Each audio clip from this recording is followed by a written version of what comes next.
The Wallflower's Revenge by Tessa Waverly. Copyright 2025 by Tessa Waverly, all rights reserved. No part of this publication may be reproduced, stored in a retrieval system, or transmitted in any form or by any means, electronic, mechanical, photocopy, recording, or otherwise, without the prior written permission of the author, except for brief quotations used in reviews or scholarly works. This book may not be used in whole or in part for the development, training, or enhancement of artificial intelligence systems, including but not limited to language models, without the express written consent of the author. This is a work of fiction. Names, characters, places, and incidents are either products of the author's imagination or used fictitiously. Any resemblance to actual events, locales, or persons, living or dead, is purely coincidental. Chapter 1. Lady Margaret Sinclair smoothed the satin folds of her pale blue gown for what felt like the 100th time. It wasn't nerves that prompted her fidgeting. She had long since given up hope of impressing anyone at a ball, but rather a desire to keep her hands busy while she waited for the interminable evening to pass. The Sinclair family was in high form tonight, which was to say her elder sister, Caroline, was positively radiant. Margaret, as usual, had taken up residence in the quietest corner of the vast chandelier-lit ballroom, a book tucked discreetly under her chair for emergencies. Across the room, Caroline stood beneath the glow of the gilded candelabra, her golden curls gleaming like a coronet. She was laughing at something Viscount Lytton had said, her laugh light and musical, the way one might imagine a fairy queen laughing on a moonlit night. It was exhausting to witness, and Margaret had witnessed it all her life. "Poor Margaret," a voice murmured behind her, low enough to suggest discretion, yet loud enough to ensure she would hear. Margaret's grip on her fan tightened. "She'll never be able to match Caroline's charms," another voice whispered in reply. "She hasn't the looks for it, nor the wit. Not to mention she's dreadfully shy." "Oh, but she has some wit," the first voice said with a mocking lilt. "A sharp tongue, I hear. Perhaps too sharp for her own good." Margaret felt the heat rise in her cheeks, but refused to turn. A lifetime spent in the shadows had taught her that confrontation rarely served her purpose. Instead, she breathed deeply, composing herself while staring fixedly at the waltzing couples swirling across the polished floor. A flash of black caught her attention, and she turned her head just slightly to see a tall, dark-haired figure entering the room. His arrival drew a hush, a ripple of murmurs spreading like the first drops of rain before a storm. The Duke of Wrexham. Margaret recognized him immediately, though it had been nearly a year since his last appearance in society. Hugh Crawford, the formidable Duke of Wrexham, moved with a commanding presence, his sharp blue eyes scanning the room with a disinterest bordering on disdain. He had always been an enigmatic figure, even before his ill-fated engagement to Caroline. Caroline, of course, had spotted him. Margaret watched as her sister's face lit with an expression of carefully measured delight, the kind of look that suggested old affection rekindled. "Margaret? Margaret?" Caroline's voice broke through her reverie. Margaret started to find her sister suddenly before her, all golden beauty and dazzling confidence. "Don't sit there sulking. Come, greet the Duke with me." "I wasn't sulking," Margaret replied, though she felt a sting of defensiveness at her sister's tone. "Come along, then." Caroline tugged at her arm, and Margaret rose reluctantly, clutching her fan like a lifeline. As they approached Wrexham, Margaret felt an inexplicable twist in her chest. There was something about his brooding demeanor, the way he stood apart from the crowd, that resonated with her. She wondered absurdly if he felt as out of place in the glittering ballroom as she did. But that was ridiculous. He was a duke, after all. "Your Grace." Caroline's voice was a melody as she curtsied before him. "What a surprise to see you back in town." The Duke inclined his head stiffly. "Lady Caroline." Margaret braced herself to fade into the background, as she always did in such moments, but the Duke's gaze shifted unexpectedly to her. His piercing blue eyes locked onto hers, and for a brief second Margaret felt as though he truly saw her. "Lady Margaret," he said, his tone neutral yet polite. "Your Grace," she managed, curtsying with practiced ease. For the first time in years, Margaret felt the weight of someone's regard, a regard that was not clouded by comparison or pity. It unsettled her. It also sparked something she had not felt in a long time: determination. Margaret hovered just behind Caroline, allowing her sister to carry the bulk of the conversation with the Duke. It wasn't a difficult role. Caroline was in her element, her words flowing effortlessly, her laugh rising at all the right moments. But the Duke of Wrexham looked tired. It wasn't a physical weariness, though there was a hint of shadow beneath his eyes. It was something deeper, a faint stiffness in his posture, a tightness around his mouth.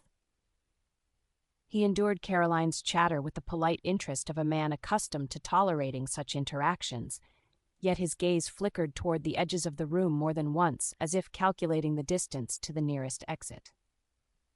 "Of course, everyone was shocked when you left London so abruptly last season," Caroline was saying, her tone carefully light.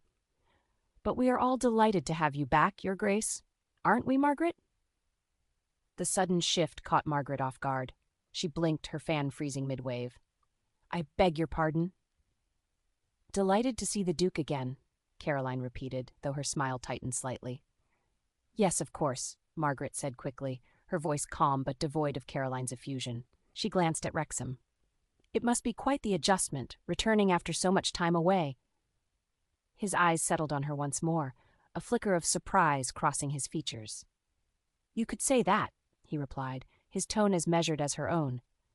Margaret detected the faintest edge of sarcasm beneath his words, though she doubted Caroline noticed. Her sister was too busy gesturing toward a cluster of familiar faces in the middle of the room. "You've arrived just in time for the height of the season," Caroline continued, undeterred. "I expect we'll see you at the Duchess of Lichfield's masquerade next week. Everyone will be there." "I've yet to finalize my engagements," Wrexham said, a response so blandly diplomatic that Margaret nearly smirked. Caroline either didn't notice or chose to ignore his non-committal tone. "Well, I'm certain you'll be the talk of the evening wherever you go. You've always commanded attention." There it was, the subtle undercurrent Margaret had been waiting for. Caroline's voice carried a note of something beyond mere politeness, a thread of suggestion carefully woven into her words.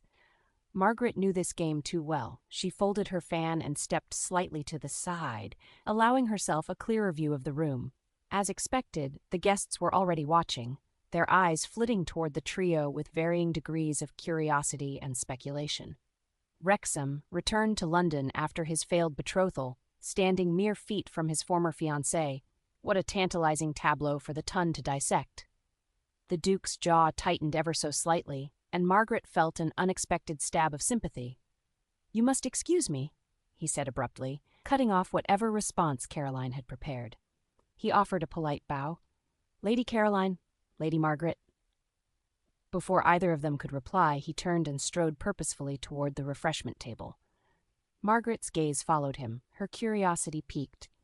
She caught a glimpse of him accepting a glass of champagne, his movements efficient but restrained.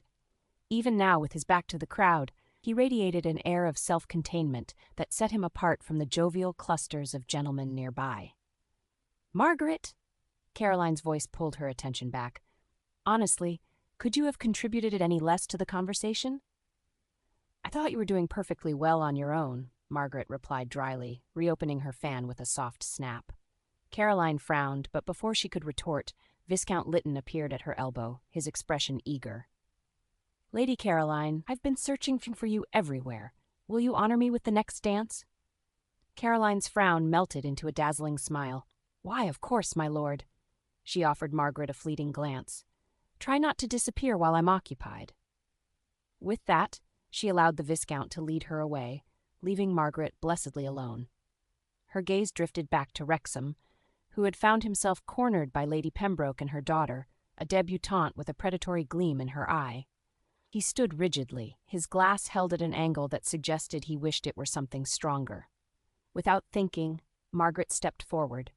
She moved slowly, weaving her way through the crowd until she was close enough to hear Lady Pembroke's overly enthusiastic exclamations about the weather and her daughter's faltering attempts to feign shyness. "Your Grace," Margaret said lightly, sliding into the conversation as if she had every right to be there. She offered him a small, conspiratorial smile. "I was hoping to borrow you for a moment. My mother insists on an introduction, and you know how insistent she can be." Wrexham blinked, clearly startled, but he recovered quickly. He turned to Lady Pembroke with a shallow bow. "If you'll excuse me, Lady Pembroke." The woman's lips tightened, though she curtsied with forced politeness. Her daughter glared daggers at Margaret as Wrexham stepped aside and fell into stride beside her. "You have a remarkable talent for fabrication, Lady Margaret," he murmured once they were out of earshot. "I'd call it improvisation," Margaret replied, tilting her head. "But you seemed in need of rescue, and I was bored, so it was a mutually beneficial arrangement." His lips twitched, though the faint smile didn't quite reach his eyes. "I owe you my thanks, then, however unexpected." "Unexpected indeed," Margaret said, allowing herself the barest hint of satisfaction. Margaret lingered near the edge of the ballroom after leaving Wrexham's side, her hands folded neatly around her fan. Though her heart still raced faintly from the boldness of her intervention, her expression betrayed nothing. She had played her part, and for now she preferred the shadows. The vibrant swell of music from the orchestra filled the room, accompanied by the rhythmic hum of conversation. She watched as the Duke circled back toward a group of gentlemen, his posture easing slightly now that Lady Pembroke and her daughter had retreated to find another target. Caroline was spinning across the floor with Viscount Lytton, her laughter trailing like silk ribbons behind her. Margaret couldn't help but marvel at how effortlessly her sister navigated the intricacies of the ballroom. Every tilt of Caroline's head, every graceful flick of her wrist, seemed designed to enchant. Margaret's gaze shifted to her own reflection in a nearby gilded mirror. Her gown was well made but unremarkable, its pale blue fabric a quiet contrast to Caroline's jewel-toned splendor.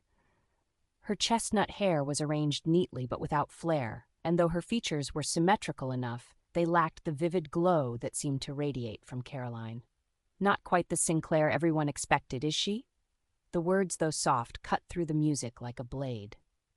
Margaret stilled, her ears sharpening as the speakers, a pair of young women, continued their conversation just beyond the alcove where she stood.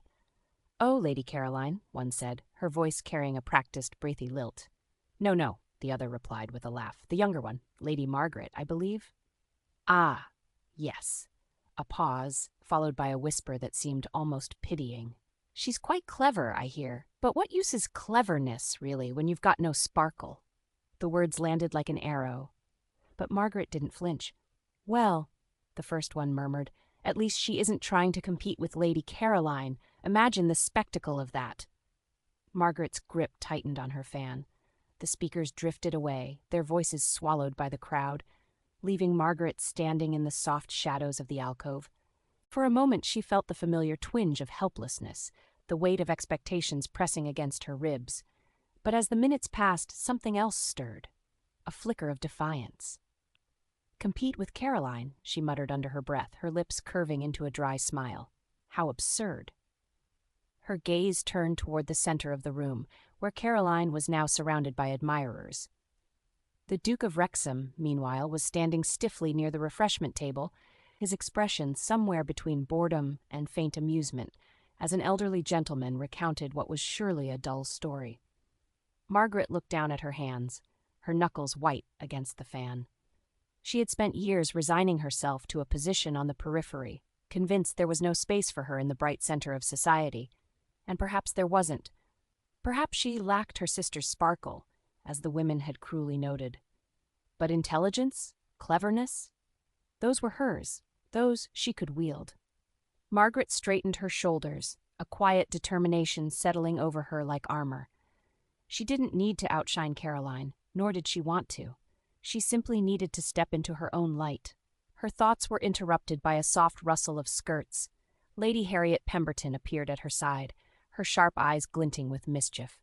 "There you are," Harriet said, brushing an imaginary speck of dust from her violet gown. "I thought I might find you lurking near the walls. I see I was correct." Margaret offered a faint smile. "Observant as always, Harriet." "Always," Harriet replied, tilting her head. "You look as though you've been plotting something, a murder, perhaps, or a scandal." Margaret arched a brow. "Why not both?" Harriet grinned. "Now that I would like to see. But if you're serious about shaking things up, Margaret, you might need more than wit and quiet resolve." "What do you suggest?" "Courage," Harriet said, her voice uncharacteristically serious. "And perhaps a dash of audacity. God knows this room is full of fools who don't deserve half your intelligence, but they'll never notice it if you don't make them look." Margaret's smile deepened. Harriet, as always, had a way of cutting straight to the truth. "Then perhaps it's time I made them look," Margaret said softly, her gaze drifting once more to the Duke of Wrexham. Harriet followed her line of sight and smirked. "Interesting. Very interesting. But if you mean to draw his attention, my dear, you'll have to be quick. Men like him aren't easily moved." Margaret didn't respond immediately. Instead, she allowed Harriet's words to settle in her mind, mingling with her own newfound resolve. She would start small, just enough to prove, if only to herself, that she was more than a shadow. The Sinclair family's carriage rattled softly through the quiet streets as it made its way back to their townhouse. Margaret sat across from Caroline, who was busy recounting her evening in vivid, triumphant detail. Lady Sinclair, their mother, chimed in occasionally with murmurs of approval, her fan fluttering lazily as if in time with her daughter's words. "And he didn't leave until after I had danced with Viscount Lytton," Caroline said with a satisfied smile. "You must admit, Mamma, that's a positive sign." "It is indeed," Lady Sinclair replied, her voice full of encouragement. "The Duke would hardly linger otherwise. He has always had impeccable taste, after all." Margaret stared out the window, the passing street lamps casting fleeting patches of light across her lap, her mother's and sister's voices blurred into a steady hum, her mind retreating to the moment earlier that evening when Wrexham had turned his sharp gaze on her, his voice clipped yet polite. He'd seen her, albeit briefly, and it had stirred something she hadn't expected. "Do you think he regrets it?" Caroline's voice, pitched with curiosity, broke through Margaret's thoughts. "Regrets what, darling?" Lady Sinclair asked. "Breaking the engagement, of course," Caroline replied, her tone almost flippant. "It wasn't his decision, after all. His grandmother forced his hand. I wouldn't be surprised if he's rethinking the whole affair now that he's back in town." Margaret turned her head slightly, careful to keep her expression neutral. "Perhaps," Lady Sinclair said after a moment, "but you must tread carefully. A duke's pride is a delicate thing, and Wrexham's has been bruised enough already." "Oh, Mamma, I'm not suggesting anything rash," Caroline said with a light laugh, "only that it would do no harm to remind him of what we once shared." Margaret's hands clenched in her lap. Though Caroline's tone was casual, her words carried a sharp edge that pricked at Margaret's composure. It wasn't the first time she had heard her sister speak so confidently of Wrexham, as though he were a prized stallion to be coaxed back into her stable. For years, Margaret had watched Caroline shine, had endured the endless comparisons, the whispers, the pitying glances. Tonight, however, those whispers had ignited something within her. Let Caroline remind Wrexham of the past if she wished. Margaret had no desire to reclaim anything on her sister's behalf. But she did want something entirely her own. When the carriage pulled to a halt outside their townhouse, Margaret was the first to step down, the cool night air brushing her cheeks. She offered the briefest of goodnights to her mother and sister, before slipping inside and ascending the staircase to her room. Yet sleep was far from her mind. The following afternoon, Margaret found herself standing on the wide gravel drive outside Wrexham's London townhouse. The structure was an imposing edifice of grey stone and sweeping arches, the kind of place that seemed to stare down at the world with haughty indifference. Her heart pounded as she clutched the small card bearing her name and the hastily scribbled words, "Lady Margaret Sinclair requests a moment of your time."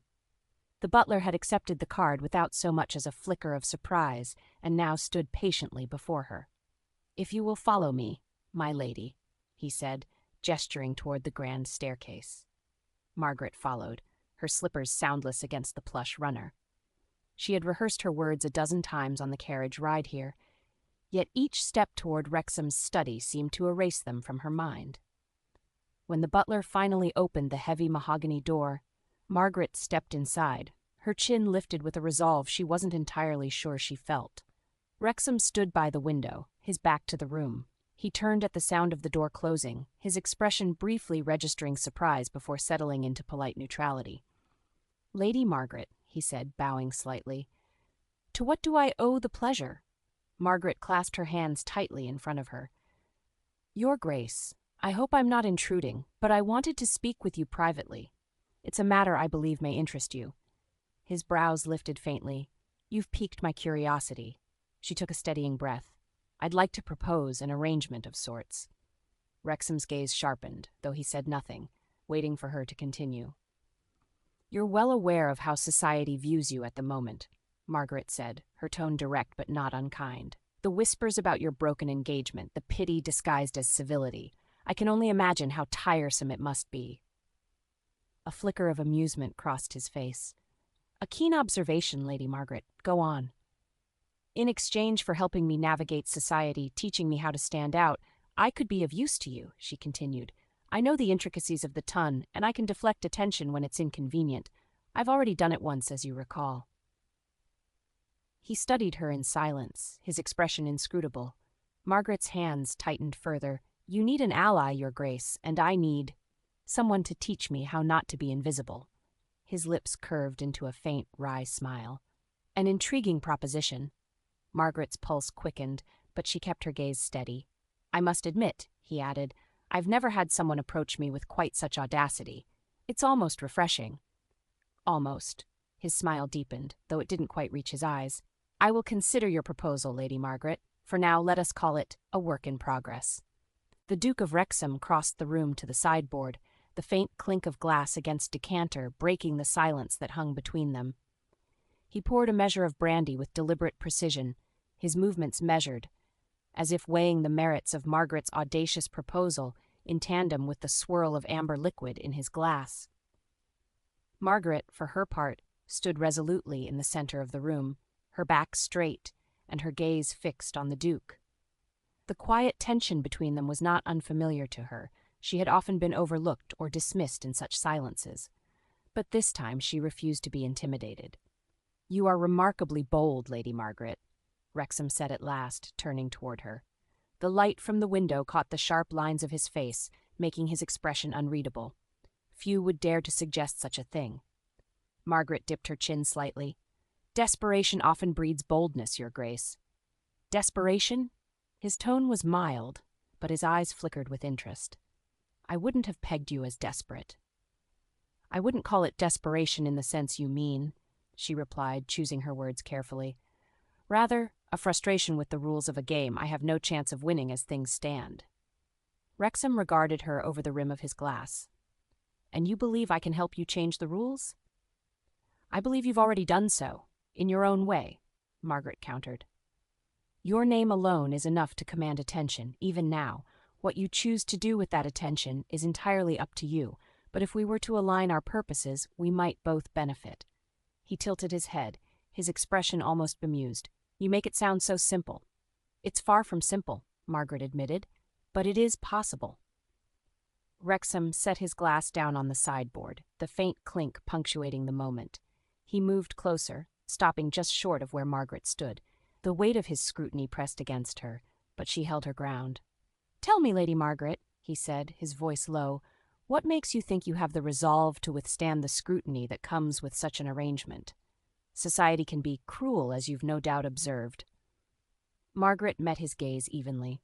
"Because I've already endured that cruelty, Your Grace. For years, I've been the subject of whispers, comparisons, and pity.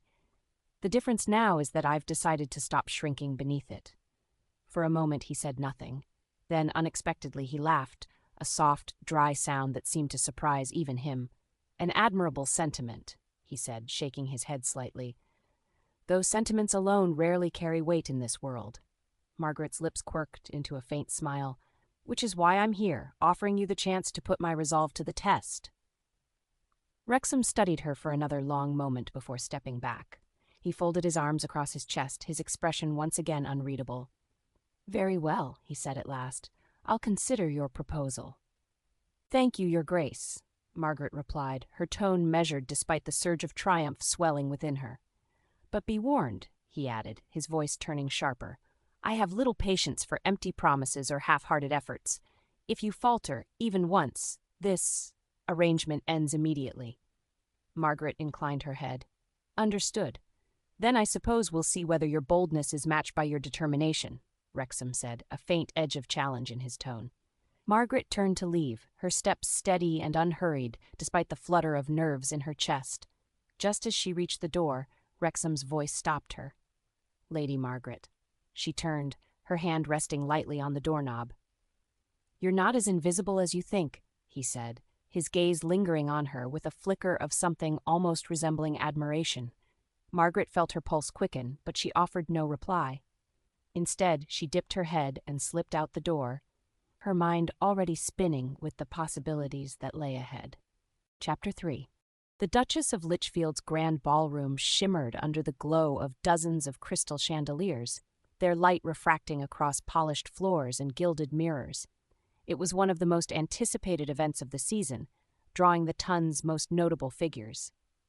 Margaret arrived with her mother and sister, her mint green gown modest yet elegant, the soft fabric sweeping the floor as they entered. Caroline, predictably, had already drawn a cluster of admirers.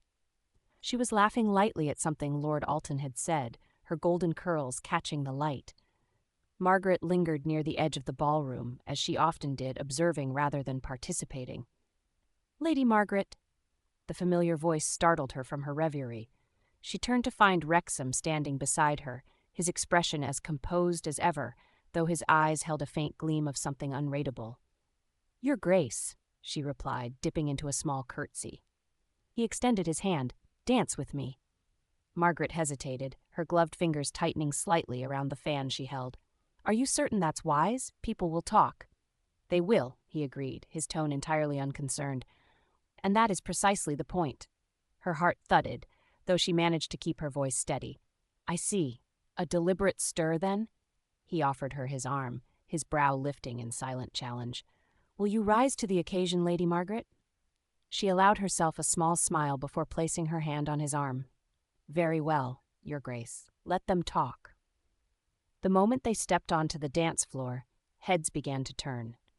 Margaret could feel the weight of their gazes, hear the faint murmur of speculation rippling through the crowd. Wrexham, for his part, seemed utterly unaffected. As the music began, Wrexham led her through the steps of the quadrille with effortless precision. Margaret focused on matching his movements, though she couldn't entirely ignore the whispers that seemed to follow them like a shadow. "I trust you're not regretting this already?" Wrexham asked, his voice low enough for only her to hear. Margaret met his gaze, a flicker of amusement in her own. "Not yet, though I might reconsider if the murmurs grow any louder." He chuckled softly, though his expression remained cool. "Let them murmur. By morning, half the ton will be speculating about your sudden rise in prominence. The other half will be wondering why they didn't notice you sooner." "And what will you gain from this, Your Grace?" she asked, her tone light but edged with curiosity. He spun her gracefully, his hand steady against hers. "Perhaps I enjoy keeping them guessing." The dance ended, and Margaret curtsied as the final notes of the music faded. She expected Wrexham to escort her back to the edge of the room, where she might once again fade into the background. Instead, he extended his hand again. "One more," he said, his voice calm but firm. Margaret's eyes widened slightly. "Your Grace, we've already danced." "Exactly," he interrupted, "and it would be a shame to stop now." The musicians began a lively waltz, and Margaret found herself once again stepping onto the floor at Wrexham's side. The murmurs that had been soft and scattered during their first dance now grew louder, more insistent. Couples paused mid-conversation, their eyes following the Duke and his unexpected partner as they moved across the room.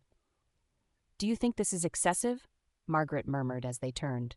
"Perhaps," Wrexham replied, his tone entirely unconcerned, "but excess has its uses. Do you disagree?" She hesitated, her pulse quickening as they executed a perfectly timed turn. "I'm not sure yet." "You'll see soon enough," he said. By the time the waltz ended, the atmosphere in the ballroom had shifted. The whispers now felt like a tangible presence, swirling in the air like smoke.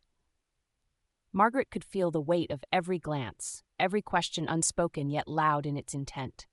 Wrexham led her off the floor, his expression as unreadable as ever. He stopped just short of the refreshment table, his gaze sweeping the room before settling on her. "Congratulations, Lady Margaret," he said, his voice smooth and measured. "You are officially impossible to ignore." Margaret raised a brow, though she couldn't entirely suppress the flicker of triumph that warmed her chest. "I suppose I should thank you for that." "Not at all," he replied, his lips curving into the faintest of smiles. "You earned it." She didn't reply, but as Wrexham turned to greet a passing acquaintance, Margaret glanced around the room. The eyes of the ton were still on her, their curiosity unmistakable. For the first time, Margaret felt as though she had stepped into the light, and she wasn't entirely sure she wanted to leave. The Sinclair family carriage swayed gently as it navigated the cobbled streets of Mayfair, its interior illuminated by the faint glow of the street lamps outside. Margaret sat opposite her mother and Caroline, her gloved hands resting neatly in her lap as she gazed out the window. She could still hear the echoes of the ball, the soft strains of the orchestra, the murmur of conversation, and the persistent whispers that had followed her and Wrexham across the dance floor. Her mother, Lady Sinclair, was dozing lightly, her head tipped back against the cushioned seat. But Caroline was wide awake, her expression betraying a mixture of curiosity and something sharper. "You've been very quiet, Margaret," Caroline said at last, breaking the silence. Her voice was casual, but there was an unmistakable edge beneath it. Margaret turned from the window, meeting her sister's gaze. "I've had a long evening, as have we all." Caroline's lips curved into a faint, knowing smile. "A remarkable evening, wouldn't you say? 2 dances with the Duke of Wrexham. That's bound to set tongues wagging." Margaret resisted the urge to look away. "I'm sure it will." Caroline tilted her head, her smile fading into something more pointed. "And you don't find that concerning? You must realize how this will be perceived." Margaret arched a brow. "Perceived by whom?" "By everyone," Caroline replied, her voice growing sharper. "The Duke isn't the sort of man who does things lightly. A second dance is a statement, Margaret. It implies interest." The air in the carriage seemed to grow heavier, the soft creak of the wheels beneath them the only sound as Margaret considered her sister's words. "And if it does?" Margaret asked at last, her tone carefully measured. Caroline's eyes widened, her composure slipping for just a moment before she recovered. "Then you'd best tread carefully. The ton isn't forgiving of missteps, especially not from someone in your position." "In my position?" Margaret repeated, her voice quiet but steady. Caroline faltered, her cheeks coloring faintly. "I didn't mean it as an insult, but you must admit, Margaret, you've never been." "Like you?" Margaret finished, the words sharper than she intended. The tension between them crackled like a live wire. Their mother stirred briefly but didn't wake, her head lolling against the seat. "You've always been content in the background," Caroline said, her voice softer now, almost hesitant. "Why change that now?" Margaret's hands tightened in her lap. "Perhaps I've grown tired of being invisible." Caroline leaned back against the carriage seat, her expression unreadable. "You're playing a dangerous game, Margaret. The Duke isn't a man to be trifled with." "And you think I'm trifling?" "I don't know what you're doing," Caroline admitted, her tone tinged with frustration. "But you're not you." Margaret's gaze didn't waver. "Maybe it's time you saw who I really am." The words hung in the air, heavy and unspoken, until the carriage rolled to a stop outside the Sinclair townhouse. Lady Sinclair stirred, blinking drowsily as the footman opened the door. "Home already?" Margaret stepped out first, the cool night air brushing her cheeks as she ascended the steps to the house. She could feel Caroline's gaze on her back, but she didn't look over her shoulder. Tonight had been a turning point, not just for her, but for whatever unspoken rivalry had always existed between her and her sister. For years, she had allowed Caroline to shine while she remained in the shadows. But now, the light was shifting. And Margaret wasn't entirely sure her sister would forgive her for it. The Pembroke drawing room was a showcase of Regency opulence, a kaleidoscope of gilded mirrors, embroidered cushions, and crystal chandeliers that cast tiny rainbows onto the glossy parquet floors. Margaret sat near the refreshment table, holding a dainty teacup and saucer, observing the room with practiced neutrality. She had learned, under Wrexham's tutelage, that the art of being noticed often lay in subtlety. Today, she wore a gown of deep emerald green, a shade just bold enough to catch the eye, yet understated enough to avoid censure. A single diamond pin glittered at her neckline, catching the light whenever she moved. The afternoon was warm, and the air hummed with conversation. Lady Pembroke, the perfect hostess, presided over her circle with a practiced smile. Though Margaret noted how her sharp gaze darted to each guest, cataloging movements and interactions with the precision of a general surveying a battlefield. Margaret's own position had been carefully chosen. From her vantage point, she could see the entire room, yet she stood just out of the main fray, offering an image of quiet confidence. It was a delicate balance, enough presence to spark curiosity, but not enough to invite immediate interrogation. That balance, however, was soon tested. Lady Margaret, the voice, smooth and lilting, interrupted her thoughts. Turning, she found herself face to face with Lord Kettering, his auburn hair gleaming in the sunlight that filtered through the tall windows. He held a teacup of his own, though the glint in his eye suggested his real appetite lay elsewhere. "My lord," Margaret replied, dipping her head politely. Kettering gestured toward the seat beside her, though he didn't wait for her invitation before lowering himself into it. "You've been quite the topic of conversation lately. 2 dances with the Duke of Wrexham? My, how the ton loves a surprise." Margaret took a slow sip of her tea, willing herself to remain composed. It would seem so. "And to think," he continued, leaning slightly closer, "just a fortnight ago, the whispers about you were, well, rather less enthusiastic. Now, however—" He trailed off, his grin wolfish. Margaret tilted her head, her expression carefully neutral. "How fortunate for me, then, that enthusiasm is so easily stirred." Kettering blinked, momentarily caught off guard by her calm retort. "Indeed," he said after a beat, recovering quickly. "But I must say, Lady Margaret, the Duke's interest has raised quite a few questions. You wouldn't deprive us all of the answers, would you?" Margaret lowered her cup to its saucer with deliberate precision, the porcelain clinking softly.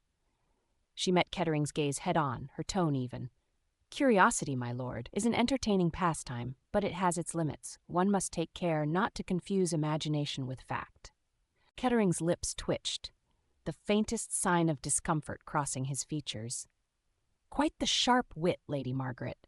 You must know, however, that speculation is a staple of our little society." "Speculation may amuse," Margaret replied, lifting her teacup again, "but it rarely satisfies, wouldn't you agree?" The corner of Kettering's mouth tightened as if he wasn't entirely sure whether she had just insulted him. Before he could reply, another voice joined the conversation. "Lord Kettering," Wrexham said, his tone smooth but firm. The Duke had approached silently, his commanding presence drawing attention even in the crowded room. He inclined his head slightly. "I trust you're entertaining Lady Margaret with your usual charm."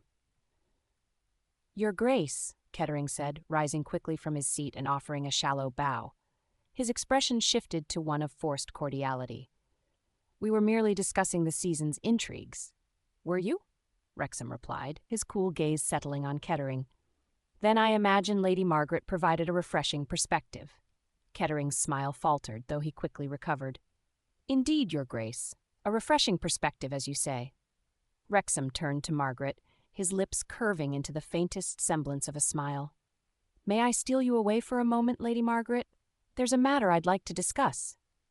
"Of course," Margaret replied, rising gracefully and setting her teacup on the tray of a passing servant. She allowed Wrexham to offer his arm, though she felt the lingering weight of Kettering's gaze as they walked away. They stopped near the wide bay window at the far end of the room, where the light was softer, diffused by sheer curtains. Wrexham turned to face her, his expression inscrutable. "Well done," he said quietly, his voice low enough that only she could hear. Margaret arched a brow. "Was that a test, Your Grace?" "Not intentionally," he replied, though the faint curve of his lips betrayed a hint of approval. "But you handled yourself admirably. Lord Kettering is a nuisance, but he has a knack for uncovering weaknesses. You didn't give him one." "Perhaps I've learned a thing or two from our lessons," Margaret said, her tone light. Wrexham regarded her for a moment, his blue eyes sharp and assessing. "You've learned quickly. That's rare." Margaret felt a flicker of warmth at the compliment, though she kept her expression composed. "You don't think he'll try again, do you?" "Undoubtedly," Wrexham said. "But he'll approach with more caution next time. You've given him reason to." They stood in silence for a moment, the buzz of the drawing room fading into the background. Margaret glanced out the window, her reflection faintly visible in the glass. "I suppose this is progress," she said softly. "It is," Wrexham replied, "though progress often invites complications." Margaret turned to face him fully. And what complications do you foresee, Your Grace?" He didn't answer immediately, his gaze flickering briefly toward the crowd before returning to her. "That remains to be seen." There was something in his tone, something almost protective, that Margaret couldn't quite place. Before she could dwell on it, Wrexham offered her his arm again, his expression resuming its usual cool composure. "Shall we rejoin the fray?" Margaret took his arm, her steps steady as they made their way back into the heart of the room. She felt stronger now, more certain of her place, and more determined than ever to see this partnership through. The tea party at Lady Pembroke's had been exhausting in a way Margaret hadn't anticipated. While she had navigated the event with poise and grace, the relentless scrutiny of the ton had left her feeling stretched thin like a thread pulled too taut. When Wrexham's carriage came to a halt outside his townhouse, she was tempted to ask the driver to take her home. Leaving alone with him at the end of the tea party, without a chaperone, had been quite the risk, though her friend Harriet had waved her off, smiling with a twinkle in her eye when she'd looked to her as they'd left together. Margaret knew her friend would cover for her. But then something in Wrexham's tone as he spoke, an unexpected softness beneath the command, made her hesitate. "Just a moment," he said, stepping out of the carriage and extending his hand. "I believe you've earned it." Margaret glanced at his outstretched hand, then at the imposing facade of the house before them. It loomed in the soft glow of the street lamps, its windows glowing like warm beacons against the cool twilight. Finally, she took his hand and stepped down, her gloved fingers brushing his. The library was everything Margaret had imagined it might be, grand, warm, and steeped in quiet sophistication. She stood near the door for a moment, drinking in the scent of old books and polished wood, before Wrexham gestured toward the seating area by the fire. "Please," he said, his voice calm but firm. "Sit." Margaret crossed the room and lowered herself into one of the deep armchairs, the cushions soft beneath her. She allowed her gaze to wander to the rows of leather-bound books that lined the walls, each one neatly arranged, its spine glinting in the firelight. Wrexham poured 2 glasses of port and handed one to her before settling into the chair opposite. For a moment, neither of them spoke, the crackling fire filling the silence between them. "You didn't have to step in back there," Margaret said finally, breaking the quiet. Wrexham tilted his head, his brow furrowing slightly. "Step in?" "With Lord Kettering," she clarified. "I had the situation well in hand." The faintest flicker of amusement crossed his face. "I never doubted it. My intervention wasn't for your benefit, Lady Margaret." "Was it for his, then?" she asked, raising a brow. "Perhaps," Wrexham replied, his tone light. "Kettering is a man of many talents, but restraint is not one of them. Left unchecked, his tongue tends to wander where it shouldn't." Margaret allowed herself a small smile. "So you were protecting him from himself?" "And protecting myself from the inevitable headache his gossip might cause," Wrexham said, swirling the port in his glass. "Though I must say, you gave him little room to maneuver." Margaret hesitated, unsure how to respond. His words were not a direct compliment, but there was an undeniable note of approval in his tone. "Society's games are more taxing than I expected," she admitted, shifting the conversation slightly. "They are," Wrexham agreed, his gaze steady, "which is why so few play them well." "And yet you play them with apparent ease," Margaret observed. "I've had practice," he said simply. "But ease is rarely as effortless as it appears." Margaret nodded thoughtfully, her fingers curling around the stem of her glass. "It must be exhausting, always keeping the facade intact." "It can be," Wrexham admitted. His voice softened slightly as he added, "but it is the reality of the world we inhabit. To ignore it is to invite consequences neither of us can afford." Margaret's gaze dropped to the fire, the flickering light casting shadows across her face. "I used to believe I could avoid it altogether, that if I stayed quiet and unobtrusive, I could exist outside of it, and now?" She looked up, meeting his gaze. "Now I'm not so sure. Perhaps it's better to face it directly." Wrexham's lips curved into a faint smile. "Then you're already ahead of most." Margaret nodded slowly, her fingers tightening slightly around the stem of her glass. "It's strange hearing that. For so long I believed I was less." Wrexham's voice softened, losing some of its usual crispness. "You are not less. You are merely untested." The words sent a spark of warmth through her chest, though she quickly suppressed it. You're surprisingly encouraging tonight, Your Grace. I didn't expect that from you. He allowed himself a faint smile. Even I can be gracious on occasion. Margaret laughed softly, the sound light and unguarded. For the first time that day, the tension in her shoulders eased, and she leaned back in her chair. I don't believe I've ever seen you laugh, Wrexham said, a trace of amusement in his tone. It happens more often than you might think, she replied, though usually in less intimidating company. Am I intimidating? Exceptionally, she said, though the twinkle in her eye betrayed her teasing tone. For a moment, Wrexham looked as though he might reply, but instead he simply shook his head, his faint smile lingering. The fire crackled, filling the comfortable silence that had fallen between them. Margaret glanced at the bookshelves, her gaze skimming the rows of titles. Do you read all of these? She asked, breaking the quiet. Not all, Wrexham admitted, but many. Books are reliable companions, more so than most people. Margaret smiled faintly. That I understand. They lapsed into silence again, the warmth of the fire and the quiet of the library wrapping around them like a cocoon. It was a moment of unexpected peace, a reprieve from the relentless demands of the world outside. When Margaret finally rose to leave, Wrexham stood as well, accompanying her to the door. Thank you, she said, pausing just before stepping into the hall. For what? For... She hesitated, searching for the right words. For the port and the conversation. Wrexham inclined his head, his expression softening ever so slightly. You're welcome, Lady Margaret. As she descended the staircase, the sound of her steps echoing in the quiet, Margaret couldn't help but feel that something between them had shifted, subtly, but undeniably.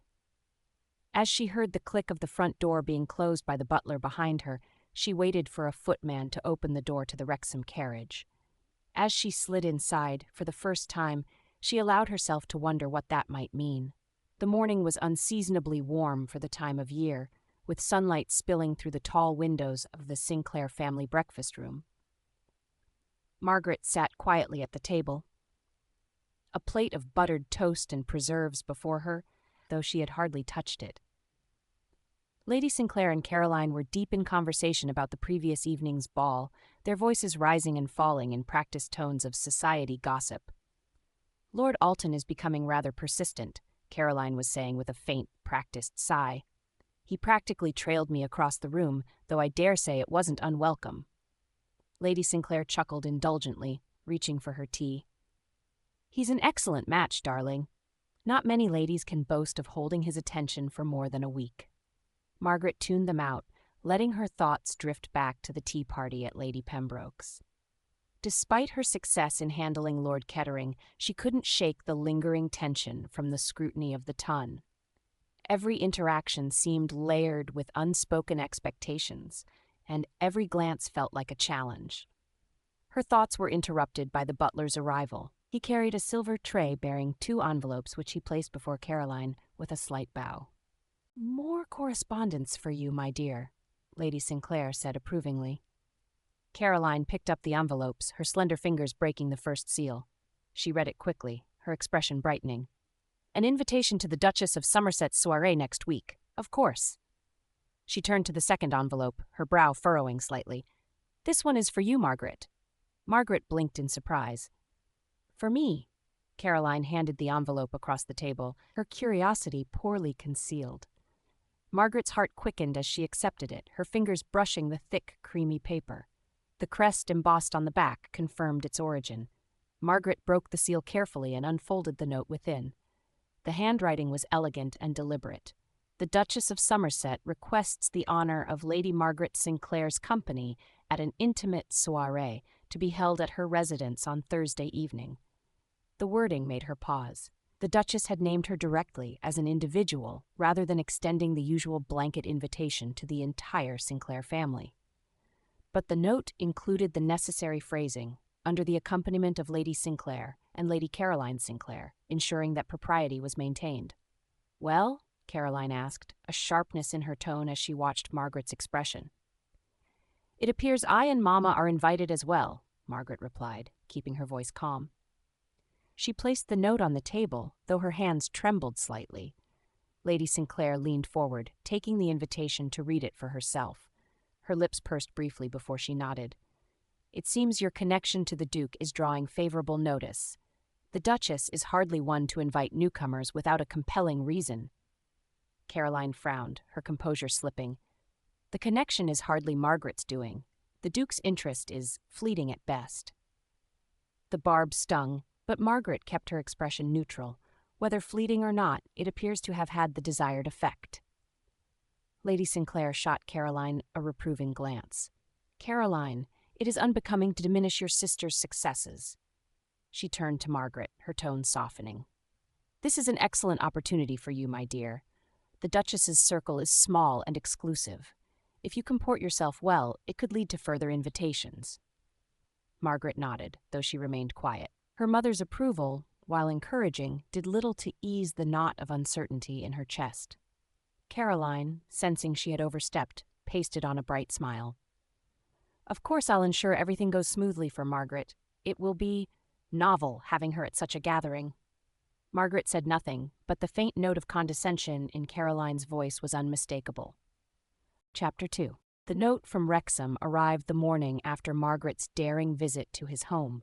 It was delivered on the finest cream-colored paper, the kind that bore the faint scent of ink and formality. Margaret sat at her writing desk, her fingers smoothing the card's edges as she read his reply. "Lady Margaret, your audacity has proven difficult to ignore. I accept your proposal, though I must caution you that I do not undertake such arrangements lightly. If you are serious, we will meet at Hyde Park tomorrow afternoon. I will explain the terms of our partnership then." Wrexham, her heart thrummed with an odd mix of exhilaration and trepidation. His tone was clinical, almost detached, yet something about it stirred her determination. If she had expected outright dismissal, this was far better. A calculated test, no doubt. The next day, Margaret dressed with care. She selected a soft lavender gown that suited her complexion, accented by a hat adorned with pale feathers. Wrexham's instructions had been cryptic, but she suspected the hat was part of his lesson. Visibility began with subtle distinction, he had said. As her family's carriage brought her to Hyde Park, Margaret rehearsed what she might say. She could not afford hesitation or missteps. Wrexham struck her as a man who valued precision in all things, including his alliances. When she arrived at the park, Wrexham was waiting near the Serpentine, his figure unmistakable even at a distance. He stood apart from the bustling crowd, his tall frame commanding attention without effort. "Lady Margaret," he said, inclining his head as she approached. "You're punctual. That's a good start." Margaret dipped a curtsy, her chin lifting slightly as she met his gaze. "Your note implied the importance of punctuality, Your Grace. I thought it best to oblige." He motioned for her to walk with him along the gravel path. A commendable instinct. You'll find that appearances and timing are critical in matters such as these. As they walked, Wrexham spoke in low tones, outlining the conditions of their arrangement. "Our partnership must serve us both. For you, that means learning to navigate society with poise and precision. You'll observe, listen, and adapt. In time, you will learn to wield influence without relying on others to grant it to you." "And for you, Your Grace?" Margaret asked, keeping her tone neutral. "For me, it means avoiding further scandal," he replied. His gaze flicked toward a pair of passing matrons who pretended not to stare. "If you are to accompany me in public, you must deflect unwanted attention while commanding enough interest to shift the narrative. It's a delicate balance." Margaret hesitated. "And if I falter?" Wrexham stopped walking, turning to face her fully. His expression was stern, but not unkind. "Then the arrangement ends. I won't risk my reputation or yours on half measures." The weight of his words settled over her, but Margaret did not flinch. Understood. For a moment, his gaze lingered on her, as though searching for something unspoken. Then he nodded. "Very well, let us begin." The next day, Hyde Park was bustling with its usual parade of carriages, horses, and promenading couples. Margaret's hat, adorned with modest white feathers, bobbed gently in the breeze as she stood near the edge of the Serpentine, her eyes scanning the crowd. Wrexham appeared precisely at the hour he'd indicated, dressed impeccably in a charcoal coat and a tall hat. He moved with effortless confidence, his presence drawing more than a few curious glances. Margaret suppressed a smile as he approached. She could practically hear the whispers circulating among the other park-goers. The Duke of Wrexham, with Lady Margaret Sinclair?" "Good afternoon, Lady Margaret," he said, tipping his hat. "Your Grace." She curtsied, her tone polite but laced with amusement. "I hope the feathers meet your approval." He allowed himself the faintest smile. "They'll do." "I suppose this is your first lesson in making me less invisible?" she asked. "Precisely," he replied, gesturing for her to walk with him.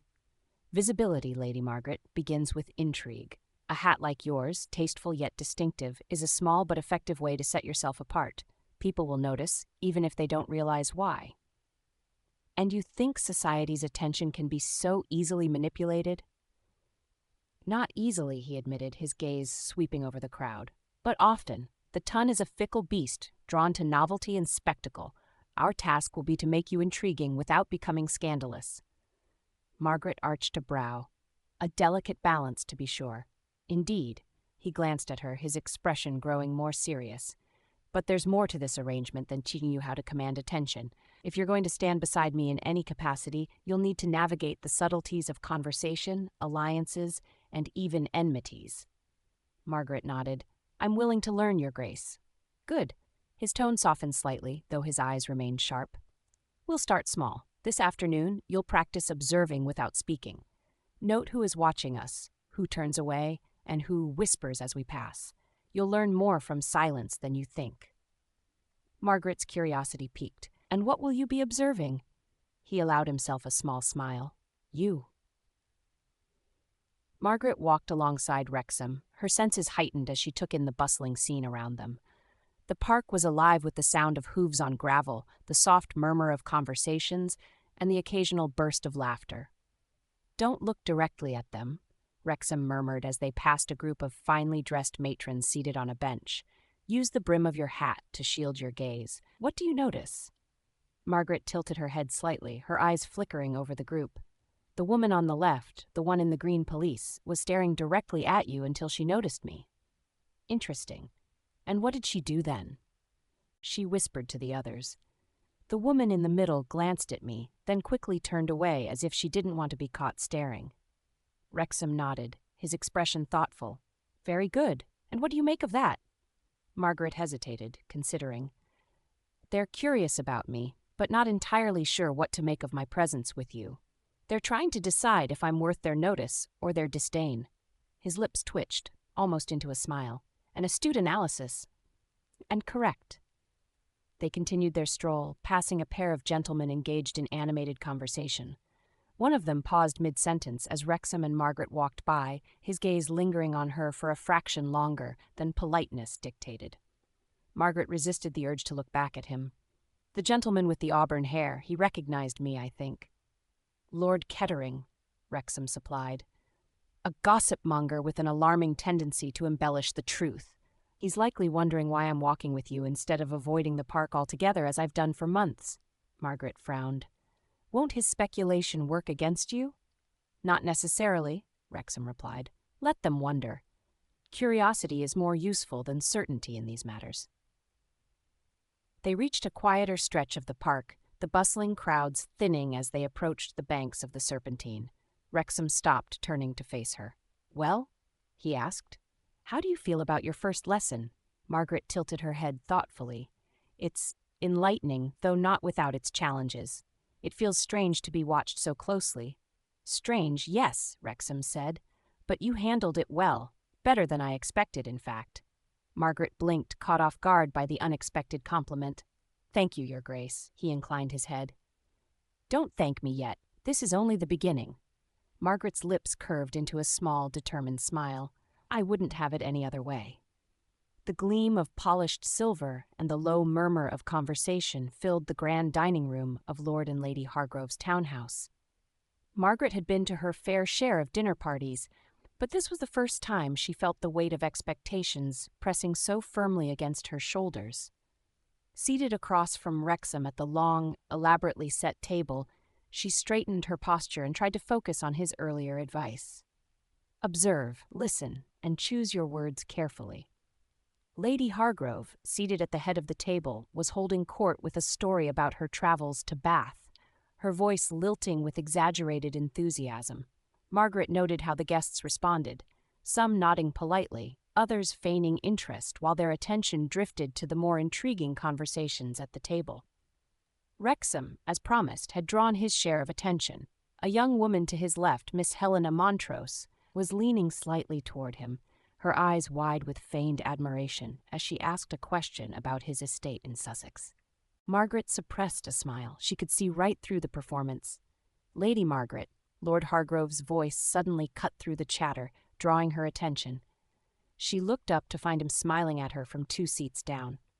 "I understand you're quite the reader. Tell me, what's your opinion of Sir Walter Scott's latest?" The question caught her off guard, but she managed to recover quickly. "I think Sir Walter Scott has a remarkable talent for weaving history into his narratives," she replied. "Though I must admit I found some of the characters in Waverly to be less compelling than the setting itself." Lord Hargrove chuckled. "A fair assessment, my lady. Perhaps the Duke would agree. I understand you're quite the reader as well, your grace." Wrexham inclined his head slightly. "Lady Margaret's observation is astute. Sir Walter's landscapes are vivid, but his characters occasionally lack depth. Still, his influence on modern literature is undeniable." Margaret felt a flicker of satisfaction at his response, though she schooled her expression into one of polite interest. The conversation shifted as Lord Hargrove directed his attention elsewhere, but Margaret could feel the subtle shift in the room's dynamic. A few guests who had previously overlooked her now cast curious glances in her direction. A soft clatter broke through the din as a footman accidentally tipped a wine glass while reaching to serve Miss Montrose. The red liquid spilled across the pristine white tablecloth, drawing a collective gasp from the table. "Oh!" Miss Montrose exclaimed, her cheeks coloring as she attempted to move her plate out of the way. Margaret acted quickly, leaning forward with a reassuring smile. "How fortunate it didn't reach your gown, Miss Montrose. Such a lovely shade of blue. It would have been a tragedy to see it ruined."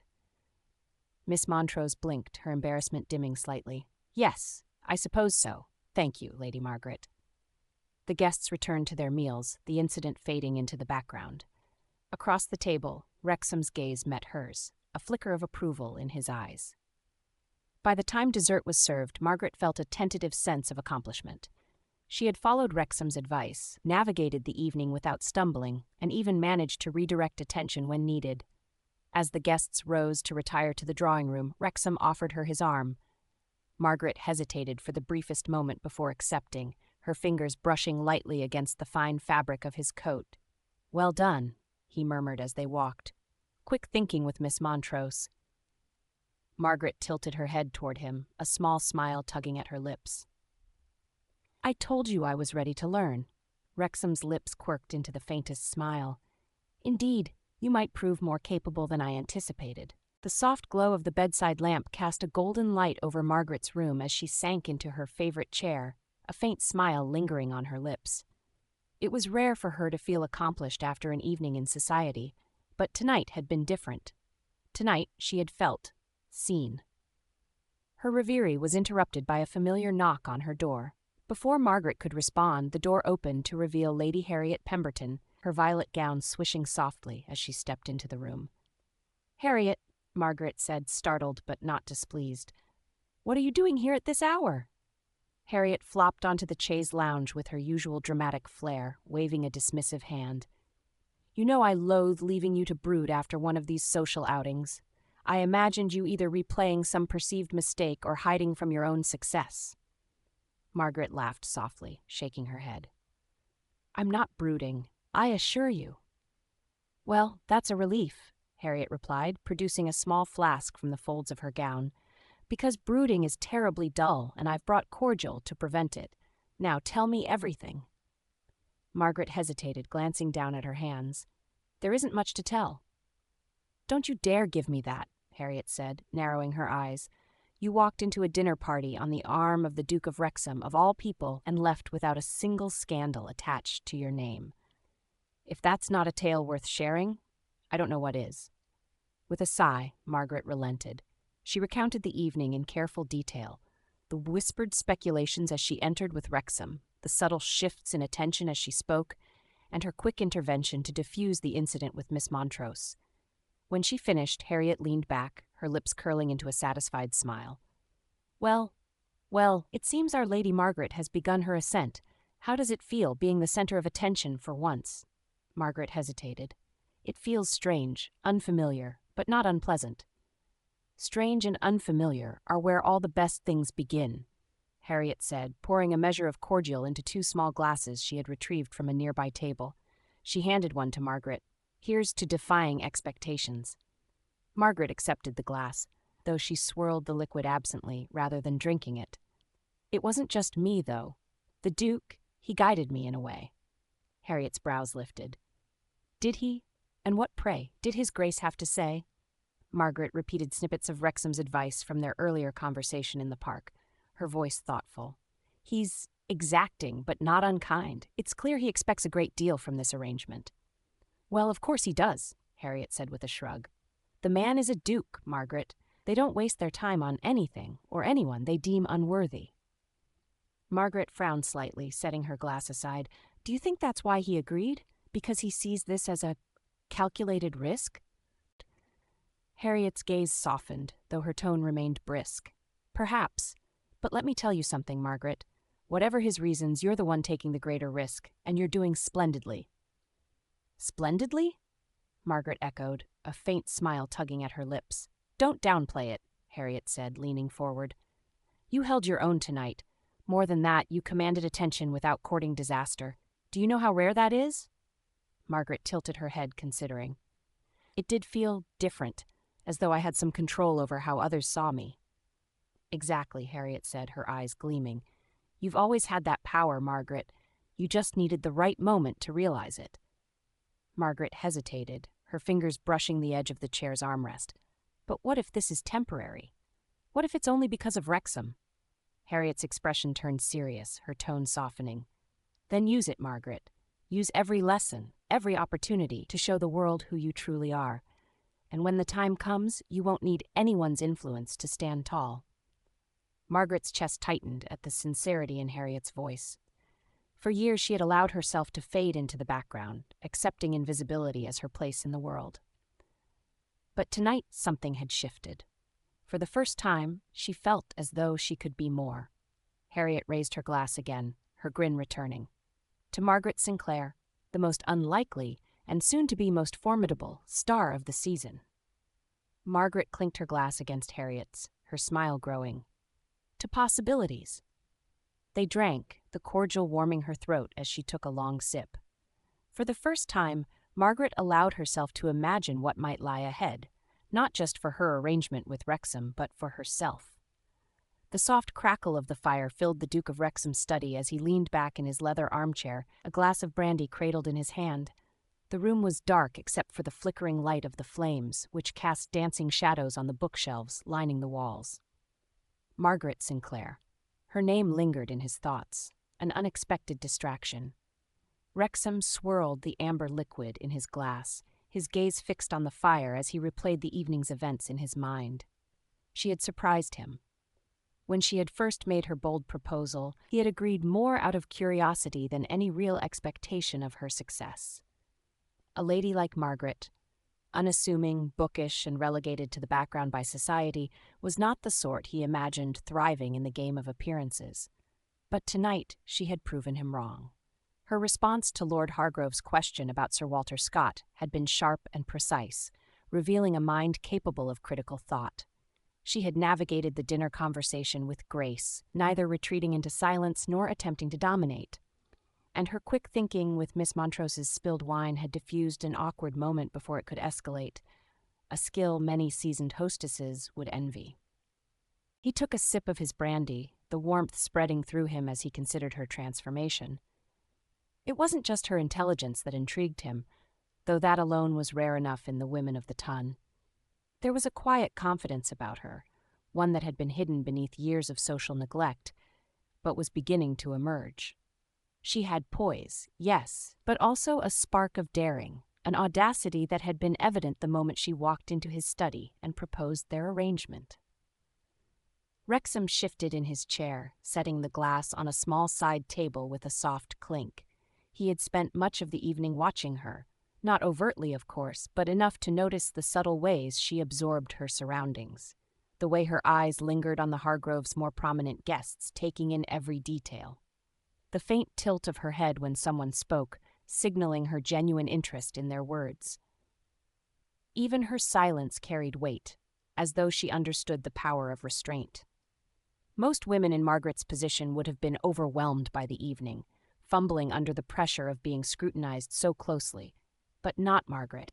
She had held her own, even among a room full of those who likely dismissed her without a second thought. He leaned forward, resting his elbows on his knees as he stared into the flames. Her progress had been impressive, but he knew the road ahead would only grow more difficult. To stand out in the social whirl of London was one thing. To do so without inviting ridicule or scandal was another matter entirely. Still, he found himself intrigued. Wrexham had not expected to enjoy this arrangement beyond its practical benefits, but Margaret's wit and adaptability had piqued something within him. He wondered how much of her potential had been overlooked, not just by society, but by herself. A small, wry smile curved his lips. She would prove an interesting pupil, no doubt. And if she continued to surprise him, well, the thought trailed off, leaving a faint sense of satisfaction in its wake. He stood, lifting the glass of brandy and draining the last of it before setting it back down. The hour was late, and tomorrow would bring new challenges, both for him and for Margaret. As he extinguished the fire and made his way to his chambers, one thought lingered in his mind. Margaret Sinclair was not as invisible as she, or anyone else, believed, and that, more than anything, made her a force worth watching. Chapter 2. The note from Wrexham arrived the morning after Margaret's daring visit to his home. It was delivered on the finest cream-colored paper, the kind that bore the faint scent of ink and formality. Margaret sat at her writing desk, her fingers smoothing the card's edges as she read his reply. Lady Margaret, your audacity has proven difficult to ignore. I accept your proposal, though I must caution you that I do not undertake such arrangements lightly. If you are serious, we will meet at Hyde Park tomorrow afternoon. I will explain the terms of our partnership then. Wrexham, her heart thrummed with an odd mix of exhilaration and trepidation. His tone was clinical, almost detached, yet something about it stirred her determination. If she had expected outright dismissal, this was far better. A calculated test, no doubt. The next day, Margaret dressed with care. She selected a soft lavender gown that suited her complexion, accented by a hat adorned with pale feathers. Wrexham's instructions had been cryptic, but she suspected the hat was part of his lesson.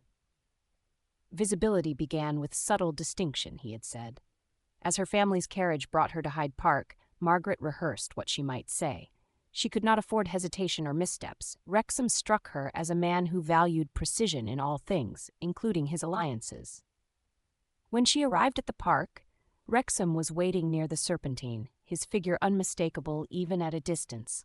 He stood apart from the bustling crowd, his tall frame commanding attention without effort. "Lady Margaret," he said, inclining his head as she approached. "You're punctual. That's a good start." Margaret dipped a curtsy, her chin lifting slightly as she met his gaze. "Your note implied the importance of punctuality, Your Grace. I thought it best to oblige." He motioned for her to walk with him along the gravel path. A commendable instinct. You'll find that appearances and timing are critical in matters such as these. As they walked, Wrexham spoke in low tones, outlining the conditions of their arrangement. "Our partnership must serve us both. For you, that means learning to navigate society with poise and precision. You'll observe, listen, and adapt. In time, you will learn to wield influence without relying on others to grant it to you." "And for you, Your Grace?" Margaret asked, keeping her tone neutral. "For me, it means avoiding further scandal," he replied. His gaze flicked toward a pair of passing matrons who pretended not to stare. "If you are to accompany me in public, you must deflect unwanted attention while commanding enough interest to shift the narrative. It's a delicate balance." Margaret hesitated. "And if I falter?" Wrexham stopped walking, turning to face her fully. His expression was stern, but not unkind. "Then the arrangement ends. I won't risk my reputation or yours on half measures." The weight of his words settled over her, but Margaret did not flinch. Understood. For a moment, his gaze lingered on her, as though searching for something unspoken. Then he nodded. Very well, let us begin. The next day, Hyde Park was bustling with its usual parade of carriages, horses, and promenading couples. Margaret's hat, adorned with modest white feathers, bobbed gently in the breeze as she stood near the edge of the Serpentine, her eyes scanning the crowd. Wrexham appeared precisely at the hour he'd indicated, dressed impeccably in a charcoal coat and a tall hat. He moved with effortless confidence, his presence drawing more than a few curious glances. Margaret suppressed a smile as he approached. She could practically hear the whispers circulating among the other park-goers. The Duke of Wrexham, with Lady Margaret Sinclair? Good afternoon, Lady Margaret, he said, tipping his hat. Your Grace. She curtsied, her tone polite but laced with amusement. I hope the feathers meet your approval. He allowed himself the faintest smile. They'll do. I suppose this is your first lesson in making me less invisible? She asked. Precisely, he replied, gesturing for her to walk with him. Visibility, Lady Margaret, begins with intrigue. A hat like yours, tasteful yet distinctive, is a small but effective way to set yourself apart. People will notice, even if they don't realize why. And you think society's attention can be so easily manipulated? Not easily, he admitted, his gaze sweeping over the crowd. But often. The tongue is a fickle beast, drawn to novelty and spectacle. Our task will be to make you intriguing without becoming scandalous. Margaret arched a brow. A delicate balance, to be sure. Indeed, he glanced at her, his expression growing more serious. But there's more to this arrangement than teaching you how to command attention. If you're going to stand beside me in any capacity, you'll need to navigate the subtleties of conversation, alliances, and even enmities. Margaret nodded. I'm willing to learn, Your Grace. Good. His tone softened slightly, though his eyes remained sharp.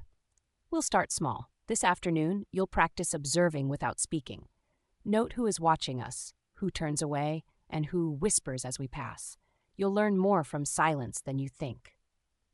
Margaret's curiosity piqued. And what will you be observing? He allowed himself a small smile. You.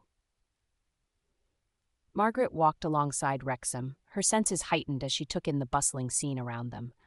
The park was alive with the sound of hooves on gravel, the soft murmur of conversations, and the occasional burst of laughter. Don't look directly at them, Wrexham murmured as they passed a group of finely dressed matrons seated on a bench. Use the brim of your hat to shield your gaze. What do you notice? Margaret tilted her head slightly, her eyes flickering over the group. The woman on the left, the one in the green pelisse, was staring directly at you until she noticed me.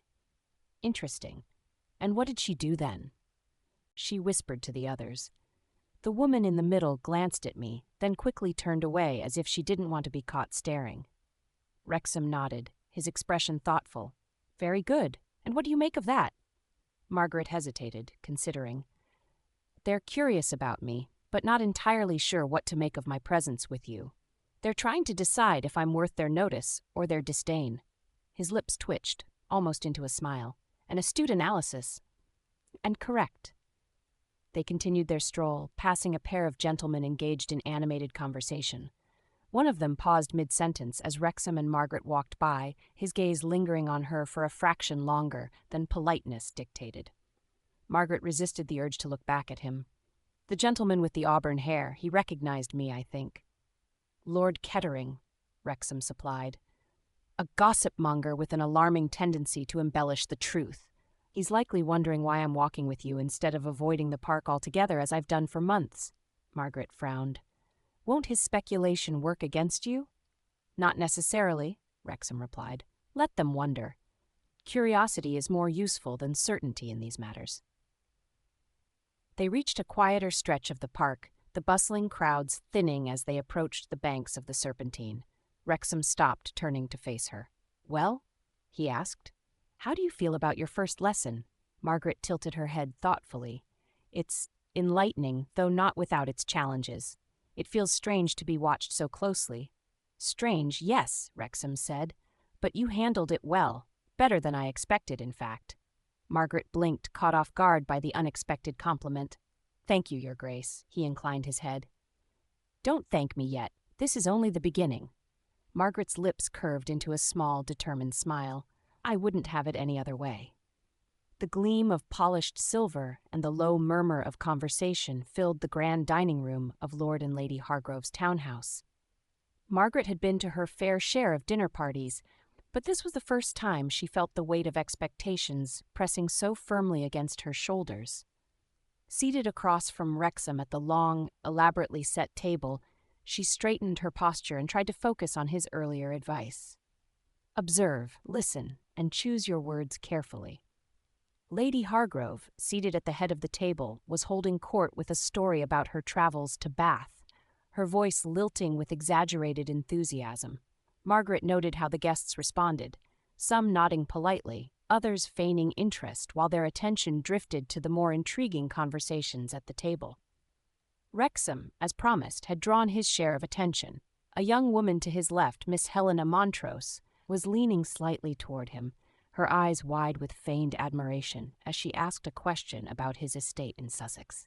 Margaret suppressed a smile. She could see right through the performance.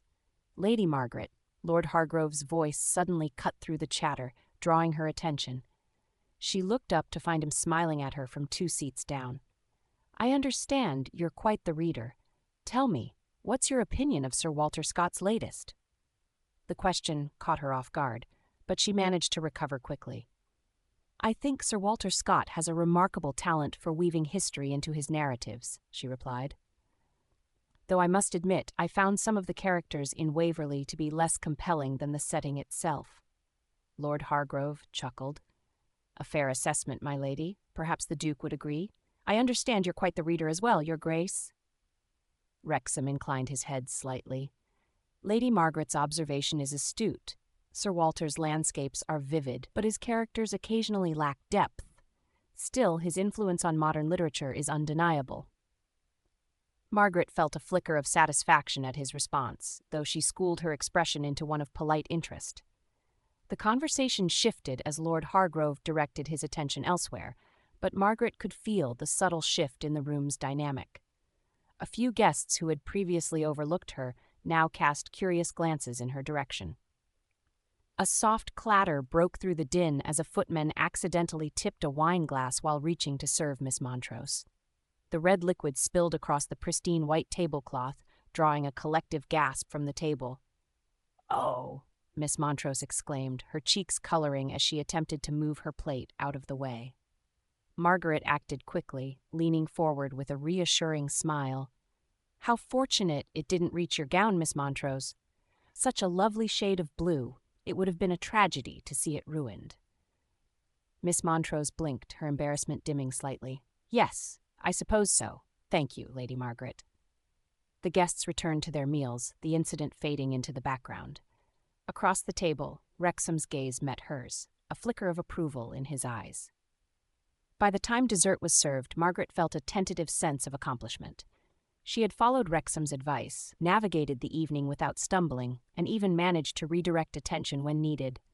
As the guests rose to retire to the drawing room, Wrexham offered her his arm.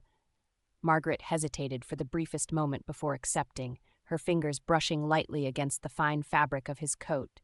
"Well done," he murmured as they walked. "Quick thinking with Miss Montrose." Margaret tilted her head toward him, a small smile tugging at her lips. "I told you I was ready to learn." Wrexham's lips quirked into the faintest smile. "Indeed, you might prove more capable than I anticipated." The soft glow of the bedside lamp cast a golden light over Margaret's room as she sank into her favorite chair, a faint smile lingering on her lips. It was rare for her to feel accomplished after an evening in society, but tonight had been different. Tonight she had felt seen. Her reverie was interrupted by a familiar knock on her door. Before Margaret could respond, the door opened to reveal Lady Harriet Pemberton, her violet gown swishing softly as she stepped into the room.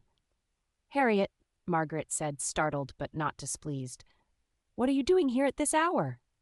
Harriet flopped onto the chaise lounge with her usual dramatic flair, waving a dismissive hand. "You know I loathe leaving you to brood after one of these social outings.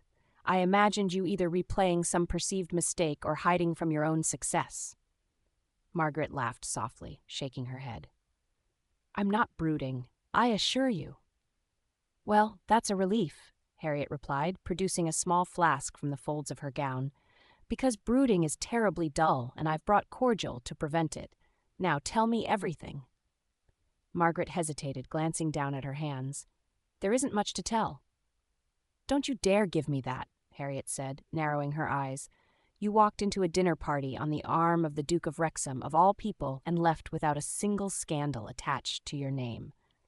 If that's not a tale worth sharing, I don't know what is." With a sigh, Margaret relented. She recounted the evening in careful detail, the whispered speculations as she entered with Wrexham, the subtle shifts in attention as she spoke, and her quick intervention to diffuse the incident with Miss Montrose. When she finished, Harriet leaned back, her lips curling into a satisfied smile. Well, it seems our Lady Margaret has begun her ascent. How does it feel, being the center of attention for once?" Margaret hesitated. "It feels strange, unfamiliar, but not unpleasant." "Strange and unfamiliar are where all the best things begin," Harriet said, pouring a measure of cordial into 2 small glasses she had retrieved from a nearby table. She handed one to Margaret. "Here's to defying expectations." Margaret accepted the glass, though she swirled the liquid absently rather than drinking it. "It wasn't just me, though.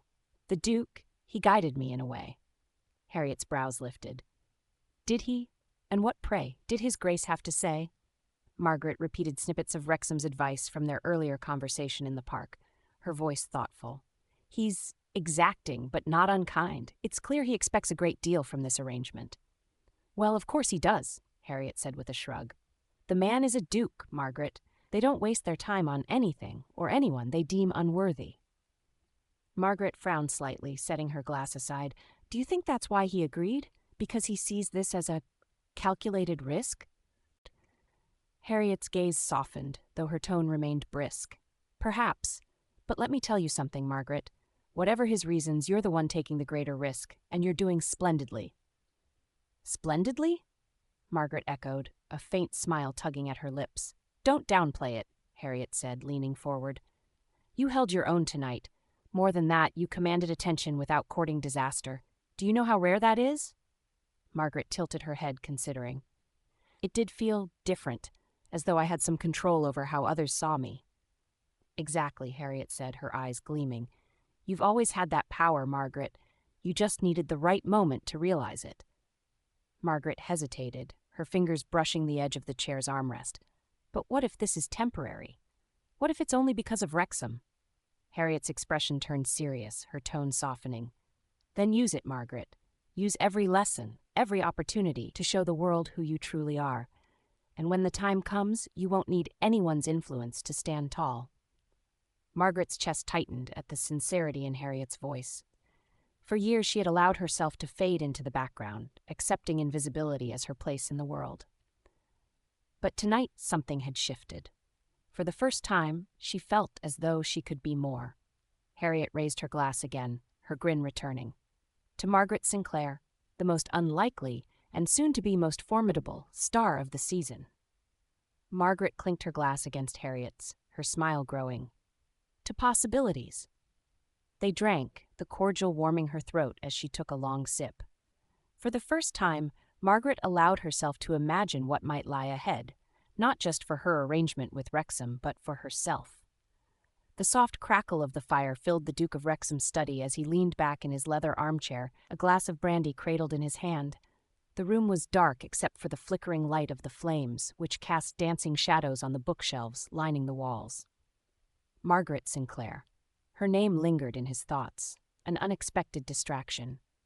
Wrexham swirled the amber liquid in his glass, his gaze fixed on the fire as he replayed the evening's events in his mind. She had surprised him. When she had first made her bold proposal, he had agreed more out of curiosity than any real expectation of her success. A lady like Margaret, unassuming, bookish, and relegated to the background by society, was not the sort he imagined thriving in the game of appearances. But tonight she had proven him wrong. Her response to Lord Hargrove's question about Sir Walter Scott had been sharp and precise, revealing a mind capable of critical thought. She had navigated the dinner conversation with grace, neither retreating into silence nor attempting to dominate. And her quick thinking with Miss Montrose's spilled wine had diffused an awkward moment before it could escalate, a skill many seasoned hostesses would envy. He took a sip of his brandy, the warmth spreading through him as he considered her transformation. It wasn't just her intelligence that intrigued him, though that alone was rare enough in the women of the ton. There was a quiet confidence about her, one that had been hidden beneath years of social neglect, but was beginning to emerge. She had poise, yes, but also a spark of daring, an audacity that had been evident the moment she walked into his study and proposed their arrangement. Wrexham shifted in his chair, setting the glass on a small side table with a soft clink. He had spent much of the evening watching her, not overtly, of course, but enough to notice the subtle ways she absorbed her surroundings, the way her eyes lingered on the Hargroves' more prominent guests, taking in every detail. The faint tilt of her head when someone spoke, signaling her genuine interest in their words. Even her silence carried weight, as though she understood the power of restraint. Most women in Margaret's position would have been overwhelmed by the evening, fumbling under the pressure of being scrutinized so closely. But not Margaret. She had held her own, even among a room full of those who likely dismissed her without a second thought. He leaned forward, resting his elbows on his knees as he stared into the flames. Her progress had been impressive, but he knew the road ahead would only grow more difficult. To stand out in the social whirl of London was one thing. To do so without inviting ridicule or scandal was another matter entirely. Still, he found himself intrigued.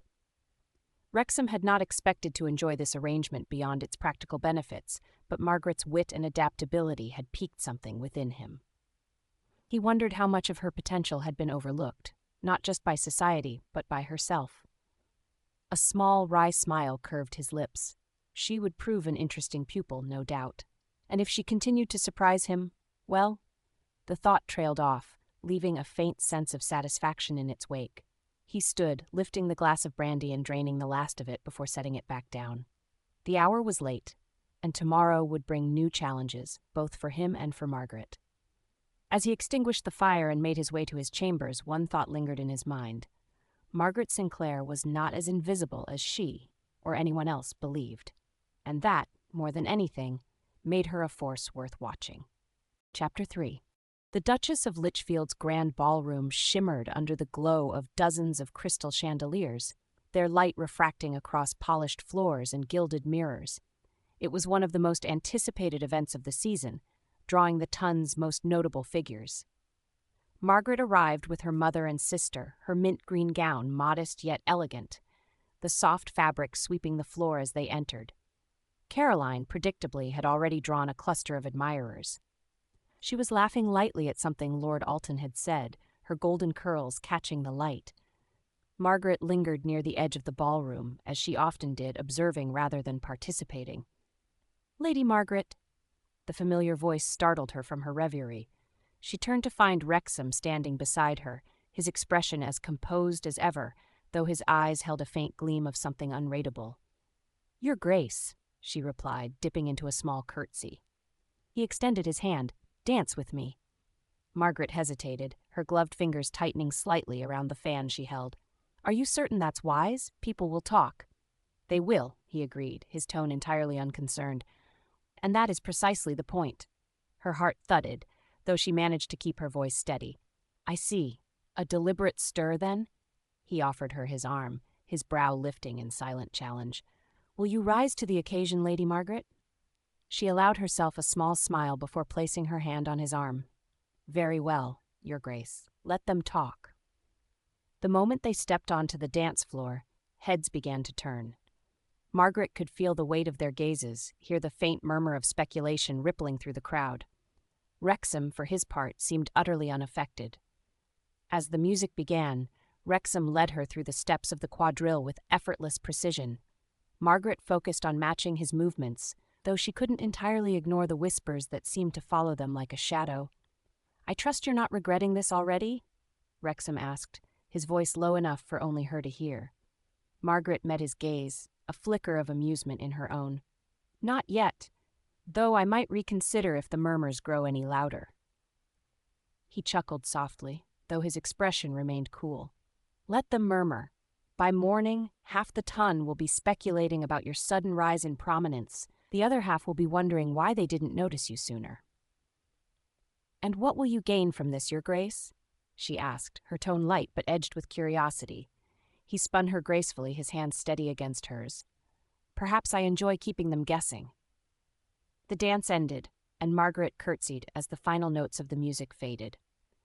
She expected Wrexham to escort her back to the edge of the room, where she might once again fade into the background. Instead, he extended his hand again. "One more," he said, his voice calm but firm. Margaret's eyes widened slightly. "Your Grace, we've already danced." "Exactly," he interrupted, "and it would be a shame to stop now." The musicians began a lively waltz, and Margaret found herself once again stepping onto the floor at Wrexham's side. The murmurs that had been soft and scattered during their first dance now grew louder, more insistent. Couples paused mid-conversation, their eyes following the Duke and his unexpected partner as they moved across the room. "Do you think this is excessive?" Margaret murmured as they turned. "Perhaps," Wrexham replied, his tone entirely unconcerned, "but excess has its uses. Do you disagree?" She hesitated, her pulse quickening as they executed a perfectly timed turn. "I'm not sure yet." "You'll see soon enough," he said. By the time the waltz ended, the atmosphere in the ballroom had shifted. The whispers now felt like a tangible presence, swirling in the air like smoke. Margaret could feel the weight of every glance, every question unspoken yet loud in its intent. Wrexham led her off the floor, his expression as unreadable as ever.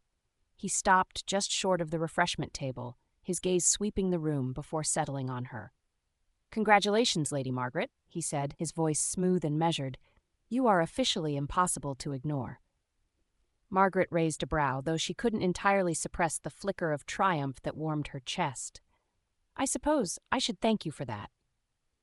"Not at all," he replied, his lips curving into the faintest of smiles.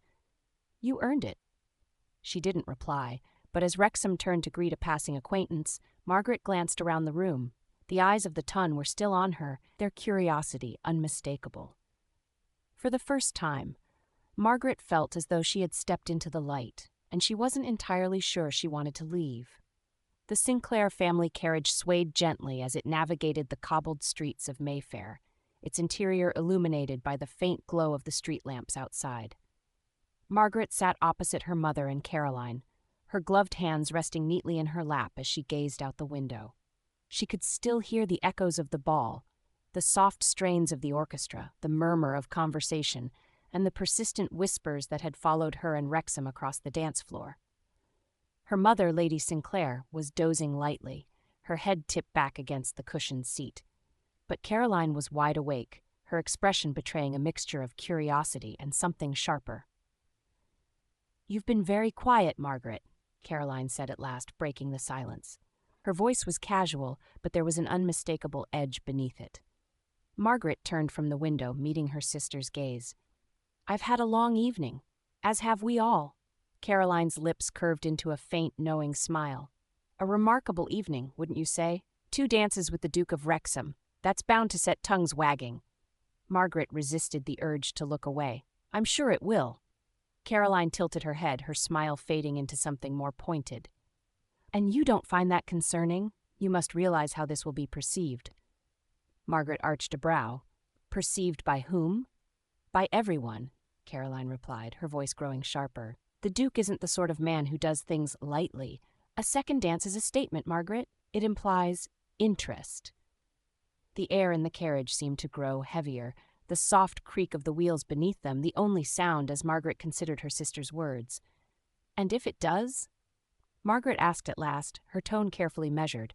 Caroline's eyes widened, her composure slipping for just a moment before she recovered. "Then you'd best tread carefully. The ton isn't forgiving of missteps, especially not from someone in your position." "In my position?" Margaret repeated, her voice quiet but steady. Caroline faltered, her cheeks coloring faintly.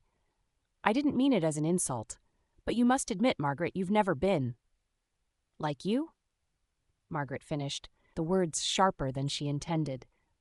The tension between them crackled like a live wire. Their mother stirred briefly but didn't wake, her head lolling against the seat.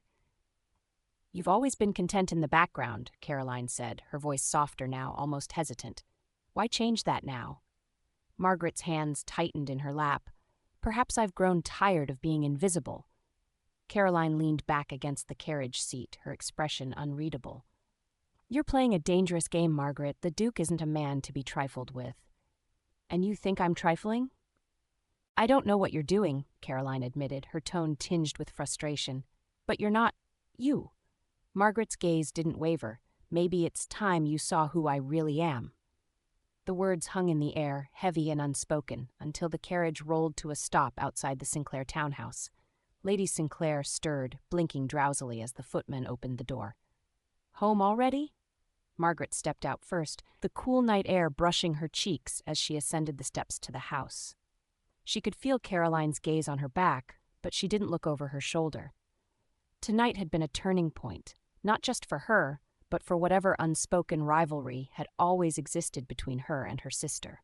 For years, she had allowed Caroline to shine while she remained in the shadows.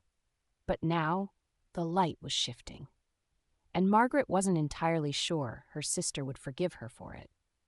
The Pembroke drawing room was a showcase of Regency opulence, a kaleidoscope of gilded mirrors, embroidered cushions, and crystal chandeliers that cast tiny rainbows onto the glossy parquet floors. Margaret sat near the refreshment table, holding a dainty teacup and saucer, observing the room with practiced neutrality. She had learned under Wrexham's tutelage that the art of being noticed often lay in subtlety. Today, she wore a gown of deep emerald green, a shade just bold enough to catch the eye, yet understated enough to avoid censure. A single diamond pin glittered at her neckline, catching the light whenever she moved. The afternoon was warm, and the air hummed with conversation. Lady Pembroke, the perfect hostess, presided over her circle with a practiced smile, though Margaret noted how her sharp gaze darted to each guest, cataloging movements and interactions with the precision of a general surveying a battlefield. Margaret's own position had been carefully chosen. From her vantage point, she could see the entire room, yet she stood just out of the main fray, offering an image of quiet confidence. It was a delicate balance, enough presence to spark curiosity, but not enough to invite immediate interrogation. That balance, however, was soon tested. Lady Margaret, the voice smooth and lilting, interrupted her thoughts. Turning, she found herself face to face with Lord Kettering, his auburn hair gleaming in the sunlight that filtered through the tall windows. He held a teacup of his own, though the glint in his eye suggested his real appetite lay elsewhere. "My lord," Margaret replied, dipping her head politely. Kettering gestured toward the seat beside her, though he didn't wait for her invitation before lowering himself into it. "You've been quite the topic of conversation lately. 2 dances with the Duke of Wrexham? My, how the ton loves a surprise." Margaret took a slow sip of her tea, willing herself to remain composed. It would seem so.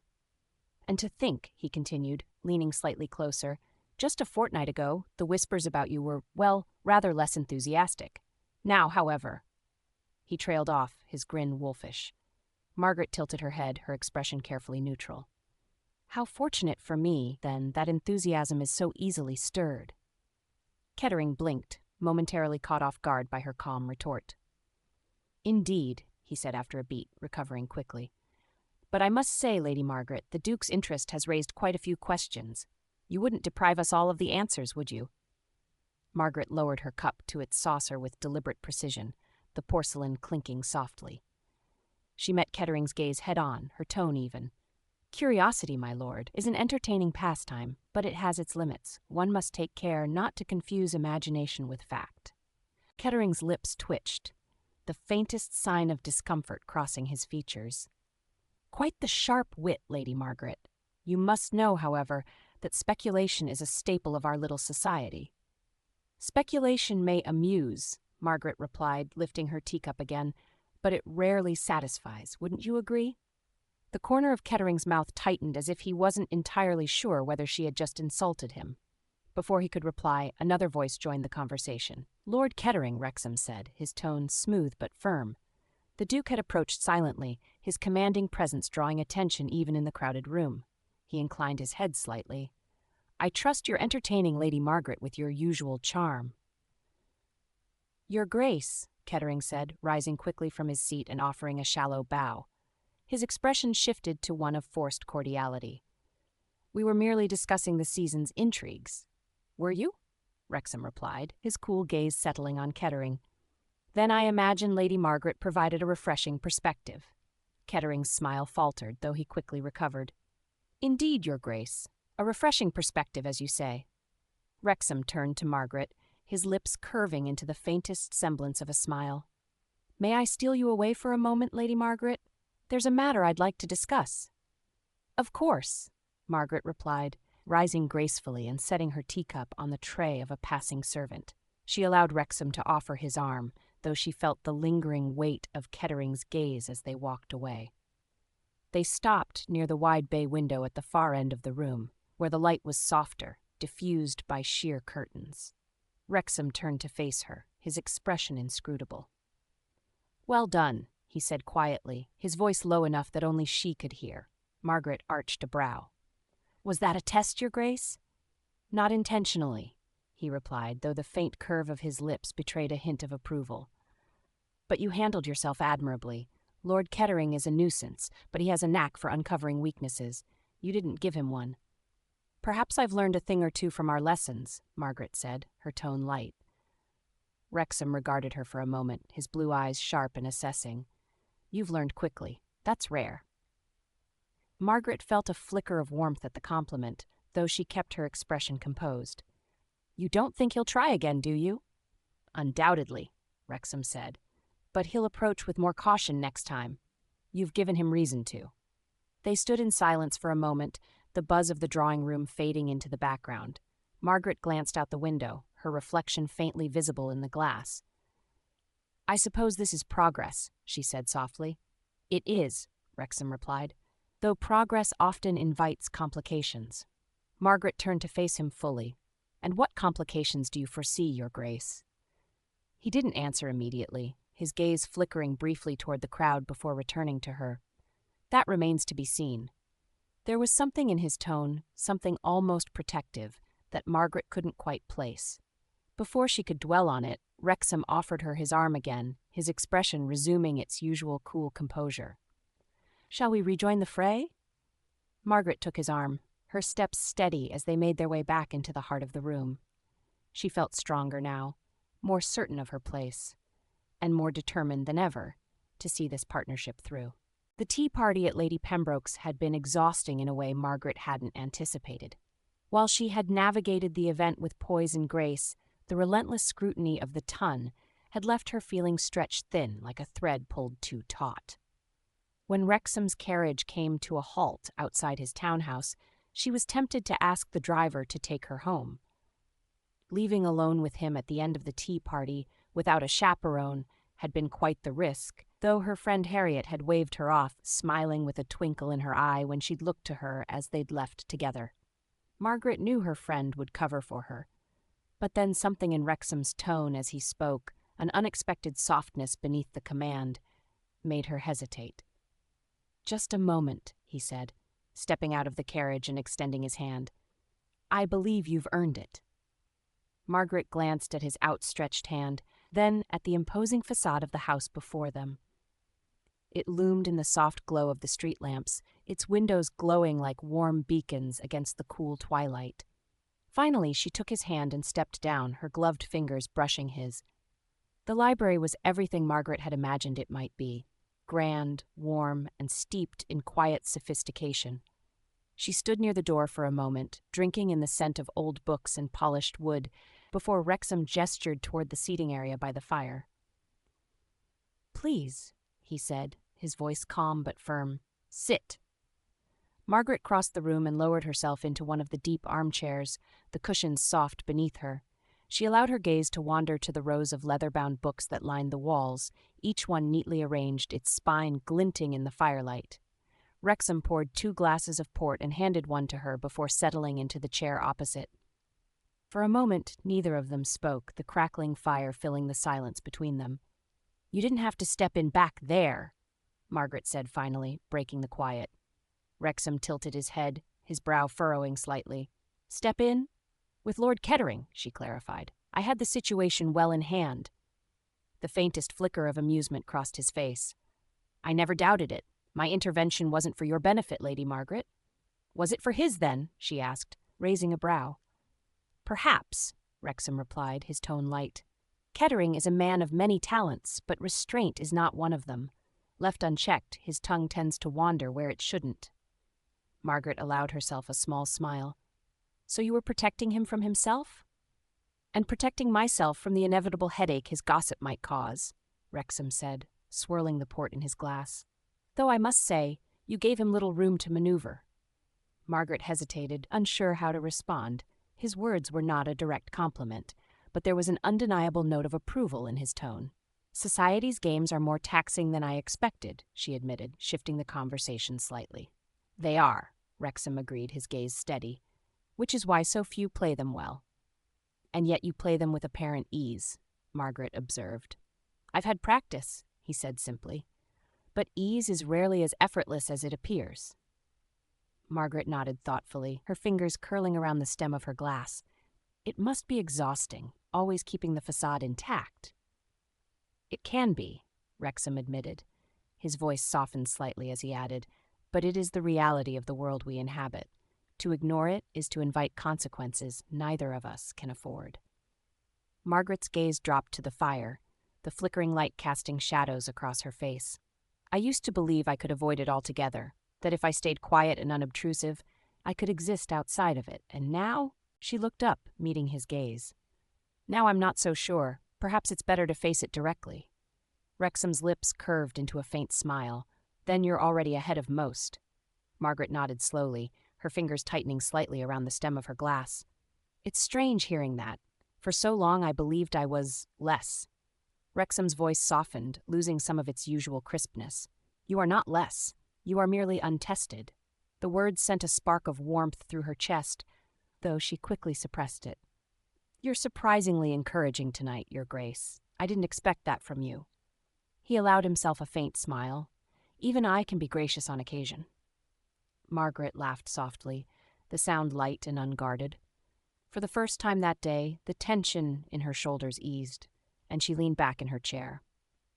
I don't believe I've ever seen you laugh, Wrexham said, a trace of amusement in his tone. It happens more often than you might think, she replied, though usually in less intimidating company. Am I intimidating? Exceptionally, she said, though the twinkle in her eye betrayed her teasing tone. For a moment, Wrexham looked as though he might reply, but instead he simply shook his head, his faint smile lingering. The fire crackled, filling the comfortable silence that had fallen between them. Margaret glanced at the bookshelves, her gaze skimming the rows of titles. Do you read all of these? She asked, breaking the quiet. Not all, Wrexham admitted, but many. Books are reliable companions, more so than most people. Margaret smiled faintly. That I understand. They lapsed into silence again, the warmth of the fire and the quiet of the library wrapping around them like a cocoon. It was a moment of unexpected peace, a reprieve from the relentless demands of the world outside. When Margaret finally rose to leave, Wrexham stood as well, accompanying her to the door. Thank you, she said, pausing just before stepping into the hall. For what? For? She hesitated, searching for the right words. For the port and the conversation. Wrexham inclined his head, his expression softening ever so slightly. You're welcome, Lady Margaret. As she descended the staircase, the sound of her steps echoing in the quiet, Margaret couldn't help but feel that something between them had shifted, subtly, but undeniably. As she heard the click of the front door being closed by the butler behind her, she waited for a footman to open the door to the Wrexham carriage. As she slid inside, for the first time, she allowed herself to wonder what that might mean. The morning was unseasonably warm for the time of year, with sunlight spilling through the tall windows of the Sinclair family breakfast room. Margaret sat quietly at the table, a plate of buttered toast and preserves before her, though she had hardly touched it. Lady Sinclair and Caroline were deep in conversation about the previous evening's ball, their voices rising and falling in practiced tones of society gossip. Lord Alton is becoming rather persistent, Caroline was saying with a faint, practiced sigh. He practically trailed me across the room, though I dare say it wasn't unwelcome. Lady Sinclair chuckled indulgently, reaching for her tea. He's an excellent match, darling. Not many ladies can boast of holding his attention for more than a week. Margaret tuned them out, letting her thoughts drift back to the tea party at Lady Pembroke's. Despite her success in handling Lord Kettering, she couldn't shake the lingering tension from the scrutiny of the ton. Every interaction seemed layered with unspoken expectations, and every glance felt like a challenge. Her thoughts were interrupted by the butler's arrival. He carried a silver tray bearing 2 envelopes which he placed before Caroline with a slight bow. "More correspondence for you, my dear," Lady Sinclair said approvingly. Caroline picked up the envelopes, her slender fingers breaking the first seal. She read it quickly, her expression brightening. "An invitation to the Duchess of Somerset's soirée next week, of course." She turned to the second envelope, her brow furrowing slightly. "This one is for you, Margaret." Margaret blinked in surprise. "For me?" Caroline handed the envelope across the table, her curiosity poorly concealed. Margaret's heart quickened as she accepted it, her fingers brushing the thick, creamy paper. The crest embossed on the back confirmed its origin.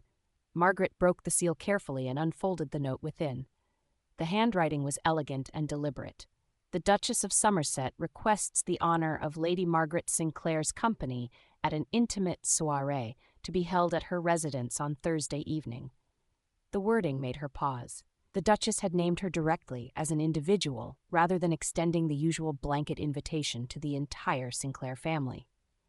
But the note included the necessary phrasing, under the accompaniment of Lady Sinclair and Lady Caroline Sinclair, ensuring that propriety was maintained. "Well?" Caroline asked, a sharpness in her tone as she watched Margaret's expression. "It appears I and Mamma are invited as well," Margaret replied, keeping her voice calm. She placed the note on the table, though her hands trembled slightly.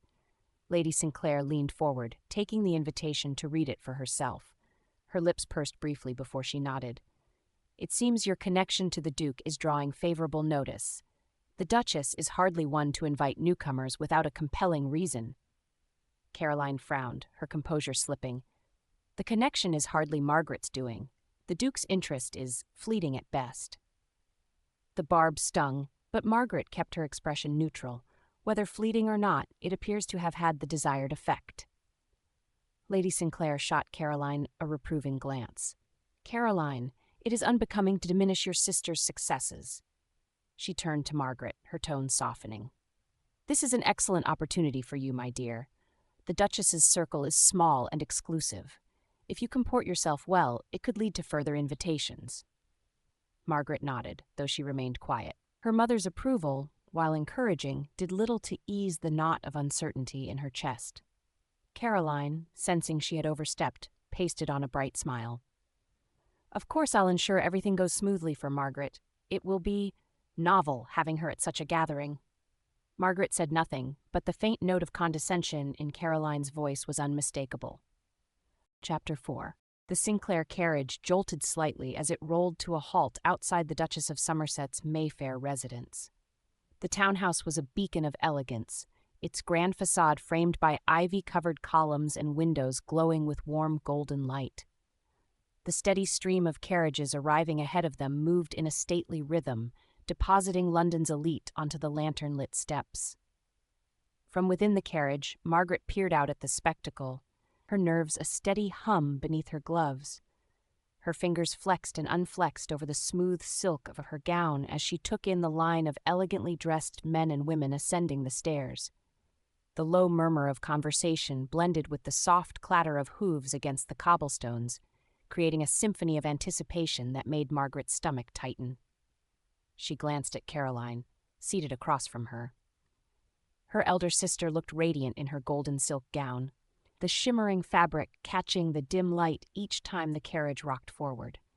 As always, Caroline exuded poise and confidence, her posture impossibly straight and her expression serene. It was a stark contrast to Margaret's own fluttering nerves, though she worked hard to keep them from showing. "Stand tall, Margaret," Caroline said, smoothing the line of her bodice. "You've been invited here, which means you're expected to look the part. Don't embarrass yourself or me." Margaret straightened her spine, swallowing the sharp retort that sprang to mind. Caroline's words, though delivered with their usual edge, were not entirely unwarranted. Tonight was not a charity invitation. The Duchess of Somerset's soirees were renowned for their exclusivity, and anyone who graced her guest list was expected to bring charm, wit, and grace, or risk their reputation being quietly dismantled. "I have no intention of embarrassing you, Caroline," Margaret replied evenly. She glanced down at her emerald gown, chosen for its striking color and daring simplicity. "If anyone should worry about being memorable tonight, it's you." Caroline's brows arched faintly, though her lips quirked in what might have been approval. Before she could respond, the carriage came to a stop. The door swung open, and the footman extended a hand to help Caroline descend first. Margaret followed, inhaling deeply as her slippers met the polished stone of the steps. The cool evening air was crisp with the faintest scent of blooming jasmine, a subtle luxury that spoke of the Duchess's attention to detail. As they ascended the steps, Margaret felt the weight of the moment settle on her shoulders. The polished stone reflected the soft lantern light, and the hum of conversation spilled from the open doors. Inside, the glow of chandeliers and the strains of string music created a magnetic pull, beckoning her into the heart of society's most dazzling stage. "Smile, Margaret," Caroline whispered as they reached the doors. "And remember, grace above all else." The entry hall was a vision of grandeur. The marble floors gleamed underfoot, their intricate patterns a testament to both expense and taste. Massive floral arrangements, bursting with roses and hydrangeas, lined the walls, their scent mingling with the subtle perfume of arriving guests. Above them, an enormous crystal chandelier refracted the light into thousands of shimmering shards, casting a golden glow over the room. The butler stepped forward, his voice smooth and practiced as he announced, "Lady Sinclair and her daughters, Lady Caroline and Lady Margaret." Margaret's name hung in the air like a challenge. As she stepped into the drawing room, her gaze swept across the space, taking in the glittering crowd that filled it. Ladies in sumptuous gowns stood in groups, their heads bent together in soft whispers, punctuated by musical laughter. Gentlemen impeccably dressed in dark coats and white cravats hovered near the edges, their eyes keen as they took in the arrivals. Margaret felt their attention shift toward her and Caroline, a subtle but unmistakable shift in the hum of conversation. She resisted the urge to fidget, instead lifting her chin and focusing on the rhythmic click of her heels against the floor. Beside her, Caroline moved with the ease of someone entirely at home in such surroundings, her golden gown shimmering as she walked. The Duchess of Somerset stood at the far end of the room, her petite frame draped in sapphire silk. Despite her diminutive stature, she commanded the space effortlessly, her sharp eyes scanning each guest with the precision of a general assessing her troops. "Follow my lead," Caroline murmured, her voice low but firm. Margaret nodded, though she felt a surge of irritation at the implication that she needed guidance. Tonight, she was determined to be more than just Caroline's shadow. As they neared the Duchess, Margaret felt her heart quicken. This was no ordinary introduction. The Duchess's approval could mark the difference between a successful season and a forgettable one. Every move, every word had to be measured with care. The Duchess turned toward them as they approached, her expression cool but not unkind. Her sharp gaze flicked briefly to Margaret before settling on Caroline. "Lady Sinclair," the Duchess said, her tone polite but detached. "Your Grace," Caroline replied, dipping into a flawless curtsy. "Thank you for hosting such a beautiful evening." The Duchess inclined her head slightly before shifting her attention to Margaret. For a moment, the weight of the older woman's scrutiny pressed down on her, sharp and unrelenting. Margaret dipped into her own curtsy, careful to keep her movements graceful but not ostentatious. "Your Grace," Margaret said, her voice steady despite the nervous flutter in her chest. "Thank you for including me this evening." The Duchess studied her for a moment longer, her gaze sweeping over Margaret's gown before settling on her face. Then, with a faint nod, she said, "Lady Margaret, I trust you are finding your first season illuminating?" "It is certainly an education," Margaret replied, allowing a faint smile to touch her lips. The Duchess's mouth twitched as though suppressing a smile of her own. "Indeed. And have you learned how to make yourself indispensable yet? Or are you still observing?" Margaret hesitated, choosing her words carefully. She had spent years observing, blending into the background while others commanded the room. Tonight, however, felt different. "Perhaps a bit of both, Your Grace," she replied. "Observation is invaluable, but I've found action to be equally important." The The Duchess's sharp eyes gleamed with something like approval. A wise answer, and I expect you'll show us all precisely how well you've learned to act before the night is through. The words were not a threat, but a challenge. Margaret met the Duchess's gaze, feeling a small ember of determination spark within her. As they stepped away, Margaret cast a glance back toward the Duchess, who was already turning her attention to another guest. The encounter had been brief, but it left Margaret with a strange mixture of exhilaration and resolve. She had not faltered. "She likes you," Caroline said quietly as they rejoined the flow of the room. Margaret glanced at her sister, surprised. "How can you tell?" "She didn't dismiss you outright," Caroline replied with a faint smile. "Trust me, for the Duchess, that's as good as praise." As Margaret stepped away from the Duchess, she allowed herself a small exhale, though she kept her expression poised. The first hurdle had been cleared, and with the Duchess's approval, or at least her lack of disapproval, Margaret felt a flicker of confidence. But she knew the evening was far from over. The Duchess's soirees were as much an exercise in endurance as they were an opportunity to shine. She drifted through the room, her emerald gown catching the light as she moved. The low hum of conversation surrounded her, a constant undercurrent punctuated by bursts of polite laughter. Everywhere she looked, clusters of finely dressed men and women engaged in the intricate dance of society, a tangle of flattery, gossip, and veiled barbs. Margaret paused near a side table draped with a fine damask cloth, where crystal glasses of champagne and small plates of delicacies awaited the guests. She reached for a glass, her gloved fingers brushing the cool crystal. As she lifted it to her lips, a familiar and unwelcome voice broke the delicate calm. "Lady Margaret," came the honeyed tone of Lady Pembroke. Margaret turned slowly, her pulse quickening. Lady Pembroke approached with her daughter, Miss Helena Pembroke, in tow. Both women were dressed to perfection, their gowns a symphony of pastel silks and sparkling embellishments, yet their smiles carried a sharpness that set Margaret instantly on edge. "How lovely to see you," Lady Pembroke continued, her eyes narrowing ever so slightly as they swept over Margaret's gown. "I must say, the Duchess has outdone herself tonight, has she not? So many new faces, such an eclectic gathering." Margaret dipped her head politely. "Good evening, Lady Pembroke, Miss Pembroke. I hope you are enjoying the soirée." "Oh, quite," Lady Pembroke replied, her lips curving into a smile that didn't reach her eyes. "Though I admit I hadn't expected the guest list to be quite so broad." Margaret felt a flicker of irritation, but kept her composure.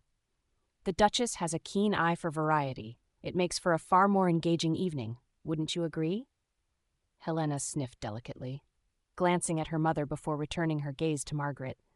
"Indeed, though some variety is more welcome than others." The implied slight hung in the air like a faint but acrid scent. Margaret felt her cheeks flush, but before she could formulate a reply, a new voice joined the conversation. "Lady Pembroke," said Harriet Pemberton, her tone as smooth as silk, but with an unmistakable edge. Margaret turned to see her friend approaching, her lavender gown sweeping elegantly across the floor. Harriet's smile was razor-sharp, and her eyes sparkled with a mixture of amusement and something more dangerous. "Practicing your diplomacy again, I see," Harriet continued as she stepped into the circle. "Such an admirable skill."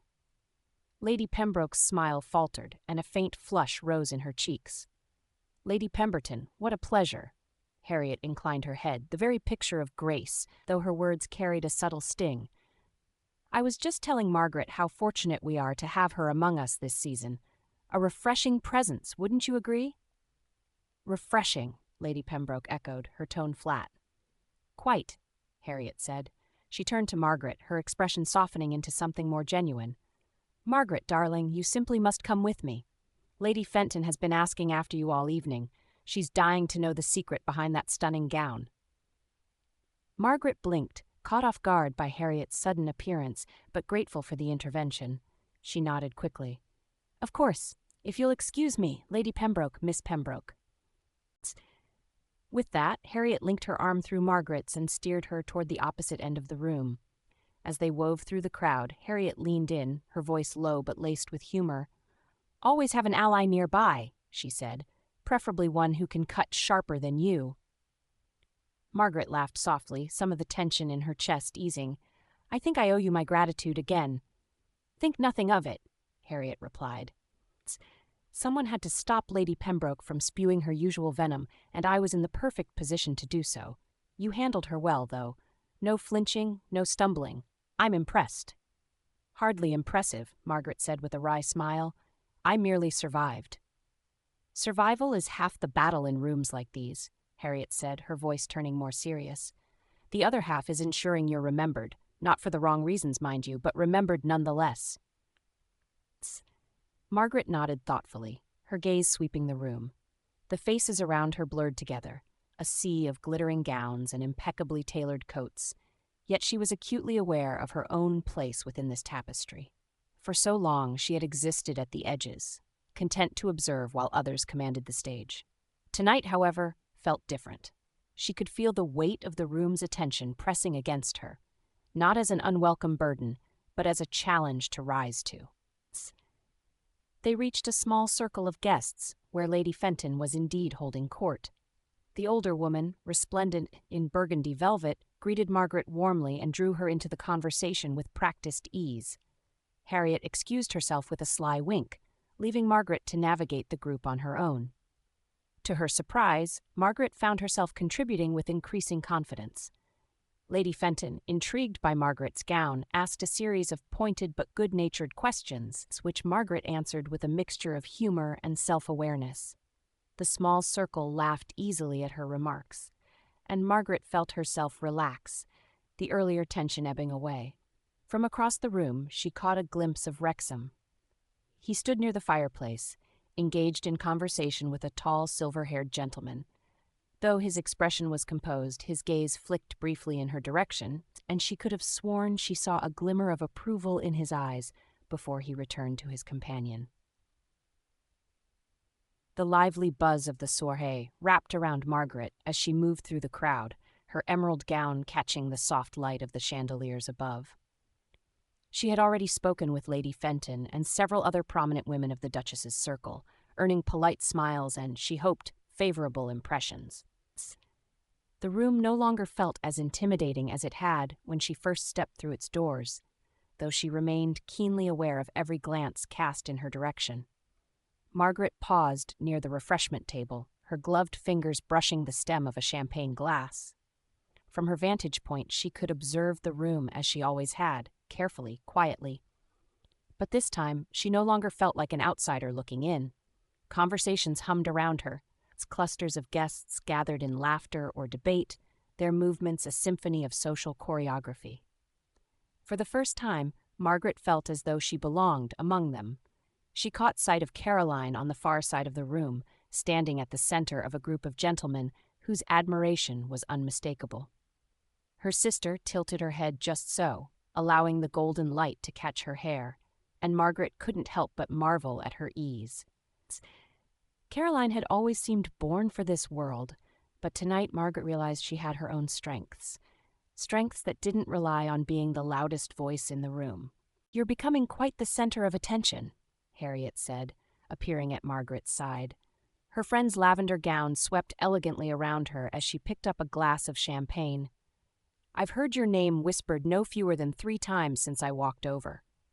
Margaret tilted her head, a faint smile playing on her lips. "Should I be concerned?" "Not at all," Harriet replied. "You've intrigued them, which is precisely what you should be doing. Though I must admit, I'm rather enjoying the way Lady Pembroke has been glowering at you from across the room." Margaret's gaze flicked toward Lady Pembroke, who was indeed casting a dark look in her direction. A faint flush crept up Margaret's cheeks, but she kept her expression composed. "She's likely plotting my social demise as we speak," Margaret said lightly. "Let her try," Harriet said with a grin. "She'll only make herself look foolish. Besides, you have something she doesn't, an ally with a far sharper tongue." Margaret laughed softly, the tension in her chest easing slightly. Harriet's confidence in her was a balm she hadn't realized she needed. As they continued their quiet conversation, Margaret became aware of a familiar presence in the room. Her gaze drifted toward the fireplace, where Wrexham stood speaking with a tall, silver-haired gentleman. His posture was relaxed, his expression calm, but there was an intensity about him that made it impossible not to notice him. "He's watching you, you know," Harriet said, following her gaze. Margaret's heart gave a small, traitorous flutter. Who? Don't play coy, Harriet said with a smirk. The Duke of Wrexham, of course. He's been glancing in your direction all evening. If I didn't know better, I'd say he was trying to ensure no one steps out of line with you. Margaret shook her head, though the thought sent a strange warmth through her chest. He's simply being polite. Polite? Harriet echoed, arching a brow. My dear Margaret, politeness is offering a dance and bowing out gracefully. This, she gestured subtly toward Wrexham, is something else entirely. Before Margaret could respond, Lord Wensley approached with a jovial smile, cutting off their conversation. Lady Margaret, he exclaimed, his voice loud enough to draw several heads. What a pleasure to see you tonight. Margaret offered him a polite smile. Good evening, Lord Wensley. I must say, Wensley continued, his cheeks flushed with what Margaret suspected was more than just enthusiasm. You've caused quite the stir tonight. It's not every day one sees the Duke of Wrexham take such an interest in a young lady. Harriet coughed lightly into her hand, clearly stifling a laugh. Margaret kept her tone even. The Duke has been most gracious, as always. Gracious indeed, Wensley said with a chuckle. And how do you find yourself enjoying the Duchess's soirée? Not too overwhelming, I hope. Not at all, Margaret replied. The Duchess has created such a welcoming atmosphere. It's a pleasure to be here. Wensley nodded approvingly. Well said, Lady Margaret, well said. You've got a sharp head on your shoulders, and that'll serve you well in rooms like this. He tipped his glass toward her before disappearing back into the crowd, leaving Harriet to shake her head in amusement. You handled that well, Harriet said, though if Lord Wensley starts spinning tales about you and Wrexham, you might find yourself in every drawing-room discussion by morning. Margaret sighed, though her lips curved into a faint smile. That seems inevitable, no matter what I do. And isn't that a wonderful thing? Harriet said with a wink. The music shifted into a slower, more intimate melody, the strings weaving a delicate harmony that seemed to soften the very air of the room. Couples moved toward the dance floor, their steps languid and graceful, while others lingered at the edges, content to observe. Margaret stood near one of the tall windows that framed the far side of the room, her champagne glass held loosely in one hand. The night had already proven more eventful than she had anticipated. From the Duchess's sharp but approving words to Lord Wensley's unsubtle remarks about Wrexham, Margaret had navigated each moment with an ease that surprised even herself. Yet the weight of the room's scrutiny still clung to her, a constant reminder that every move, every word, could tip the delicate balance of her success. She watched the dancers for a moment, their movements synchronized with the soft swell of the music. There was something hypnotic about the way they moved, their gowns and coats creating a kaleidoscope of color beneath the glittering chandeliers. Lost in thought, Lady Margaret? The familiar voice pulled her from her reverie. Margaret turned to find Wrexham standing beside her, his expression calm but unreadable. His dark coat was perfectly tailored, and the soft golden light from the chandelier caught the angles of his face, making him appear almost impossibly composed. Not lost your grace, Margaret replied, offering a small smile. Merely observing. An admirable pastime, Wrexham said, his gaze following hers to the dance floor, though I wonder if it's as satisfying as participating. Margaret tilted her head, studying him. Do you mean to suggest that observing is not enough? Not always, he replied, his tone light but laced with meaning. There are times when one must step forward, even at the risk of being noticed. Margaret considered his words, her fingers brushing the rim of her glass. And yet, observation has its own merits. It allows one to understand the room before deciding where, or if, to step. Wrexham's lips quirked into a faint smile, spoken like someone who understands the value of strategy. Perhaps I've had a good teacher, Margaret said, the words escaping before she could think better of them. Wrexham's gaze shifted back to her, and for a moment, the weight of it was almost tangible. You've had guidance, yes, he said, his tone quieter now, but you've done the work yourself. Don't mistake your own progress for someone else's doing. Margaret blinked, surprised by the directness of his words. She wasn't certain how to respond, so she looked away, her gaze returning to the dancers. Do you ever grow tired of this? She asked softly. Tired of what? This, Margaret said, gesturing vaguely to the glittering room around them. The endless conversations, the subtle games, the constant scrutiny. Doesn't it ever feel exhausting? Wrexham was silent for a moment, his expression thoughtful. It can be, he admitted, but it's also necessary. These games, as you call them, are the currency of our world. To ignore them is to risk irrelevance, or worse. Margaret nodded, though a faint frown tugged at her lips. I understand that, she said, but sometimes I wonder if it's worth the cost. That, Wrexham said, his voice softening, is a question only you can answer. Before Margaret could respond, Lady Pembroke arrived, her sharp smile as perfectly polished as her pearls. Your Grace, she said, dipping into a shallow curtsy, and Lady Margaret, how delightful to see you both.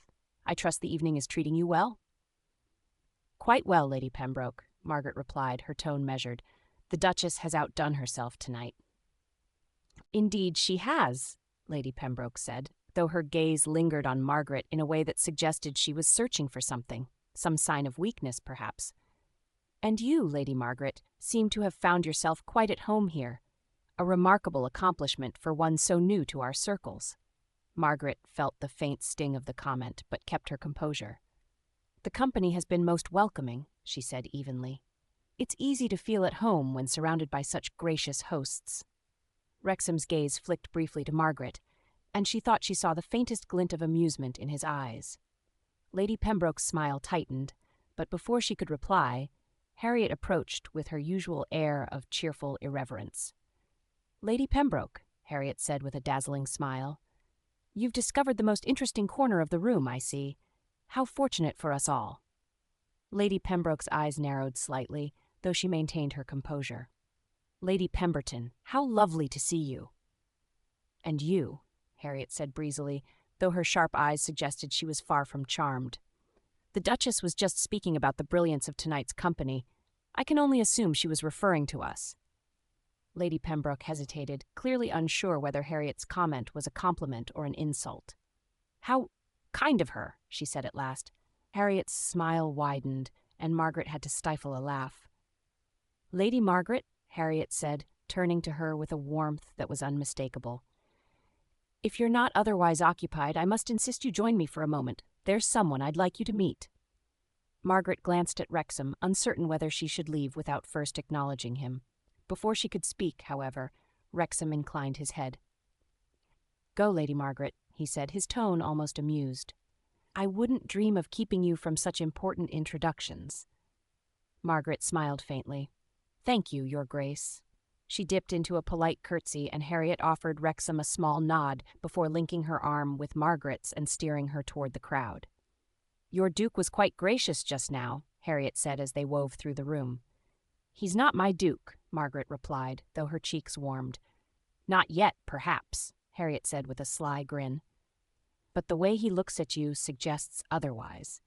Margaret laughed softly, though her thoughts lingered on Wrexham's parting words as Harriet led her toward the next chapter of the evening. The evening had begun to wind down, the vibrant energy of the soirée mellowing into something softer, more reflective. The orchestra continued to play, but the tempo had slowed, its melodies turning wistful as couples left the dance floor and small groups gathered in quiet conversation. Servants moved discreetly among the guests, collecting empty glasses and offering trays of refreshments, their movements precise and practiced. Margaret stood near one of the tall windows overlooking the darkened streets of Mayfair, her gaze drifting over the soft glow of gas lamps lining the avenues. The faint chill of the glass against her fingers was grounding, a welcome contrast to the warmth of the crowded room. She let out a small, steadying breath, reflecting on the night's events. It had been a whirlwind of introductions, subtle challenges, and carefully placed words. Each conversation had felt like a test, and while she had not emerged entirely unscathed, she had held her own. The memory of Lady Pembroke's veiled barb still lingered, but Harriet's sharp wit had diffused the tension, allowing Margaret to recover her footing. The Duchess's words also echoed in her mind, a quiet but persistent reminder of the stakes. Margaret had spent so much of her life content to remain in the shadows, but tonight she had stepped into the light, and for the first time she felt she might be able to hold her place there. Her musings were interrupted by a soft rustle of fabric. Turning, she found herself face to face with the Duchess of Somerset. The older woman's sapphire gown shimmered faintly in the low light, and her sharp eyes held the same keen intelligence that had unnerved Margaret earlier in the evening. "Lady Margaret," the Duchess said, her voice low and precise.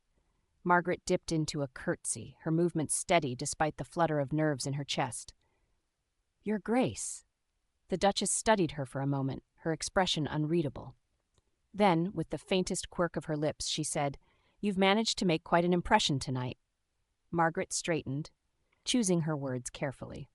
"I'm honored to have been included this evening. Your Grace's hospitality is unparalleled." The Duchess waved a hand, dismissing the compliment. "Hospitality is a given in circles such as ours. What matters is how one uses the opportunities presented." She tilted her head slightly, her gaze piercing. "And you, Lady Margaret, seem to understand that." Margaret hesitated, unsure how to respond. "I've done my best to meet the expectations of the evening," she said finally. The Duchess's lips curved into a faint smile, though it was impossible to tell whether it held approval or amusement. "Meeting expectations is the bare minimum, my dear. Exceeding them is what sets one apart." Margaret nodded, her pulse quickening. "I hope to do so, Your Grace, tonight and in the future." The Duchess regarded her for another long moment before giving a single nod. "We shall see, but I believe you may surprise us all yet, Lady Margaret. Continue as you have tonight, and you'll find doors opening that you never thought to approach." The words sent a jolt through Margaret, equal parts encouragement and challenge. "Thank you, Your Grace. Your faith means a great deal." The Duchess inclined her head, the faintest trace of approval flickering in her sharp eyes. "It's earned, not given," she said simply, before turning and disappearing into the crowd. Margaret stood frozen for a moment, her thoughts swirling. The encounter had been brief, but it carried more weight than any other interaction of the evening. The Duchess's approval was a prize that few could claim, and while Margaret did not delude herself into thinking she had fully secured it, she had at least made a step in the right direction. "Daydreaming again?" Margaret turned to find Harriet approaching, her lavender gown trailing elegantly behind her. Her friend carried an empty glass in one hand and an unmistakable look of satisfaction on her face. "I was reflecting," Margaret replied lightly, though she suspected Harriet would see through the attempt at nonchalance. "Reflecting, were you?" Harriet said, arching a brow. "On the fact that the Duchess herself singled you out? Or on how half the room hasn't stopped whispering about you since the waltz?" Margaret let out a soft laugh, shaking her head. "Neither, actually. I was thinking about how exhausting all of this is." "Exhausting, yes," Harriet agreed, though her grin didn't falter. "But exhilarating, too. Admit it, Margaret, you're enjoying this more than you expected." Margaret hesitated, her lips curving into a faint smile. "Perhaps a little." Harriet laughed, her eyes gleaming with triumph. "I knew it. You're finally starting to see the appeal of it all. The intrigue, the games, the power of turning heads." "It's not the power I enjoy," Margaret said quietly. "It's the sense that I might finally have a place here, that I might be more than just a shadow." Harriet's expression softened, and she reached out to squeeze Margaret's hand. "You've always been more than a shadow," she said firmly. "It just took the right light to show it." Margaret's chest tightened at the words, but before she could reply, Harriet's gaze shifted over her shoulder. "And speaking of light," Harriet said with a sly grin, "your Duke is heading this way." Margaret turned, her heart giving an unsteady lurch as Wrexham approached. He moved with his usual unhurried confidence, the weight of the room's attention trailing after him like a shadow. "Lady Margaret," Wrexham said as he stopped before her, his voice low and steady, "I see the evening has not wearied you yet." "Not entirely, Your Grace," Margaret replied, her tone measured. "Good," he said, "because I suspect your presence here tonight has left quite the impression." The Duchess herself seemed most pleased. Margaret's brows lifted slightly, though she kept her surprise in check. "You seem very well informed, Your Grace." Wrexham's lips quirked into a faint smile. "It pays to be observant." Before Margaret could respond, Harriet cleared her throat pointedly. "Well, this has been delightful," Harriet said with exaggerated cheer, "but I believe I see Lady Fenton waving me over. I'm sure you two can manage without me for a moment." She swept away before either of them could object, leaving Margaret and Wrexham alone near the window. "Lady Pemberton seems to enjoy orchestrating things," Wrexham remarked, his tone lightly amused. "She means well," Margaret said with a faint smile. Wrexham studied her for a moment, his expression softening. "You've done well tonight, Lady Margaret. You've handled yourself with grace and intelligence, qualities not often found in the same measure." "Thank you, Your Grace," Margaret said, her voice quieter now. "That means a great deal, coming from you." He inclined his head, the faintest trace of warmth in his gaze. "Good night, Lady Margaret. I hope to see you again soon." "Good night, Your Grace," she replied, watching as he disappeared into the crowd. As the evening drew to a close, Margaret lingered by the window for a moment longer, her thoughts spinning. She had stepped into the light tonight, and though the path ahead was uncertain, she felt a quiet confidence building within her. For the first time, she truly believed she might find her place in the world she had always watched from the shadows. Chapter 5. The next day, the morning sun filtered softly through the lace curtains of Margaret's bedroom, casting delicate patterns across the polished floorboards. Margaret sat at her dressing table, brushing out the loose waves of her dark hair. The tranquility of the moment was a welcome reprieve from the previous night's whirlwind of social games and expectations. Yet she knew that peace in the Sinclair household rarely lasted long. A sharp knock on the door broke the stillness. Before Margaret could respond, the door swung open, revealing Caroline, who strode inside with all the grace and authority of someone used to commanding every room she entered. Clad in an elegant pale blue morning gown, Caroline's golden hair gleamed in the light as she shut the door behind her with a decisive click. "Good morning, Margaret," Caroline said, though her tone was anything but cheerful. "Good morning, Caroline," Margaret replied cautiously, setting her brush down on the vanity. Caroline's eyes narrowed as she crossed the room, her heels clicking sharply against the floor. "I thought I would find you here, quietly basking in your latest triumph," she said, her voice tight with barely concealed irritation. Margaret blinked in confusion. "I beg your pardon. What triumph are you referring to?" "Don't play coy," Caroline snapped, her lips curving into a bitter smile. "You know exactly what I mean. The entire ton is buzzing about you and the Duke of Wrexham. Twice in one night, Margaret, twice! You've danced with him and paraded around like the pair of you are on the verge of an understanding." Margaret felt a sudden rush of heat rise to her cheeks. She turned slightly in her chair, facing her sister more fully. "That's not true," she said firmly. "The Duke has been kind to me, yes, but there's nothing improper about our association." "Kind," Caroline repeated with a sneer. "Is that what you call it?" "Don't be naive, Margaret. A man like Wrexham doesn't offer kindness without reason, and now everyone is speculating about the two of you." Margaret's pulse quickened as she struggled to keep her composure. "You're exaggerating. We shared a few dances and polite conversation. That's hardly cause for gossip." "Oh, but it is," Caroline countered, her eyes flashing with frustration. "You may not understand how these things work, but I do. When a man of his stature takes notice of someone, especially someone like you, people take note, and they will twist every glance and gesture into something more."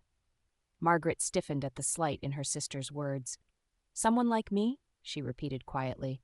Caroline waved a hand dismissively. "You know what I mean. You're not exactly the most visible member of our family. Until now, of course. Suddenly, you're being whispered about at every gathering, and not all of the whispers are flattering." Margaret rose from her chair, her gaze steady. "Is that what this is about? You're upset because I've become visible?" Caroline's mouth opened in surprise, as if she hadn't expected Margaret to challenge her. For a moment she hesitated, then shook her head with a tight laugh. "This isn't about jealousy, Margaret. I'm trying to warn you.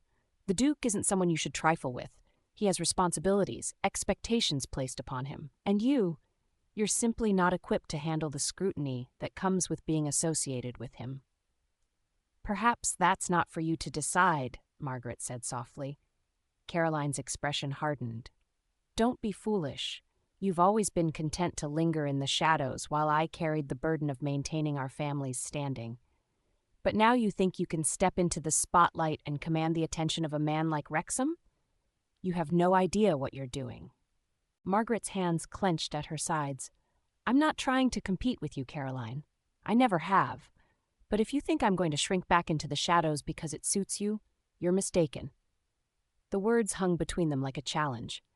Caroline's eyes flashed with something Margaret couldn't quite decipher. Hurt, perhaps, buried beneath layers of pride and resentment. But her tone remained cold. "Fine," Caroline said at last. "Do as you wish. But don't come crying to me when it all falls apart."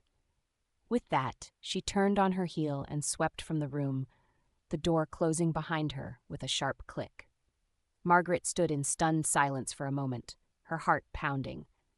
The confrontation had left her shaken, though not entirely surprised. Caroline had always been the star of their family, the one who dazzled wherever she went. For years, Margaret had accepted her role in the background, content to observe and support from the sidelines. But now, things were changing.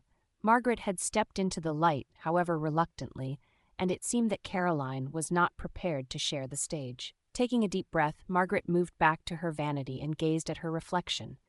Her hazel eyes held a quiet determination that hadn't been there before.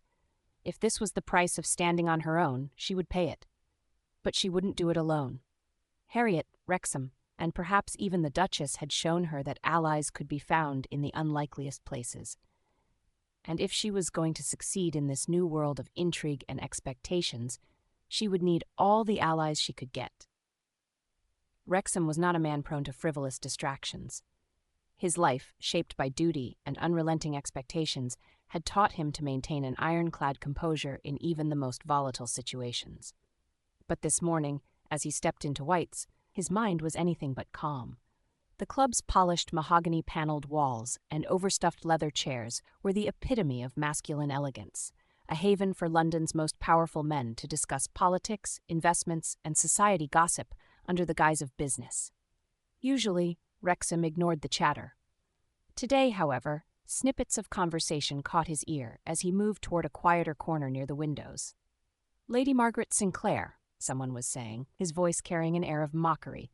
"Quite the rising star this season or so, it seems, but isn't it curious how quickly she's gained favor? Some might call it calculated." Wrexham's jaw tightened. He recognized the speaker, Lord Eastwood, a man who thrived on petty gossip and insinuation. "Oh, undoubtedly calculated," another voice added with a chuckle. "She's clever, that one. Knows exactly how to catch a man's attention. I hear she's already positioned herself near Wrexham. 2 waltzes in one night. Well, you know what that suggests." "Ambition," Eastwood said, smirking. "And perhaps desperation. You'd think her sister would have the better claim on a match like that, but it seems Lady Margaret has other plans." Wrexham's hands curled into fists at his sides. He forced himself to exhale slowly, letting the tension drain from his shoulders. He had no desire to engage with these men. Their words, though insidious, were no more than the idle prattle of those too cowardly to face their targets directly. Yet the fact that Margaret's name had become a subject of such talk unsettled him more than he cared to admit. He moved away from the conversation, his boots striking a firm rhythm against the parquet floor. Despite his efforts to brush off his concern, the rumors clung to his thoughts like burrs. Margaret did not deserve to have her character questioned, not when she had done nothing but navigate society with grace and intelligence. Later that afternoon, he found himself heading toward St. James's Park without entirely realizing why. He had heard from Harriet Pemberton, his best friend's widow, that Margaret often took walks there in the mornings, and though it was well past the fashionable hour, he hoped he might find her away from prying eyes. The park was quieter now, with only a few stragglers lingering on the gravel paths. Wrexham scanned the landscape, his gaze landing on a familiar figure seated on a wrought iron bench near a small grove of trees. Margaret sat with a book in her lap, her posture relaxed but alert as she watched a flock of birds gather near the pond. For a moment, Wrexham hesitated. He had no right to intrude on her solitude. Yet the memory of Eastwood's mocking tone drove him forward. He strode across the path, the soft crunch of gravel drawing Margaret's attention. "Your Grace." She greeted him with a warm smile, closing her book and rising to her feet. "Lady Margaret," he said, inclining his head. "Forgive the interruption. I didn't mean to disturb you." "You're not disturbing me," she replied easily. It's a welcome surprise. I didn't expect to see you today. Nor did I expect to be here, Wrexham admitted, his lips twitching into a faint smile. But I needed a reprieve from certain conversations. Margaret tilted her head slightly, curiosity flickering in her eyes. Conversations? At White's, I assume? He gave a short nod, unsure how much to reveal. The last thing he wanted was to alarm her. It seems your name has become a popular topic among the club's members. Margaret's expression shifted subtly, her smile faltering just enough for him to notice. Ah, I suppose that was inevitable, wasn't it? Margaret, he caught himself, realizing too late that he had spoken her name without the proper formality. Clearing his throat, he continued, Lady Margaret, you needn't concern yourself with idle gossip. It carries no weight in the circles that matter. I appreciate your reassurance, she said softly. But I'm not naive, Your Grace. I know how quickly perceptions can shape reality. Wrexham studied her, noting the calm resolve in her features. She was far from the timid wallflower he had first perceived her to be. Still, he felt an inexplicable need to shield her from the worst of society's cruelty. I'll see to it that the rumors die down, he said after a moment. There are ways of discouraging such talk without drawing further attention. Margaret shook her head gently. You don't need to do that. If you intervene too directly, it might only fuel the speculation. Let them say what they will. I'll prove them wrong in time. Her words struck a chord deep within him, an echo of his own struggles with public scrutiny and expectation. He admired her composure, though he wished she didn't have to endure this trial at all. You're stronger than they realize, he said quietly. Margaret's gaze softened, and for a moment, the space between them seemed to narrow, the park fading into the background. She opened her mouth to speak, but the sound of approaching footsteps shattered the moment. Margaret, there you are, Harriet called cheerfully as she emerged from the path. She slowed when she noticed Wrexham, her eyes gleaming with amusement. And Your Grace as well. How convenient. Margaret laughed softly, stepping back from Wrexham. It seems the park is more popular than expected today. I'll leave you to your walk, Wrexham said, his tone formal once more. Good day, Lady Margaret. Lady Pemberton.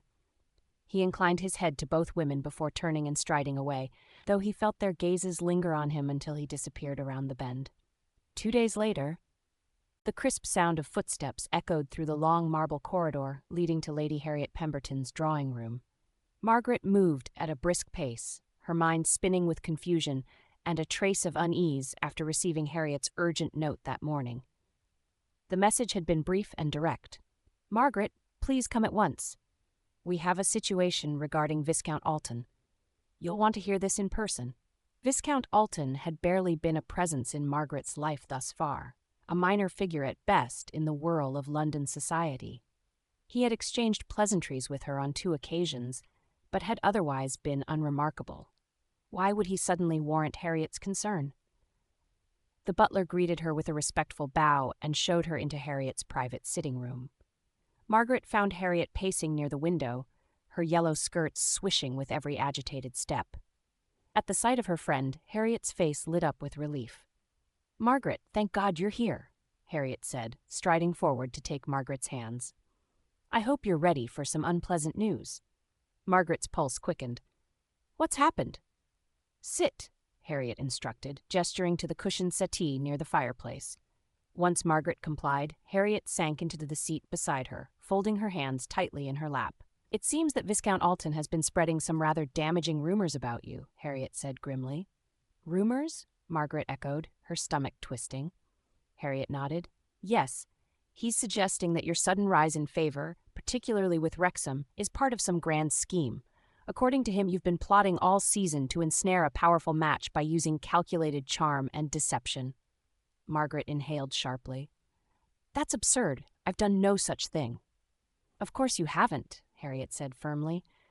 But the truth is rarely a concern for people like Alton. I suspect he has his own reasons for stirring trouble. Perhaps he feels slighted in some way or is trying to curry favor with someone higher up the social ladder. Margaret clenched her hands in her lap, frustration bubbling beneath her skin. And people are believing him? Some are, Harriet admitted. Rumors are insidious things. Once they take root, they spread quickly, especially among those who resent seeing others rise. Margaret's mind raced as she tried to comprehend the full implications. Alton's lies threatened not only her reputation, but also her growing standing within society. She had worked so hard to prove herself worthy of the opportunities afforded to her, and now it seemed that all of it could be undermined by a few careless words. "What can we do?" Margaret asked softly. Harriet's eyes narrowed with determination. "We counter it before it gains more traction. We make it clear that Alton is the one with dubious motives." "How?" "Fortunately," Harriet said with a glint of satisfaction, "Wrexham is already aware of the situation. I happened to run into him this morning and shared what I'd learned. He wasn't pleased." Margaret felt her breath hitch slightly at the mention of Wrexham. "He knows?" "Indeed," Harriet replied, her tone growing serious. "And he's not taking this lightly. He intends to confront Alton at Lord Melbury's soiree tonight. Publicly." Margaret's eyes widened. "Publicly? But won't that draw even more attention to the rumors?" "Perhaps," Harriet said. "But Wrexham isn't one to make rash decisions. If he's planning a confrontation, it's because he knows exactly how to handle it. Trust him, Margaret." Margaret hesitated. The idea of Wrexham defending her reputation in such a public setting was both reassuring and unsettling. While she appreciated his support, she worried about the consequences of making this matter even more visible. The ballroom at Lord Melbury's estate glittered with opulence as guests milled about in anticipation of the evening's events.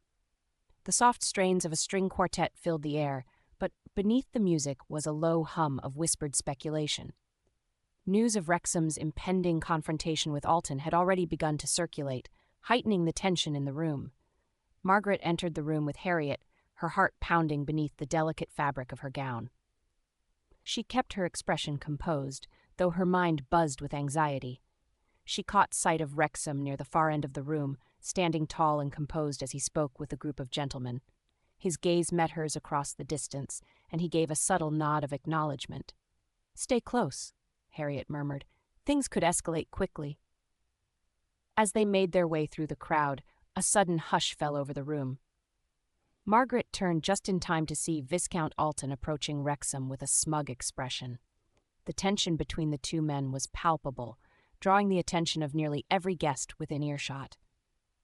"Your Grace," Alton said, his voice smooth and condescending, "a pleasure to see you this evening. I trust you've heard the latest observations circulating about Lady Margaret?"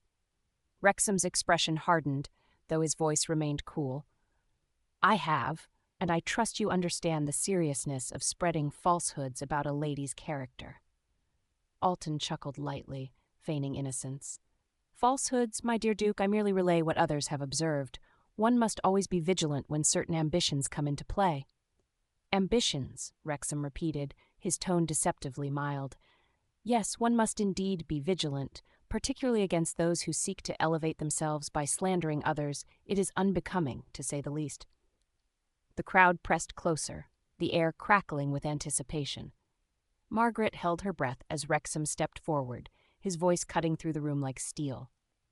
"If you have any further remarks regarding Lady Margaret," Wrexham continued, "I suggest you speak them plainly and in full view of those present. Or perhaps you lack the courage to stand by your insinuations." Alton's smug demeanor faltered. His gaze darted around the room, noting the disapproving stares of several high-ranking peers. It was clear that Wrexham's words had turned the tide of opinion against him. "I of course not," Alton stammered. "I meant no harm, Your Grace. Merely a misunderstanding, I assure you." "Then let us ensure there are no further misunderstandings," Wrexham said coldly. "For your own sake." With that, Alton muttered a hasty apology and slunk away, his confidence thoroughly dismantled. The guests murmured among themselves, but the prevailing sentiment was clear. Wrexham had effectively quashed the rumors before they could spread further. Harriet leaned in close to Margaret, her eyes sparkling with admiration. "Well, that was spectacularly handled. I dare say Alton won't be troubling you again?" Margaret exhaled slowly, the tension easing from her shoulders. "Yes, but at what cost?" "Sometimes," Harriet said gently, "it's better to let others fight for you. Wrexham knew exactly what he was doing." Margaret's gaze lingered on Wrexham as he crossed the room toward them, his expression softening as he approached. For now, the storm had passed, but Margaret knew that navigating society's pitfalls would only grow more challenging from here. The Grand Hall residence was aglow with hundreds of candles, their flames flickering across gilded mirrors and crystalline chandeliers. Lord and Lady Grandhall's soirée was the pinnacle of the week's social calendar, drawing nearly every prominent family in the ton under one roof. The expansive ballroom, with its high-arched ceilings and elaborate frescoes, buzzed with laughter and conversation as couples whirled across the dance floor. Margaret stood near a marble column, loud sipping from a glass of chilled lemonade as she took in the scene. Harriet had been whisked away by a particularly charming earl for a dance, leaving Margaret momentarily alone to observe the gathering. She recognized many familiar faces from previous events, though her thoughts drifted uneasily to the confrontation from the night before. Wrexham had put an end to Viscount Alton's scheme, but the undercurrents of gossip still lingered. Margaret could feel it. Subtle glances cast her way, fleeting whispers that hushed when she drew near. Though Harriet had assured her the worst had passed, Margaret knew better than to grow complacent. The sound of her sister's voice drew her attention. Caroline stood a few yards away, surrounded by a circle of admirers. Dressed in a gown of pale gold that shimmered like liquid sunlight, she was every inch the perfect debutante, her laughter bright and melodic as she charmed her audience. Yet there was something calculating in Caroline's smile, something that set Margaret on edge. As if sensing her gaze, Caroline turned and met Margaret's eyes. The warmth in her expression cooled ever so slightly, though she maintained her composed facade. "Ah, Margaret," Caroline called out, beckoning her with a graceful wave. "Do join us. I was just telling Lord Devonshire about your recent successes." Margaret hesitated, but forced herself to move forward, carefully arranging her features into a polite smile. As she approached, she caught a few snippets of conversation. Lord Devonshire was speaking enthusiastically about Wrexham's recent investments in the northern provinces, a subject Margaret knew little about. Before she could fully engage with the group, a ripple of attention shifted across the room. The Duke of Wrexham had arrived. His tall, commanding figure cut through the crowd as he made his way toward the host and hostess to offer his greetings. The air seemed to shift subtly in his wake, as if his very presence altered the atmosphere. Margaret noted the way Caroline's posture straightened, her smile sharpening. "Excuse me," Caroline murmured to the group, stepping forward with the ease of someone who expected the world to part for her. Margaret watched as her sister crossed the ballroom toward Wrexham, her golden gown trailing behind her like a banner. A knot of tension formed in Margaret's stomach. Though Caroline had not spoken directly of her past with Wrexham, the clues were there. Unspoken histories hinted at in glances and half-finished conversations. Margaret knew enough to suspect that her sister had once harbored ambitions of becoming a duchess, ambitions that had never come to fruition. Curiosity, and perhaps something more, drove Margaret to follow at a discreet distance. By the time Margaret reached them, Wrexham and Caroline were already engaged in conversation near the edge of the ballroom. Their voices were low, but the tension between them was palpable. Margaret positioned herself near a decorative urn, blending into the background as she strained to hear. "Lady Caroline," Wrexham said, his tone polite but cool, "it's been some time since we last spoke." "Yes," Caroline replied smoothly, though there was an edge beneath her words. "I believe it has. You've been rather preoccupied, haven't you?" Wrexham's jaw tightened. "I assume you're referring to the recent gossip. You should know better than to indulge in such trivialities." "Oh, I don't indulge in them," Caroline said with a slight smile. "I observe them, and I find it curious how quickly certain names have become linked with yours." Wrexham's gaze hardened. "If you're implying that Lady Margaret's association with me is cause for concern, I suggest you reconsider your choice of words." Caroline's eyes flashed. "I'm not implying anything, Your Grace. I'm simply wondering what your intentions are. You've always been difficult to read. And you've always been remarkably adept at reading situations to your advantage," Wrexham countered quietly. Margaret's heart thudded painfully in her chest. The undercurrent of their conversation was unmistakable. There was history here, a web of unspoken grievances and wounded pride. She felt as though she were intruding on something deeply personal, yet she couldn't bring herself to step away. Caroline's smile wavered for a fraction of a second before she regained her composure. "Perhaps we've both changed," she said lightly, "but some things remain constant, don't they?" Wrexham's gaze lingered on her for a moment longer before he inclined his head. "Indeed. Good evening, Lady Caroline." With that, he turned and walked away, leaving Caroline standing alone in the shadows of the ballroom. Margaret hesitated, torn between approaching her sister and following Wrexham. In the end, she remained where she was, her mind reeling from what she had witnessed. Caroline turned abruptly, her eyes locking onto Margaret. For a moment, neither of them spoke. Then, with a brittle smile, Caroline approached. "Eavesdropping, were you?" she said, her tone light but laced with something darker. "I was simply nearby," Margaret replied calmly. "It wasn't my intention to overhear." "Of course not," Caroline said, though her smile did not reach her eyes.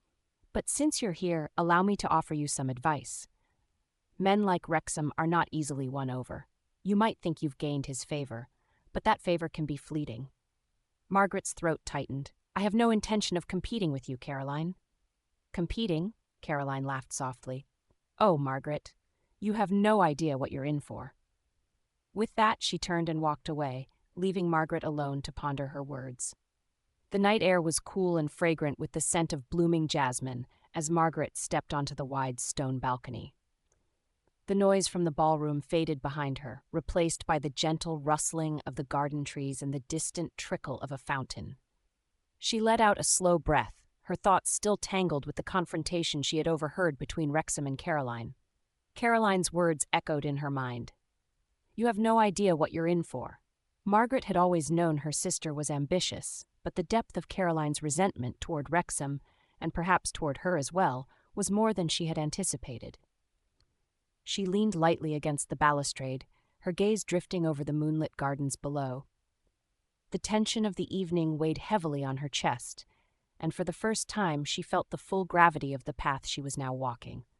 Footsteps sounded behind her. Startled, she turned to see Wrexham emerging from the ballroom. His expression softened as he caught sight of her, though the sharp lines of tension still lingered in his features. "Lady Margaret," he said quietly, stepping forward, "I hope I'm not intruding." "Not at all," Margaret replied, shaking her head. "I needed a moment to collect myself." "As did I," Wrexham admitted, moving to stand beside her. He rested one hand lightly on the balustrade, his gaze following hers out toward the garden. For a moment they stood in companionable silence, the cool breeze brushing gently against them. Margaret hesitated, then spoke softly. "You and Caroline, there's history between you, isn't there?" Wrexham's jaw tightened briefly before he nodded. "Yes, though I suspect you already knew that." "I had my suspicions," Margaret said carefully, "but tonight confirmed it. She seems deeply affected by you." A shadow crossed his face. "It wasn't always like this. Caroline and I were close once. There was an understanding between us, or so I thought." Margaret's heart ached at the quiet pain in his voice. "What happened?" Wrexham exhaled slowly. "Our families had expectations that neither of us could fully escape. I was younger then, more focused on my duty than anything else. When circumstances required me to take a different path, Caroline took it as a betrayal."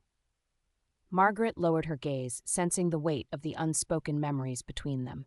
She could imagine how difficult it must have been for both of them, two people bound by the rigid structures of society, unable to chart their own course without consequence. "She still resents you," Margaret said gently.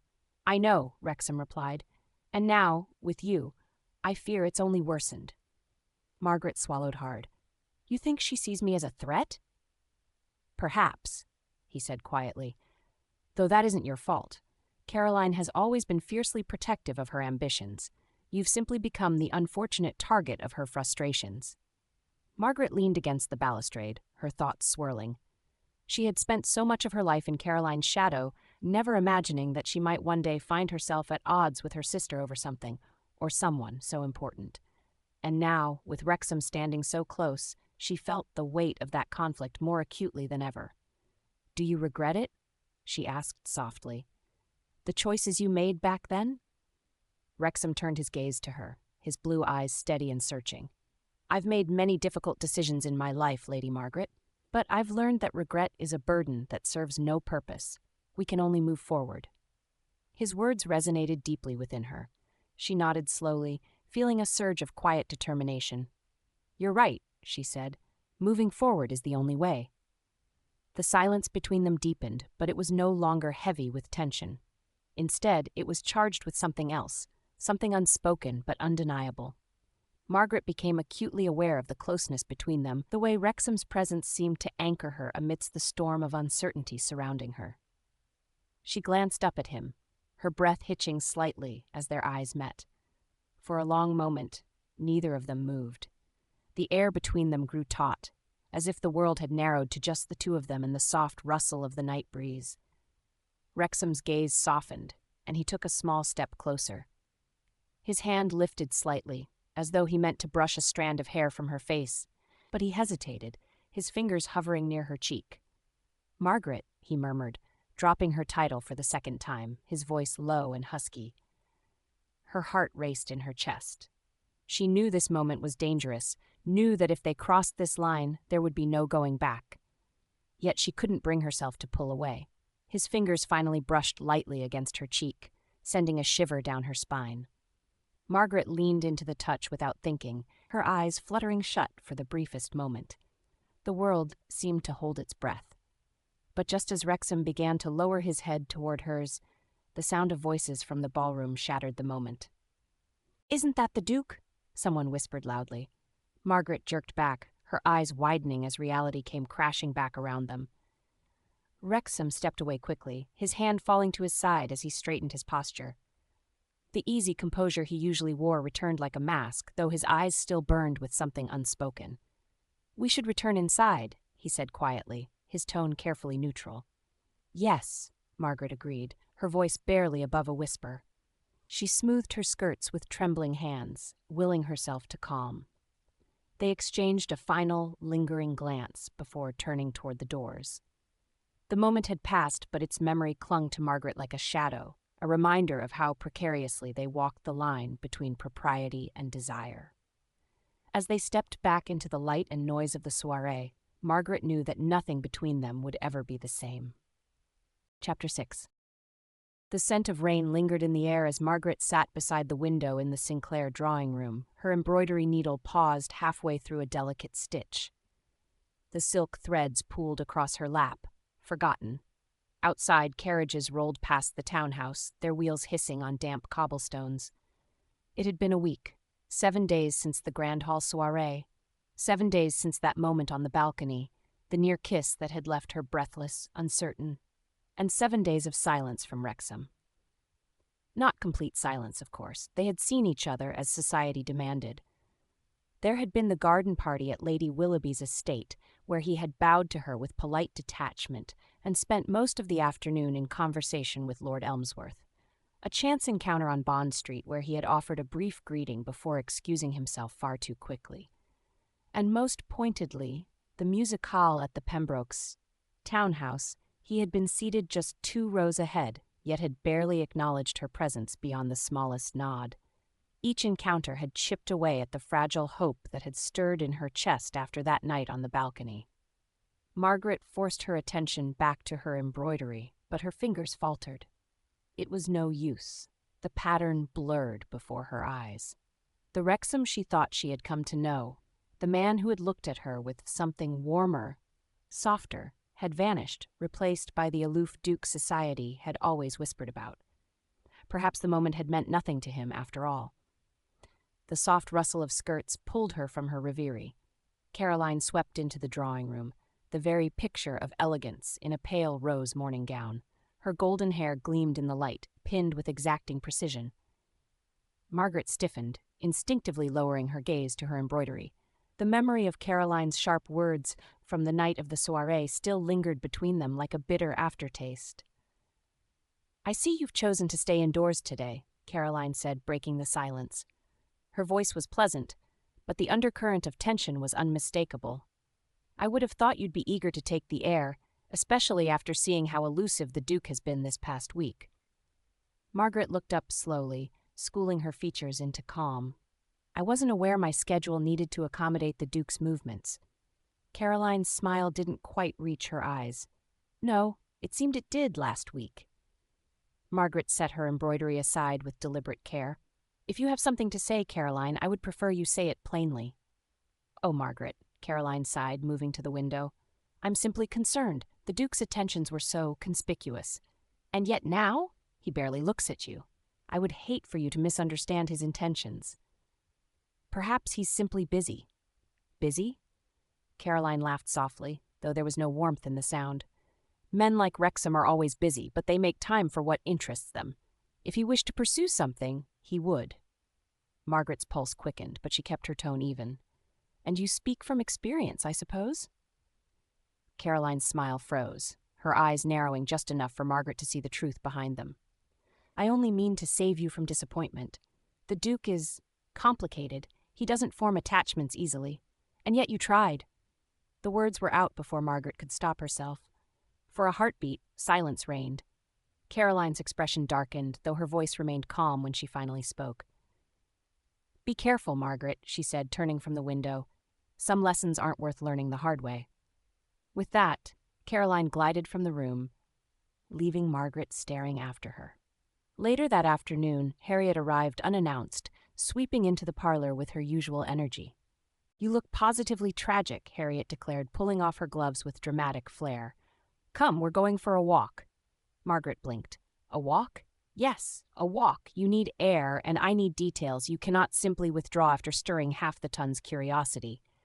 Margaret hesitated, glancing toward the window where clouds still loomed. "Oh, don't look at the sky like that," Harriet said, waving a hand. "If it rains, we'll walk faster." With a reluctant smile, Margaret rose. "Very well."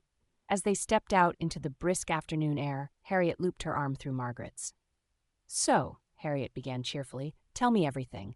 I know Wrexham's been distant, but why? What happened?" Margaret sighed. "I wish I knew. One moment it seemed as though something might change.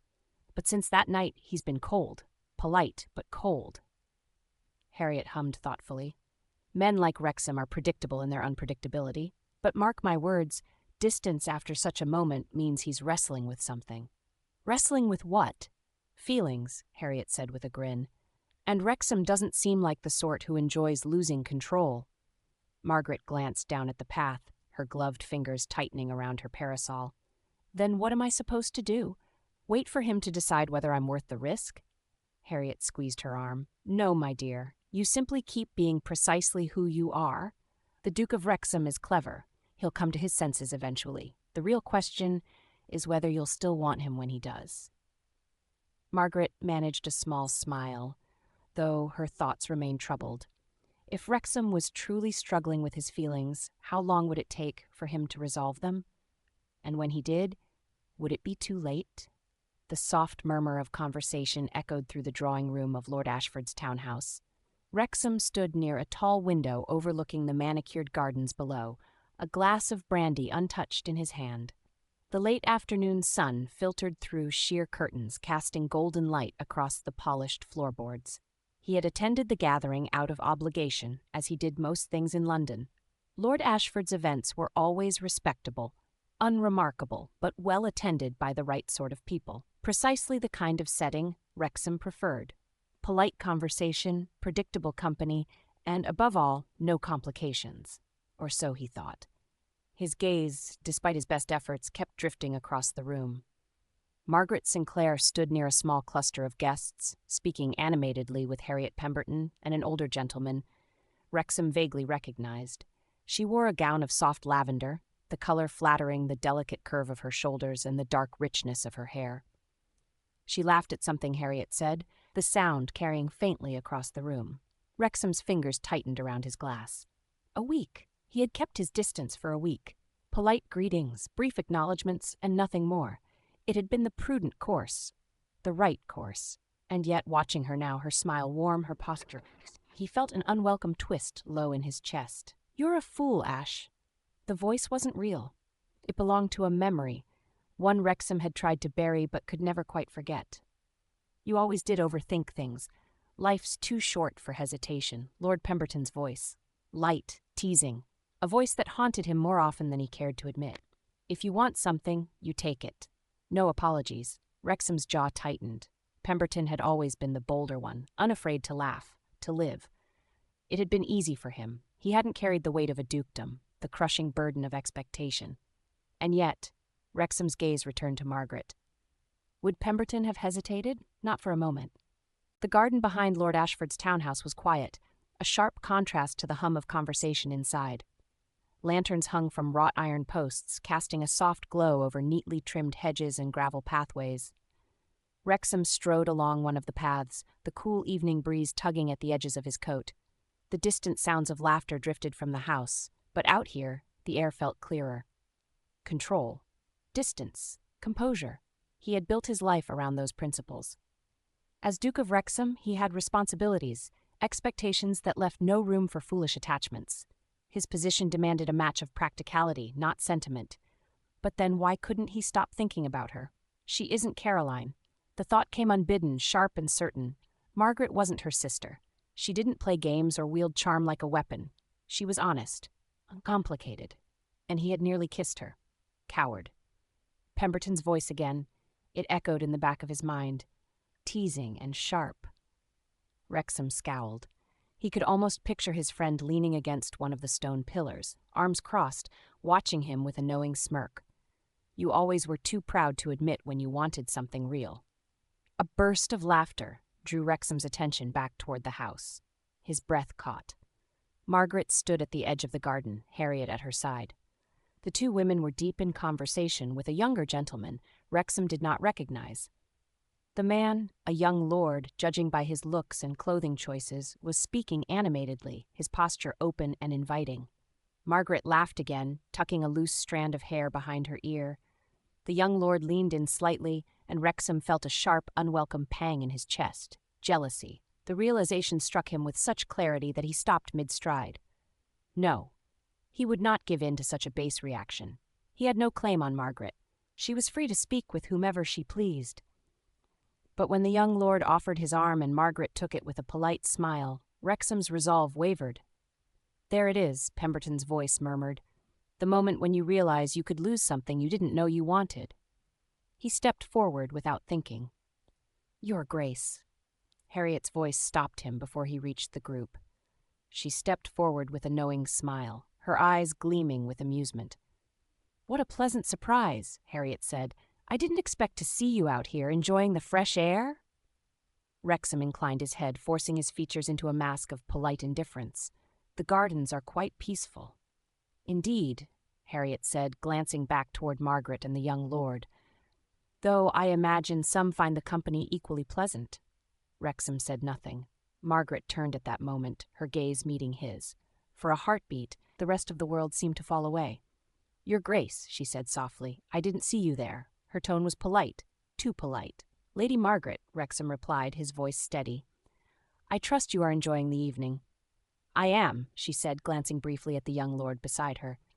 Lord Colborne was just telling us about his recent travels. Ah, Wrexham said. How fascinating. Lord Colborne smiled. Perhaps your Grace would like to join us?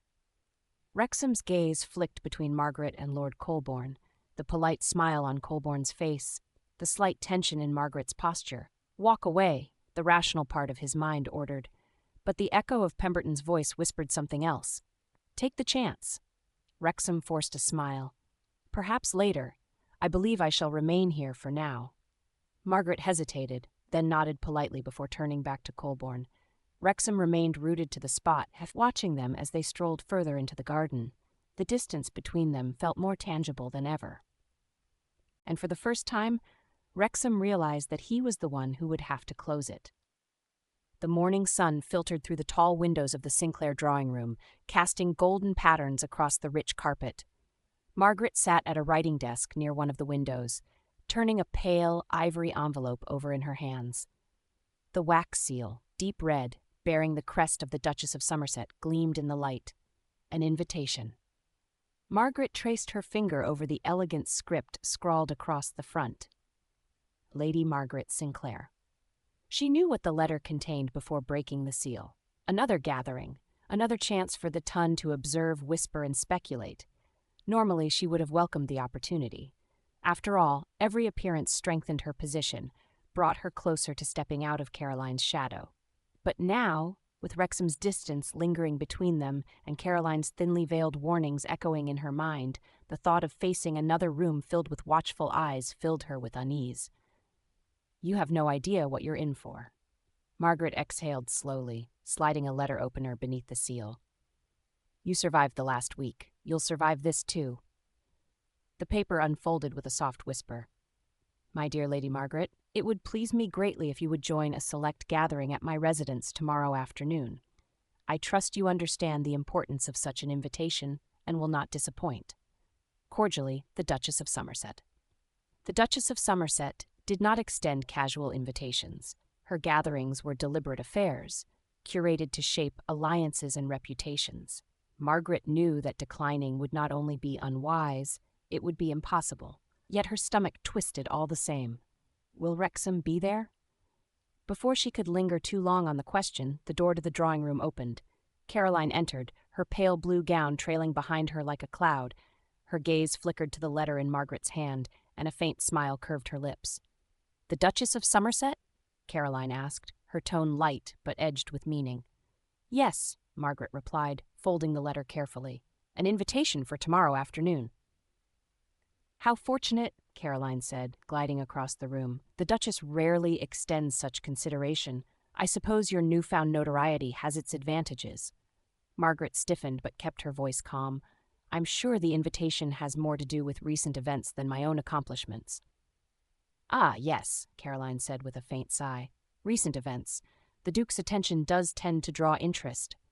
Margaret's fingers tightened around the letter. "It wasn't like that." Caroline arched a brow. "Wasn't it? The Duke's interest in you has been most notable." Margaret met her sister's gaze steadily. "The Duke and I are merely acquaintances." "Of course," Caroline murmured, her smile never quite reaching her eyes. "But be careful, Margaret. The Duchess of Somerset does nothing without reason. If she's invited you, it's because she expects something in return." Margaret said nothing. Caroline leaned in slightly. "And if you're not careful, you may find you've made promises you cannot keep." With that, Caroline turned and swept from the room, leaving the faint scent of roses in her wake. Later that day, Margaret walked the length of St. James's Park with Harriet. The air was brisk, carrying the scent of budding flowers. "I take it you received the invitation as well?" Harriet asked, glancing sideways at Margaret. "I did," Margaret said, adjusting her grip on her parasol. "Though I wonder why." Harriet smiled knowingly. "The Duchess plays a long game. If she sees potential in you, she'll draw you closer. But don't be fooled. Her favor comes at a cost." Margaret sighed. "So, Caroline keeps reminding me." "Caroline's jealous," Harriet said with a dismissive wave. "Ignore her." "Easier said than done," Margaret murmured. Harriet's gaze softened. "And Wrexham? Do you think he'll attend?" Margaret hesitated, glancing out over the water. "I don't know. I'm not sure what he means to do." "Or what you mean to do," Harriet countered with a grin. Margaret flushed. "It hardly matters if he continues to keep his distance." Harriet stopped walking, turning to face her. "Margaret, men like Wrexham aren't accustomed to wanting something they cannot simply claim. His distance isn't indifference, it's hesitation. If he's there tomorrow, it means he's making a choice." "A choice?" "Yes." Harriet smiled, linking her arm with Margaret's again. "And the only question is whether he'll make it soon enough." Meanwhile, at Wrexham's residence, Wrexham stood in his study, the Duchess of Somerset's invitation lying open on the polished oak desk. He had received it that morning, alongside a short note penned in the Duchess's distinctive hand. "Your Grace, I trust you understand the significance of tomorrow's gathering. I expect your presence. After all, you have played a part in the young lady's rise, whether you intended to or not." Somerset Wrexham stared at the note, his jaw tightening. The Duchess was as sharp as ever, perceptive, manipulative, and utterly correct. His interactions with Margaret had not gone unnoticed. His presence at tomorrow's gathering would only add fuel to the speculation. Perhaps it's time I stopped running from it. He had kept his distance for a week, convincing himself that it was for the best.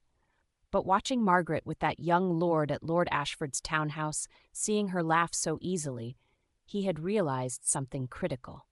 If he stayed away any longer, someone else might step forward. Someone who wouldn't hesitate.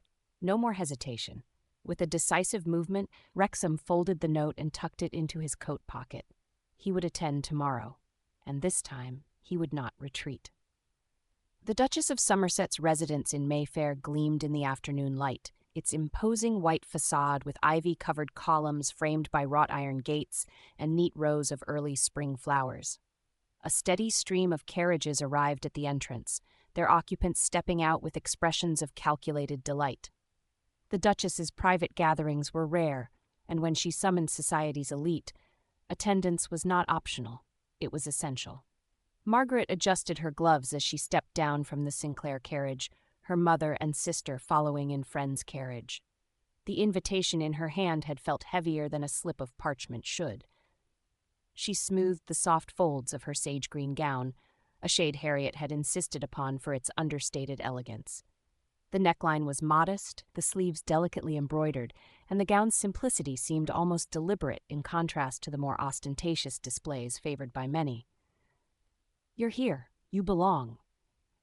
Margaret repeated Harriet's words in her mind like a prayer. As she reached the top of the stone steps, the butler announced her name, Lady Margaret Sinclair. The conversation in the entrance hall dimmed for a moment. Heads turned. Murmurs stirred. Margaret lifted her chin and stepped into the drawing room. The Duchess of Somerset stood at the far end, flanked by two viscountesses deep in conversation.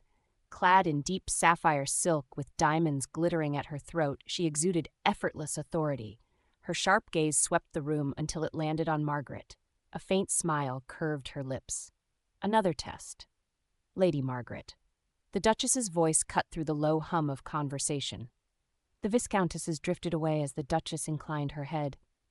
"I trust you are well," the Duchess said. "Quite well, Your Grace. Thank you again for the invitation." The Duchess studied her for a moment, her gaze cool but curious. "You seem to have become quite the subject of conversation these days." Margaret's pulse quickened. "So I've heard. And yet you stand here, steady." The Duchess's mouth twitched, almost a smile. "Good.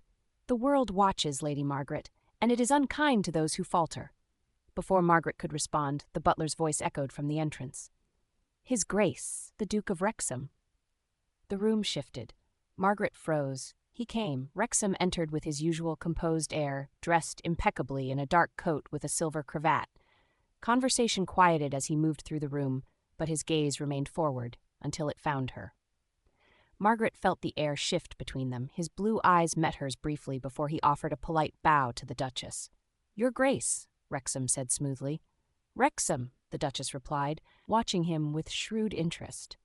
Punctual as always. Wrexham's gaze flicked toward Margaret for a fraction of a second before he replied, "I understood today's gathering warranted it." The Duchess's sharp eyes glimmered. "Indeed." Margaret kept her expression neutral, though her heart beat too fast.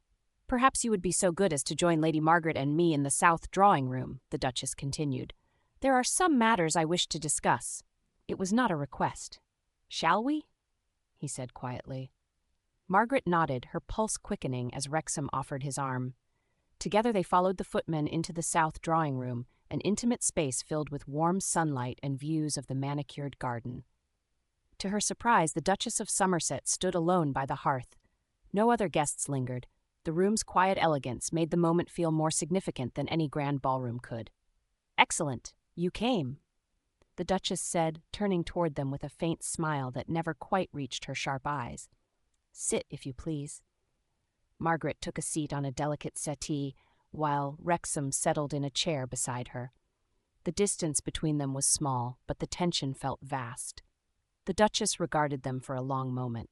"Society watches you both closely," she said at last, folding her hands in front of her. "Few realize how exhausting it is to be observed, weighed, and judged at every turn." Margaret drew in a steadying breath. "I suppose one becomes accustomed to it." The Duchess's mouth twitched. "Some do, others fall." Her gaze flickered to Wrexham. "You've always been careful, Your Grace, yet lately you seem willing to court attention." Wrexham's expression did not change. Attention is often unwelcome, but sometimes it's unavoidable. The Duchess gave a low hum of approval. "Indeed, but remember, what begins as speculation can become expectation. The Tun delights in making stories real." Her words lingered in the air like a challenge. Before Wrexham could respond, a footman entered, bowing. Your Grace, Lady Fenton insists she requires a word. She says it is urgent. The Duchess clicked her tongue. Lady Fenton is rarely urgent about anything that matters. She turned back to Margaret and Wrexham, eyes narrowing thoughtfully. Still, I must attend her. Do remain here. I suspect you both have much to discuss. With that, and a look that suggested this was all by design, the Duchess swept from the room. The silence left in her wake felt heavier than any conversation. Margaret folded her hands in her lap, stealing a glance at Wrexham. His posture remained composed, yet the set of his jaw betrayed an internal struggle. I imagine the Duchess meant for that to be unsettling, Margaret said softly. She rarely speaks without purpose, Wrexham replied. He turned his gaze fully to her. But perhaps she's right, there is much to discuss. Margaret's breath caught. The open terrace doors beckoned with the promise of air and space, away from listening ears. Would you walk with me? Wrexham asked, rising and offering his hand. Margaret placed her hand in his, warmth curling through her fingers. As you wish, Your Grace. They stepped onto the terrace, where spring sunlight bathed the garden in gold. The world inside faded. I didn't expect you to come today, Margaret said after a moment. I hadn't planned to. His voice was low, but I realized I was no longer content watching from a distance. Margaret stilled. You mean? I mean, Wrexham said, turning to face her fully, I'm done keeping my distance. The space between them narrowed. Margaret's breath hitched. She could feel the unspoken words hovering, waiting. But before anything more could pass between them, footsteps echoed behind them. Your Grace, Lady Margaret. A servant stood at the terrace doors. The Duchess requests your return to the drawing room. The guests are gathered for tea. The moment fractured. Wrexham's hand fell to his side, though his gaze lingered on her face. Another time, he said quietly. Margaret nodded, smoothing her skirts. Of course. The south drawing room was no longer empty. Several guests had gathered, taking tea and engaging in low conversation. Harriet caught Margaret's eye immediately, waving her over with a pointed look. Margaret took her place beside Harriet, who leaned in, her voice low but teasing. Well, you disappeared for quite some time. Margaret glanced toward Wrexham, now deep in conversation with Lord Ashford across the room. Their eyes met briefly, long enough for a flicker of understanding to pass between them. However, before Margaret could gather her thoughts, Caroline's familiar laughter floated into the room. Ah, Margaret, there you are. Caroline glided toward them, resplendent in pale green silk, her golden hair gleaming. She spared Harriet a polite nod before fixing her gaze on her sister. How fortunate that you arrived before His Grace, Caroline said, her tone light but pointed. One might have thought you were waiting for him. Harriet narrowed her eyes. And one might think you came only because he did. Margaret wished Harriet hadn't said it, but Caroline only smiled sweetly. Oh, Harriet, you do love your little barbs. Caroline turned to Margaret. I hope you don't mistake fleeting interest for permanence, dear. The Duke's attention is a fickle thing. Margaret's stomach twisted. You seem to speak with experience. Caroline's smile faltered for the briefest moment. I simply wouldn't want you to misunderstand your place. The air thickened between them. Before either sister could say more, a low voice cut through the tension. I don't believe Lady Margaret is mistaken about anything. All three women turned. Wrexham stood a few feet away, his gaze fixed on Caroline with cool detachment. The lady hardly needs defending, Wrexham said, his voice calm but carrying unmistakable weight. But I will not see her character questioned. You resent me because of what happened in our shared past. I will not allow you to punish her for something she never did. The room seemed to still. Margaret's breath caught. The words had not been loud, nor had they been dramatic. But their significance could not be mistaken. A public defense. Caroline's composure slipped. Her eyes narrowed just slightly before she dipped into a graceful curtsy. Of course, Your Grace. How silly of me. But as Caroline turned away, her smile had vanished. The gathering resumed its rhythm, but Margaret remained seated, hardly daring to breathe. Wrexham had spoken, for her. He smiled gently at Margaret before giving a slight bow to the two women and saying, Lady Margaret, Lady Pemberton, it was a pleasure. Then he calmly walked back to Lord Ashford and continued his conversation as if nothing had happened. Margaret turned slightly widened eyes to Harriet and replied to her earlier comment about Lord Wrexham and her disappearing for a bit. It was enlightening, Margaret said softly. The ballroom had settled back into its usual rhythm, but Margaret's heart had not. She sat stiffly beside Harriet, still reeling from Wrexham's public defense. Around her, conversation flowed, but the moment replayed in her mind, his voice, steady and certain, cutting through the tension between her and Caroline. Across the room, Wrexham stood near the hearth, speaking with Lord Ashford. But he wasn't listening. His gaze drifted, more than once, toward Margaret. Margaret exhaled slowly. "He keeps looking at you," Harriet whispered beside her, eyes alight with amusement. Margaret pressed her lips together. "You're imagining things." "I never imagine things that are this obvious." Harriet leaned in. "You should speak with him." Margaret hesitated. He had already said so much tonight. What more could there be? But her pulse quickened all the same. She rose to her feet, smoothing the folds of her gown. "Margaret," Harriet murmured, arching a brow, "are you following your own advice at last?" Margaret lifted her chin. "Perhaps." She crossed the room before she could second-guess herself. "Wrexham." His head snapped up. For a moment, neither of them spoke. Then Wrexham nodded once to Lord Ashford, excusing himself, and stepped toward her. Margaret hesitated only briefly before motioning toward the open terrace doors. "Shall we take the air in the garden?" A ghost of a smile touched his lips. "I thought you'd never ask." Moonlight bathed the garden terraces in silver. The scent of night-blooming jasmine curled through the crisp evening air. Margaret walked ahead, letting the night settle around them. The quiet was a relief from the noise inside, but the tension between them remained. Wrexham finally broke the silence. "Are you angry with me?" Margaret turned, startled. "Why would I be?" "You don't seem pleased," he said. "And I did rather publicly declare my allegiance to you." Margaret shook her head. "It wasn't that." She swallowed. "It was what you said to Caroline." Wrexham's expression shuddered slightly, but he didn't look away. "You said she was punishing me for something I never did," Margaret continued. "That she hesitated. "That she resents you." Wrexham exhaled, his broad shoulders tensing. "It's true," he admitted. "Caroline and I, there was a time when we were expected to marry. I believed it was what I wanted." Margaret's fingers curled into the fabric of her gown. But I was wrong." His voice was steady, but there was something raw beneath it. "I thought I loved her. Perhaps I did, in a way, but I was blind to what she truly wanted until my grandfather made me see." Margaret blinked. "Your grandfather?" Wrexham nodded. "He saw through her far sooner than I did. I was young, foolish. I thought that love, or at least devotion, would be enough. But my grandfather warned me. He said if I wanted a partner, I would never find one in Caroline." Margaret frowned. "And you believed him?" A bitter smile touched Wrexham's lips. "I didn't want to. But then I listened. I started watching Caroline as he did.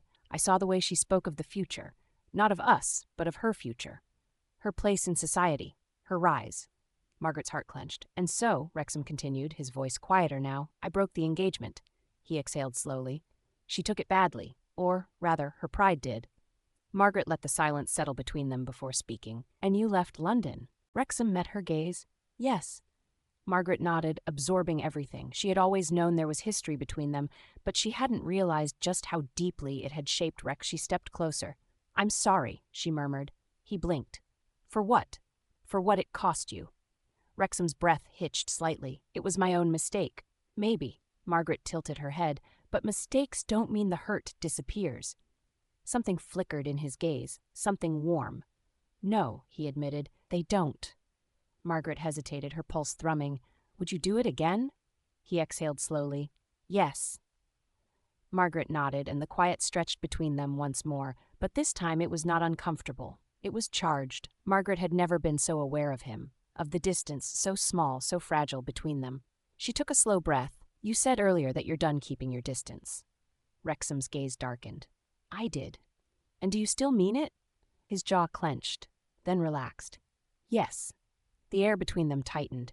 Margaret's heart pounded. The garden was empty. The night stretched before them, unguarded. She should have stepped away. Instead, she reached for his hand.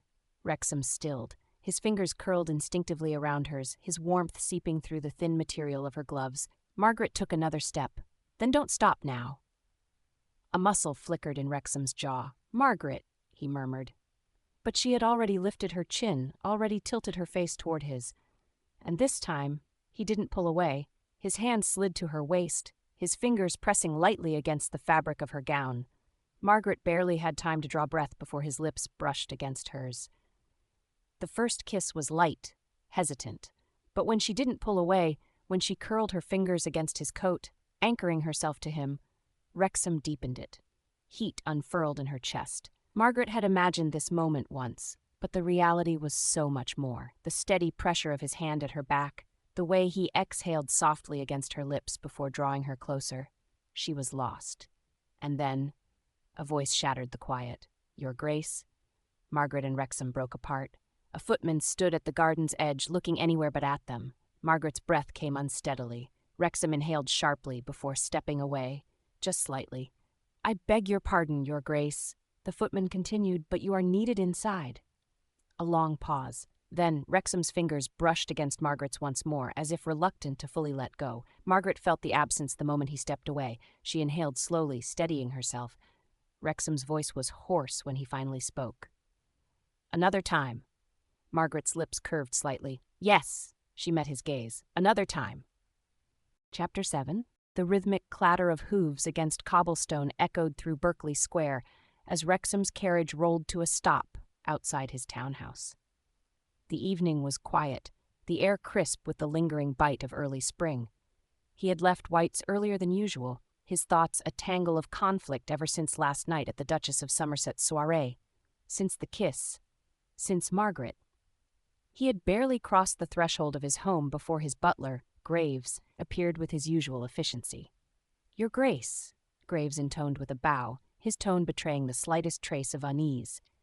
"His Grace, the Duke of Montcliff, has arrived." Wrexham came to an abrupt halt, blinking. "My grandfather?" "Yes, Your Grace. His carriage arrived just before supper." Wrexham exhaled slowly. It wasn't unusual for his grandfather to visit London. He maintained a residence in Mayfair, after all, but it was unusual for him to arrive unannounced. And at this particular moment, it could not be a coincidence. "Where is he?" Wrexham asked, already shrugging out of his coat. "The drawing room, Your Grace. He declined refreshments, but I took the liberty of preparing a tray." Wrexham nodded. "I'll see to him." His grandfather was exactly where Wrexham expected him to be, standing by the fireplace, a glass of brandy in hand, looking as though he had all the time in the world. "The prodigal grandson returns," the Duke of Montcliff drawled, turning at Hugh's entrance. His silver hair was neatly combed back, his dark eyes sharp as ever. He looked entirely at ease, as though this were his home rather than Wrexham's. Wrexham inclined his head. "Grandfather?" Montcliff raised his glass in mock salute. "I wondered how long it would take for you to drag yourself home. Late night at White's, was it?" Wrexham ignored the bait, moving toward the sideboard to pour himself a drink. "I was not expecting you in town. No, I imagine you weren't." His grandfather took a slow sip of brandy. "But I find myself in need of a change of scenery." Wrexham arched a brow. "You despise London," Montcliff smirked. "I despise the incessant prattle of social climbers and insipid conversation, but every once in a while something interesting happens." Wrexham leaned against the sideboard, crossing his arms. "And what exactly has piqued your interest this time?" Montcliff studied him for a moment, then let out a slow chuckle. "You, of course." Wrexham tensed. "I see." Montcliff swirled his brandy, watching Wrexham with the air of a man greatly amused by something he had not yet shared. "Tell me, Hugh, how is Lady Margaret Sinclair?" Wrexham's fingers tightened around his glass. He should have known. His grandfather had always been perceptive, dangerously so. "She is well," Wrexham said carefully. Montcliff hummed. "Yes, I imagine she is. Quite the interesting young woman, wouldn't you say?" Wrexham hesitated. "She is." Montcliff's eyes gleamed. "Ah, so you do have a tongue when it comes to her." Wrexham exhaled slowly. "Grandfather, do you mean to marry her?" Wrexham nearly choked on his drink. "I what?" Montcliff looked supremely unbothered. "It is a simple question." Wrexham set his glass down with deliberate care. "It is not a simple matter." Montcliff's gaze sharpened. "Isn't it?" Silence stretched between them. "You think too much, boy," Montcliff finally said, shaking his head. "Always have." Wrexham frowned. "I think the situation warrants consideration." Montcliff sighed. "Ah, consideration. Is that what you were doing when you waltzed with her twice? When you defended her in front of the entire ton? Or," He took a slow sip of brandy, his gaze mocking. When you kissed her in Lady Somerset's garden? Wrexham stiffened. Montcliff smirked. Ah, so that was not a fabrication of the gossips. Wrexham dragged a hand down his face. How the devil do you know about that? His grandfather chuckled. Please, Hugh, there hasn't been a real scandal worth discussing in years. Do you truly believe that after this last year of rigid propriety, the one time you act outside of expectation, no one would notice? Wrexham felt the weight of his grandfather's scrutiny settle over him like a tangible force. What is it you want, grandfather? Montcliff set his glass down and straightened. To make certain you don't let your pride and hesitancy cost you something worth having.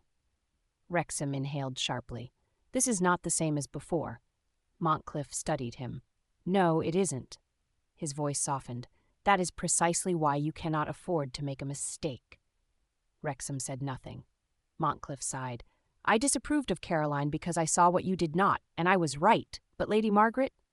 He shook his head. She is nothing like Caroline, and she is not a woman who will sit idly by while you make up your mind.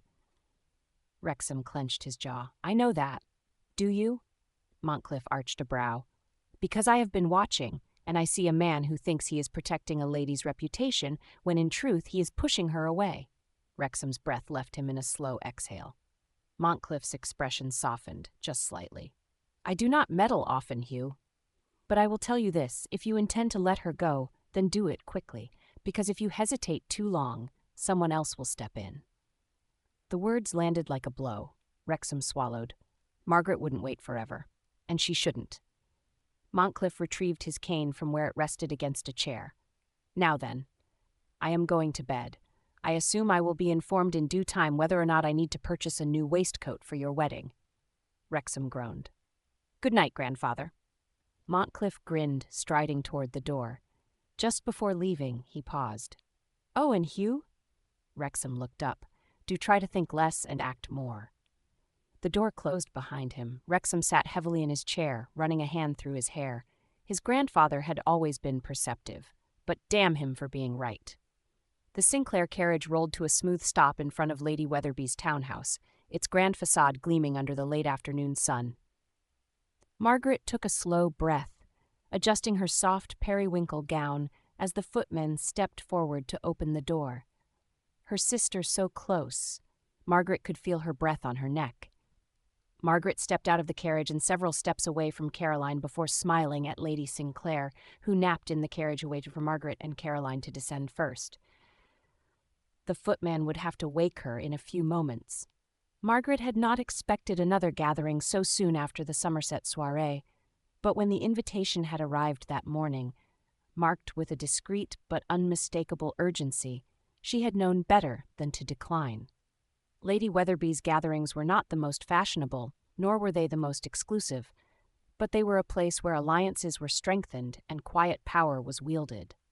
Margaret suspected that her growing attachment to Wrexham had earned her a place on today's guest list. If that was the case, she would not shrink from the scrutiny. She stepped down from the carriage just as Harriet arrived in her own, dressed in a stylish but deceptively simple dove-gray gown. She took one look at Margaret and grinned as she took her footman's hand and stepped down onto the drive. Well, you look determined. Margaret smiled slightly. And you look amused. I am, because I suspect today will be far more interesting than you realize. Margaret raised a brow. Why? Harriet looped her arm through Margaret's as they ascended the steps. Because I heard a rumor that the Duke of Montcliff will be in attendance. Margaret stumbled. Harriet tightened her grip. Steady, darling. Margaret swallowed, her heart hammering. You're certain? Quite. And given his reputation, I imagine his presence here is no coincidence. Margaret exhaled slowly. She had heard plenty about Montcliff over the years. His sharp wit, his ruthless pragmatism, and his ability to strip a person down to their very essence with a single glance. If he was here today, it meant only one thing. He wished to see her for himself. Margaret straightened her spine as they stepped inside. Very well. The drawing room was already filled with guests, the scent of bergamot tea and fresh roses mingling with the hum of polite conversation. Margaret moved through the room with practiced ease, exchanging pleasantries as Harriet slipped away to speak with a friend. She had just accepted a delicate teacup from a footman carrying a tray when she felt it, the unmistakable weight of being observed. Slowly she turned. The Duke of Montcliff sat near the fireplace, half hidden by a towering floral arrangement, his gaze fixed directly on her. Margaret's fingers tightened slightly on her cup, but she refused to look away. So, the game begins. The Duke lifted his glass of brandy in silent acknowledgement. Margaret dipped her chin in return. A flicker of amusement crossed his expression, and then, to her surprise, he gestured to the empty seat beside him.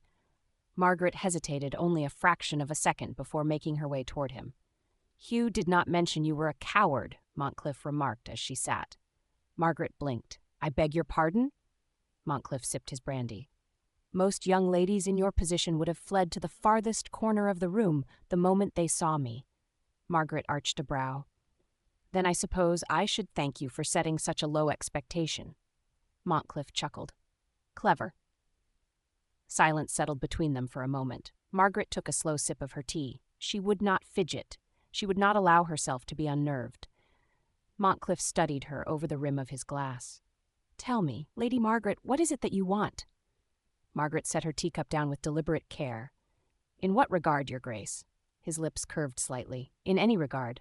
She met his gaze evenly. "I want to be seen for who I am, not for how others wish to define me." Something flickered in Montcliff's eyes. "A bold answer," he murmured. "I find it best to be direct," Margaret replied. Montcliff huffed a quiet laugh. "So I see." He tilted his head slightly.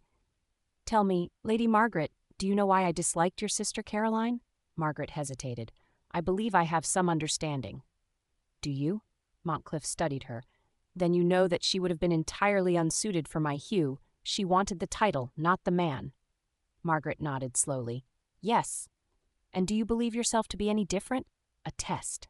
Margaret's pulse quickened. She lifted her chin. "Yes." Montcliff smirked. "And why is that?" Margaret inhaled slowly. "Because I have no illusions about what it means to be tied to a man like your grandson. I know it is not simply a title or a position.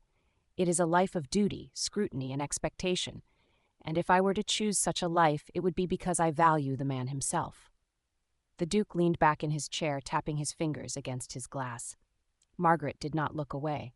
Finally, he huffed a soft laugh. "Very well." Margaret exhaled, only then realizing she had been holding her breath. "Tell me," Montcliff continued, his tone almost casual, "do you play chess?" Margaret blinked. "I do."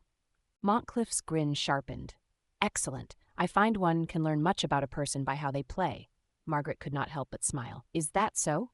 Montcliff's eyes gleamed. "Indeed." Across the room, Wrexham stood near Harriet, watching the interaction with growing unease. "I don't like this," he muttered. Harriet sipped her tea. "You don't like that they're talking?" Wrexham's jaw clenched. "I don't like that he's enjoying it." Harriet smirked. "Well, I do." Wrexham shot her a look. "Of course you do." Harriet's gaze flicked back to Montcliff and Margaret. "She's holding her own. You should be pleased." Wrexham exhaled sharply. "I should.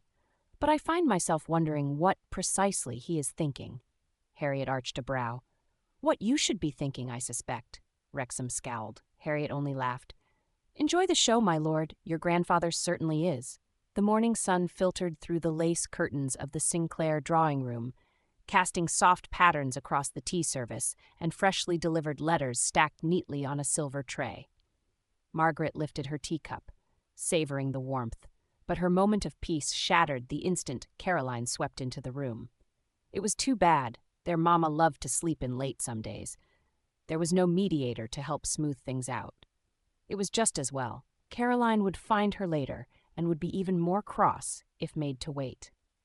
"You have certainly made yourself the subject of conversation," Caroline said lightly, plucking a cream-colored letter from the pile. Margaret sighed, setting her cup down. "Good morning to you as well, Caroline." Caroline unfolded the letter with deliberate ease, her lips curling into a smirk as her gaze skimmed the page. "I must say, I do admire your efficiency," she mused. "A single kiss and the entire ton is already convinced that you've ensnared a duke." Margaret stiffened. "What are you talking about?" Caroline's eyes gleamed with false innocence. "Oh, you haven't heard." She leaned forward, dropping her voice to a conspiratorial whisper. "The rumors, dear sister, they say you've been quite calculated in your efforts. that you have maneuvered yourself into Wrexham's good graces with the sole intention of forcing his hand. Margaret's stomach twisted, acid churning. Caroline let out a soft laugh, unfolding another letter. Really, Margaret, you must admit, it is rather amusing. The once forgettable Wallflower suddenly at the center of scandal. It's positively poetic. Margaret inhaled sharply, forcing herself to remain composed. And where exactly did you hear this? She asked. Caroline feigned a thoughtful look. Oh, everywhere. Lady Wellington mentioned it at tea yesterday, and Lady Beauchamp was most intrigued. It seems the gossip has taken on a life of its own. Margaret set her teacup down with measured precision. She should have known. This wasn't just idle chatter. This was deliberate. Caroline tilted her head, her smile sharpening. The question is, Margaret, will Wrexham do the honorable thing, or will he allow your reputation to crumble beneath the weight of expectation? Margaret lifted her chin. I see. And what is it you hope will happen? Caroline blinked, but Margaret caught the flicker of irritation in her gaze. I have no hopes in this matter, only curiosity. Margaret tilted her head, studying her. Do you? Because it seems to me that this sort of speculation serves your interests rather well. Caroline's expression remained carefully neutral. You wound me, dear sister? Margaret's pulse thundered in her ears. She knew precisely what Caroline was doing, and she would not let her win. She rose from her seat with deliberate grace. If you will excuse me, she said coolly, her hands steady despite the storm raging within her. She turned, walking toward the door with measured steps. You should have been more careful, Margaret, Caroline called after her. You might find that playing this game comes at a higher cost than you expected. Margaret didn't stop. She wouldn't give Caroline the satisfaction of looking back. Margaret burst into the parlor, her cheeks flushed with frustration as Harriet calmly buttered a scone. I take it you've heard, Harriet said dryly, not even looking up. Margaret groaned, collapsing onto her friend's settee. It's worse than I imagined. Caroline all but confirmed the entire ton believes I have schemed my way into Wrexham's good graces. Harriet delicately set down her knife. Yes, well, I'd be more surprised if they didn't. A Wallflower suddenly finding herself in the favor of a highly sought-after duke. They were always going to talk, Margaret. Margaret exhaled sharply. But this is deliberate. This is Caroline. Harriet arched a brow. You're certain? Margaret nodded. She all but gloated this morning. Harriet pursed her lips. Well, it certainly fits her methods. A well-placed whisper here, a suggestion there. Caroline would never openly slander you, but she knows exactly how to set the wheels in motion. Margaret clenched her jaw. I should confront her. Harriet gave her a long-suffering look. And what good would that do? She would only feign innocence, as she always does. And worse, she would enjoy watching you lose your temper. Margaret swallowed her frustration. Harriet was right. A direct confrontation wouldn't stop the rumors. No, the only way to silence gossip was to prove it false. Harriet watched her closely. You're thinking of something reckless, aren't you? Margaret met her gaze. No, I'm thinking of something necessary. Bookmark. Wrexham sat in his study, fingers pressed to his temple as Lord Ashford paced before him. You cannot tell me you're ignoring this, Ashford said, exasperated. I'm aware of it, Wrexham replied evenly. Then why haven't you done anything about it? Wrexham sighed. Because society has a short memory. If I make a declaration now, it will only confirm the rumors. Ashford stopped pacing. You do realize that not making a declaration might do the same? Wrexham's jaw tightened. He knew. He knew that his silence could be seen as abandonment, that society would view it as a refusal to acknowledge Margaret. The very thought made something sharp twist in his chest. Ashford crossed his arms. There's also the small matter of your grandfather. Wrexham glanced up sharply. What about him? Ashford smirked. He seems quite taken with Lady Margaret. Wrexham exhaled through his nose. I am aware. Ashford's grin widened. Oh, are you? Wrexham shot him a glare. Ashford merely chuckled. Well, if you don't do something soon, I imagine the Duke of Montcliff will do it for you. Wrexham groaned. Because, damn it all, Ashford was probably right. The rhythmic sway of the Pemberton carriage barely registered as Margaret gazed out at the streets of Mayfair, lost in thought. The day's earlier conversations, Caroline's veiled taunts, Harriet's sharp observations, the whispers threading through society like wildfire, all weighed heavily on her mind. But rather than frustration, Margaret felt something different stirring within her. Determination. She had spent far too many years being overlooked, underestimated. She would not allow herself to be painted as some scheming debutante grasping for a title. She would take control of the narrative. "Are you ready?" Harriet's voice pulled her from her thoughts.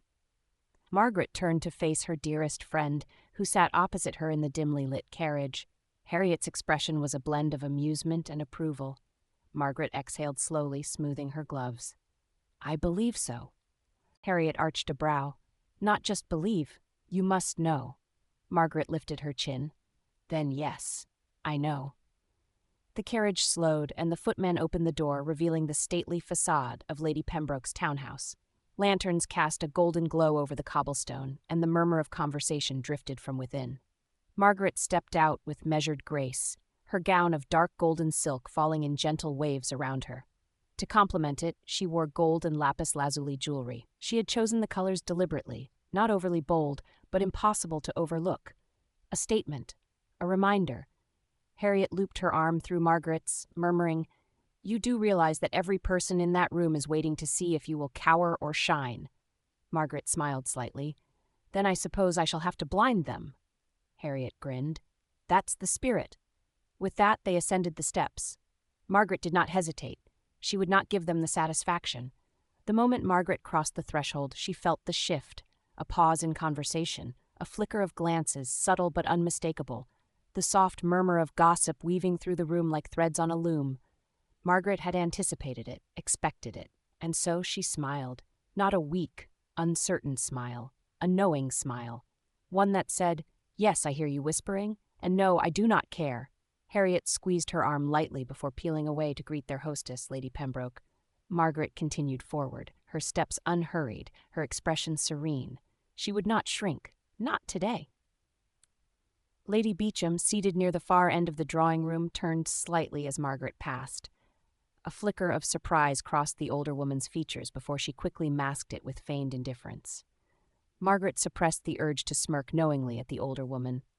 She had expected pity, perhaps even a hint of smugness, but Lady Beauchamp's reaction was something else entirely. Margaret knew what that meant.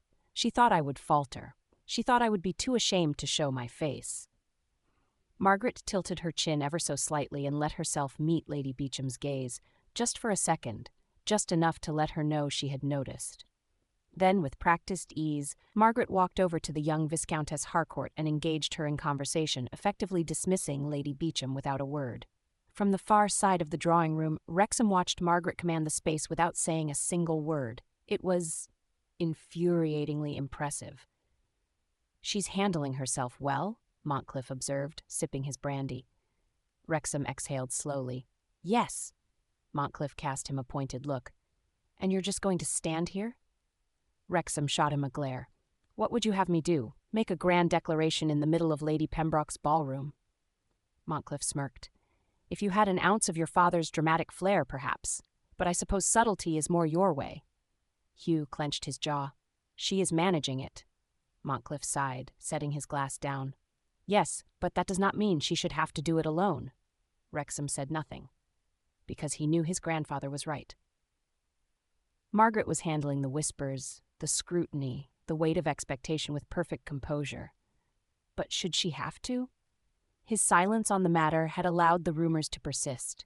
He had been so concerned with not fueling the gossip that he had failed to stop it. And worse, he had let Margaret shoulder it all. Montcalf watched him for a long moment before muttering, "I taught you to play chess, boy, so stop acting like a pawn." Wrexham's gaze snapped toward him. Montcalf arched a brow imperiously. Wrexham exhaled sharply. Then he moved. Margaret had just finished exchanging pleasantries with Lady Harcourt when she felt it, a presence, a quiet shift in the air. Slowly she turned and found herself face to face with Wrexham. A ripple of awareness passed through the room. A conversation near the window faltered. Someone set down a teacup too hard, but Margaret did not look away. Wrexham inclined his head, his expression unreadable. "Lady Margaret," Margaret tilted her chin, "Your Grace." The silence between them stretched just long enough for the tension to build. Then Hugh extended his arm. "Would you care for a turn about the room?" A challenge, a statement. Margaret studied him for a moment. He was doing this deliberately, and she would not let him face it alone. She placed her hand lightly on his arm. "I'd enjoy that," she responded, smiling up into his stern visage. As they moved through the room together, the murmurs grew louder. Margaret felt her pulse quicken, but Hugh's arm was steady beneath her fingertips. She allowed herself one small, secret smile. If society wished to watch, then let them. As they strolled around the room, a hush settled over the ballroom, subtle yet unmistakable. Conversations continued in clipped, careful tones, but the moment Margaret took Wrexham's arm, the true spectacle had begun. Margaret was aware of it, the way the ton watched them, the way whispers darted like flickering candlelight through the room. She had prepared for scrutiny. She had not prepared for how steady Hugh felt beneath her fingertips, or for the quiet assurance in his presence. A slow, deliberate circuit of the room, nothing scandalous, nothing improper. And yet, with each measured step, the unspoken message became clear. She is not running, and neither am I. Margaret lifted her chin slightly, her posture elegant, unaffected. If they wanted a performance, she would give them one. But not all in attendance were content to merely watch. "It is a curious thing," came a voice, smooth and honeyed with faux innocence, "how quickly some young ladies find themselves elevated beyond expectation." Margaret recognized the speaker instantly, Lady Beauchamp. She did not slow. Neither did Wrexham. But Lady Beauchamp was not finished. "Fortune smiles upon the bold," she continued, her gaze sliding toward them as they passed, "or perhaps upon the clever." A few murmurs rippled through the gathering. Margaret's grip on Wrexham's arm tightened by the barest fraction. She did not stop. She did not acknowledge. But Wrexham did. With an effortless shift of direction, he guided Margaret toward Lady Beauchamp's gathering. The move was deliberate. The conversation around them stilled. Margaret did not dare look at him. "Lady Beauchamp," Wrexham drawled, his voice smooth as polished steel, "what a pleasure it is to see you this evening." Lady Beauchamp blinked. Clearly, she had not expected to be confronted. She dipped into a graceful curtsy. "Your Grace, I was merely remarking upon how fascinating the season has been thus far." Wrexham smiled, all silk and precision. "Indeed. And yet, it seems some prefer to occupy themselves with the affairs of others rather than their own diversions." A sharp pause. Lady Beauchamp hesitated. "I meant no harm, of course. Only—" "But harm is so often inflicted by those who claim innocence," Wrexham interrupted mildly. "Would you not agree?" Margaret held perfectly still. Lady Beauchamp, for the first time, looked uncertain. The silence stretched. Then, soft and lethal, Wrexham said, "I find speculation rather tiresome. If you would like to know something, Lady Beauchamp, I suggest you ask directly, though I fear you may not enjoy the answer." A ripple of exquisitely uncomfortable tension spread through the small gathering. Lady Beauchamp's fan fluttered. "I would never presume, Your Grace." Wrexham tilted his head slightly. "No, that is most reassuring." Another beat of silence. Lady Beauchamp smiled tightly. "Do enjoy the evening." Wrexham smiled in return, but the sharpness in his eyes had not faded. He inclined his head in a gesture so imperious, so effortlessly dominant, that Lady Beauchamp flushed. And with that, he guided Margaret forward without another word. Margaret had expected him to release her arm once they moved beyond Lady Beauchamp's reach. He did not. The warmth of his presence, the quiet command in his posture, it lingered, remained, steadied. They walked in silence for a time, the murmur of conversation gradually resuming around them. Only when they reached a quiet alcove, partially obscured by tall floral arrangements, did he finally speak. "Are you well?"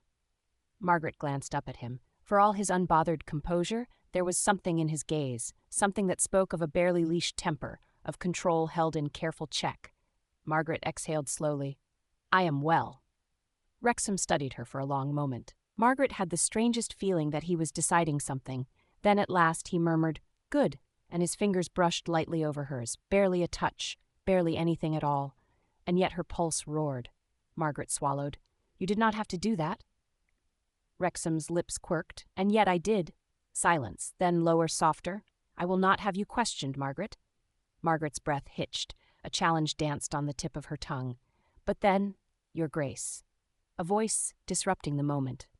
Margaret closed her eyes briefly, composing herself. Wrexham's jaw ticked slightly as he turned. Lord Ashford stood a few paces away, looking rather too entertained. "Forgive the interruption," Ashford said, clearly lying. "But I fear I must steal you away, Wrexham. A matter of some importance." Wrexham exhaled through his nose, his patience clearly thinning. "Very well." Ashford smiled innocently. "I am certain Lady Margaret will be most understanding." Margaret inclined her head smoothly. "Of course." Wrexham's gaze lingered on her. Then, finally, he released her hand. Margaret was left standing alone in the alcove, the warmth of his touch still imprinted on her skin. And she knew, with absolute certainty, this was far from over. Margaret should have returned to the drawing room. It would have been the proper thing to do. Instead, she found herself stepping out onto Lady Pembroke's balcony, the crisp evening air wrapping around her like an embrace. The hum of conversation from inside drifted through the open French doors, but out here, alone, she could breathe. She pressed her gloved hands against the cool stone balustrade, exhaling slowly. It had been a performance, all of it. The quiet strength, the composed smile, the unbothered elegance. She had worn them as armor, wielded them like weapons, and yet the weight of it pressed against her ribs. Not because she regretted it, but because it had mattered, more than she had let herself admit. The city stretched out before her, its golden lanterns flickering in the distance. Somewhere beyond the towering townhouses and quiet squares, London continued on, unaffected by the small war being waged within these walls. Margaret inhaled deeply, letting the crisp air fill her lungs. The longer she stood there, the more her rigid poise softened. She allowed herself to lean forward slightly against the balustrade, staring down at the quiet street below. The world inside Lady Pembroke's townhouse was all whispers and games, but out here, the world felt real. She wasn't sure how long she stood there. Minutes passed, perhaps half an hour. She could hear the muffled strains of a violin from inside, the occasional burst of laughter drifting from the drawing room. Servants moved about the street below, the faint creak of carriage wheels and the distant click of hooves on cobblestone filling the night. Margaret let herself drift into the quiet. She should feel victorious. She had held her own. She had refused to be diminished. She had silenced the whispers without ever needing to raise her voice. And yet, she pressed her lips together, staring out into the night. There had been a moment, just before Wrexham had appeared beside her in the drawing room, when she had felt something like loneliness curl at the edges of her resolve. It was a strange feeling.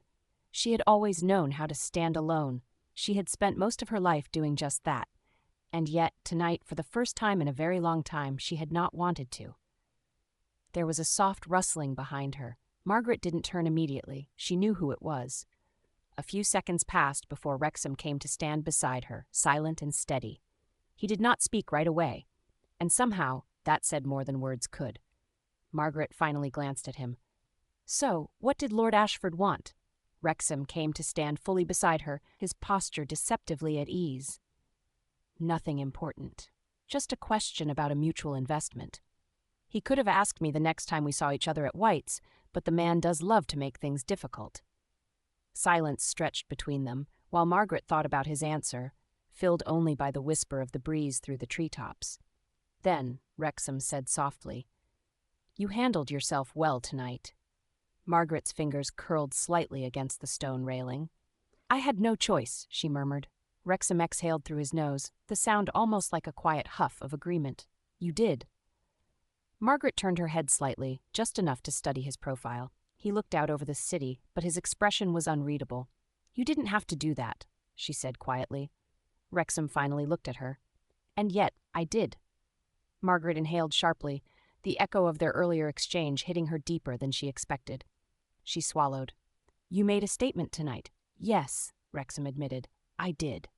Margaret's throat tightened. It would be so easy, too easy, to believe in it, to believe that it had been for her, not just for propriety, not just for duty, but for her. And yet the weight of the rumors still hung between them, the reality of what society expected of him. She turned away, closing her eyes briefly. "And what happens now?" A pause, then a shift in the air. She felt his presence before she saw it, the barest hint of warmth as he turned toward her, standing just a breath too close. "I suppose that depends on what you want," Wrexham said, his voice quieter now, rougher. Margaret opened her eyes and made the mistake of looking at him. The world felt unsteady. She hesitated, a war waging beneath her ribs. She wanted. She wanted. But how could she? How could she want something that could so easily be taken away? Margaret swallowed, shaking her head slightly. It doesn't matter. Wrexham's jaw tightened. It matters to me. A beat. Margaret exhaled slowly, her fingers clenching against the balustrade. You stood beside me tonight, Hugh, she said, using his given name for the first time. But will you still be there tomorrow? The question hung between them, raw, unforgiving. Wrexham didn't look away. His voice was quiet. Certain. Yes. Margaret's breath caught. She should have laughed, should have challenged him, tested the certainty in his voice. But she saw it, the truth in his expression, and for once she allowed herself to believe it. Slowly, Wrexham lifted his hand, not touching her, not yet. But his fingers hovered just near the edge of her sleeve, a question without words. Margaret's pulse roared. She could step away, she could let this moment pass. Or Margaret exhaled, allowing the barest movement forward, a choice. Wrexham's fingers brushed hers, then lifted to caress her cheek. Margaret froze. It was the softest touch, barely there, his thumb grazing the curve of her cheekbone. She should have pulled away. Instead, she leaned into it. Wrexham's jaw tightened slightly, as if he were battling something within himself. Then, slowly, so slowly, he tilted his head down and kissed her forehead before leaning his forehead against hers. Margaret's breath hitched. The air between them was unbearably fragile. A step, a breath, a choice. Then, Margaret? The voice, Harriet's, came from just beyond the doorway. Margaret swayed back, breaking the spell. Wrexham's hand dropped, and he stepped away, putting a bit more space between them. For a long, suspended moment, neither of them spoke. Then, taking a deep breath to compose herself, Margaret turned. Harriet stood at the threshold, her gaze flicking between them, her expression happy. Margaret inhaled slowly, steadied herself. She turned back toward Wrexham one last time. A heartbeat. Then, quietly, she said, "Good night, Hugh." "Good night, Margaret," he replied, giving her a soft smile. Then, with as much grace as she could summon, she stepped past him to Harriet's side, and they stepped back inside the ballroom, leaving Wrexham alone on the balcony.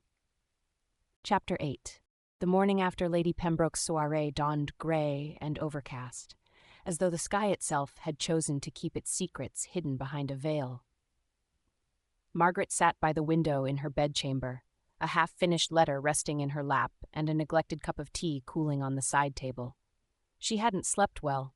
She had lain awake long after returning home, her mind refusing to quiet, replaying every second of the balcony, the press of his hand, the brush of his fingers, the almost kiss, and the look in his eyes.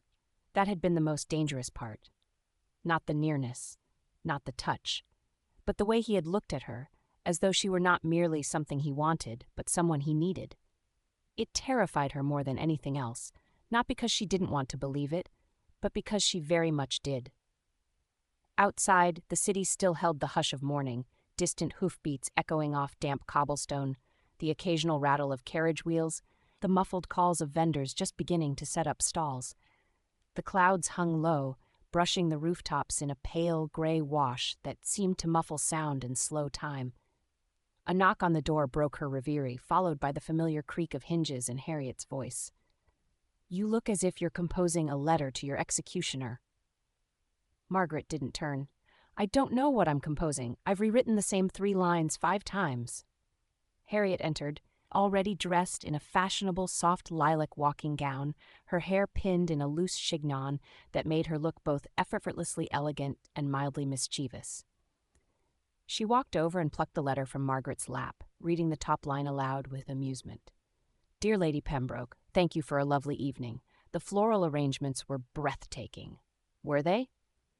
Margaret sighed. "I have no idea. I didn't look at a single one." Harriet gave a satisfied nod and set the letter aside. "Then you've already lied in the first sentence. I suggest burning it and beginning again." She perched on the arm of Margaret's chair, studying her. "You're quiet this morning." Margaret picked up her tea and took a small sip, grimacing at its chill. "Just tired." Harriet tilted her head. "Tired from deflecting rumors all night, or tired from staring longingly at a certain duke in moonlight?" Margaret tried to keep her face impassive, but Harriet only laughed. "Oh, don't look at me like that. I wasn't spying. But really, Margaret, you were missing for at least half an hour, and when you returned, your face looked like you'd been set aflame and dunked in ice water in rapid succession. I think I'm entitled to a little curiosity." Margaret flushed and looked away. Harriet's smile faded and she softened her voice. "Did something happen?" Margaret hesitated. How to explain what had happened when even she wasn't certain how to name it? "Yes," she said slowly, "but nothing improper."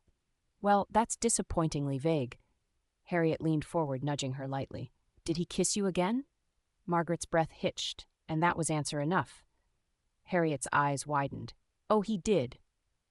It wasn't quite a kiss," Margaret said quickly, rising to her feet. She crossed to the vanity and began fussing with a comb she didn't need. "But it was something. He was—" She stopped. "Kind." Harriet arched a brow. "Kind is not the word most women use to describe the Duke of Wrexham." Margaret met her friend's gaze in the mirror. "No, but it fits him somehow, when he chooses to be." Harriet was quiet for a moment. She said, "Do you trust him?" Margaret froze. It was the question she hadn't let herself ask. Not truly. Not in the dark quiet of her room or in the charged stillness of the balcony. She wanted to say yes. But trust was not something Margaret easily, not after years of being compared, dismissed, overlooked. And yet, Wrexham had never treated her like a shadow. Even when he had tried to keep his distance, he had never denied her presence. "Yes," she said at last. "I think I do." Harriet's smile was small and fond. "Then perhaps he's not quite the fool we all thought he was." Margaret looked down at the dressing table, trailing her fingers lightly over the ivory hairbrush and folded handkerchief. "He still might be," she said quietly. "There's a difference between being kind and being committed. He stood beside me last night, yes, but he hasn't said what it meant. Not to him." Harriet shifted, her tone gentling. "Do you want him to?" Margaret paused. Her reflection flickered slightly in the glass, the faint light catching the edge of her profile. "Yes," she whispered, "but I don't want it to be because he feels he must. I don't want to be a debt of honor or an obligation disguised as affection." There was a long pause. Then Harriet said, with quiet certainty, "He doesn't look at you like a man fulfilling a duty, Margaret. He looks at you like a man who is slowly going mad with wanting something he cannot quite name." That drew a startled laugh from Margaret, soft and slightly rueful. "That's almost poetic." "I have my moments," Harriet said, standing. "Come now. You can't hide in here all day. There are too many people hoping to see if your eyes still sparkle or if your heart's been broken." Margaret turned to her. "And do they sparkle?" Harriet studied her carefully. "Not yet, but they will." She offered her hand. Margaret took it. Outside, the clouds were beginning to break, thin streaks of sun cutting through the gray. The world was waking. And though Margaret couldn't say what would come next, she knew with certainty something had changed.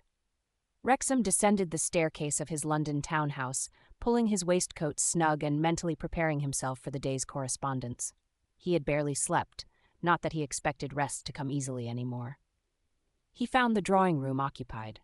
Unsurprisingly, Montcliff sat near the hearth in a burgundy wingback chair, with his boots propped on a velvet footstool that was most certainly not meant for boots. A newspaper lay folded beside him. His cup of chocolate, he refused coffee, always had, rested on the side table, untouched. "I was beginning to wonder if you intended to emerge at all," Montcliff said, not looking up. Wrexham crossed to the sideboard to pour himself a cup of coffee. "It's barely 9:30. 9:30 and already a full morning's worth of damage done, I imagine," Montcliff replied dryly, still studying the fire. "Though for once it's not your fault." Wrexham lifted a brow. "That sounds suspiciously like a compliment." Montcliff gave a grunt. "Don't let it go to your head." The room was still and quiet, but held the faint tension of a powder keg waiting to be knocked over. Wrexham sipped his coffee and sat across from his grandfather, bracing one ankle over his knee. He didn't speak. Neither did Montcliff. They had mastered the art of loaded silence long ago. Finally, Montcliff reached for his chocolate, took a thoughtful sip, and said, "The whispers have grown teeth." Wrexham's grip tightened slightly on his cup. "I know." "I rather thought you might, given the way you hovered over Lady Margaret like a sentry with a dueling pistol last night." "She was being dissected by a room full of wolves," Wrexham said calmly. "I chose not to let her bleed." Montcliff gave him a look, "And yet the wolves are more intrigued now than ever." "She handled it. She did, with admirable poise. But that doesn't mean she should have had to." Wrexham didn't reply. Montcliff leaned forward. You may not like the scrutiny, Hugh, but she is bearing it for your sake, Wrexham exhaled. I know. And what have you done about it? I escorted her.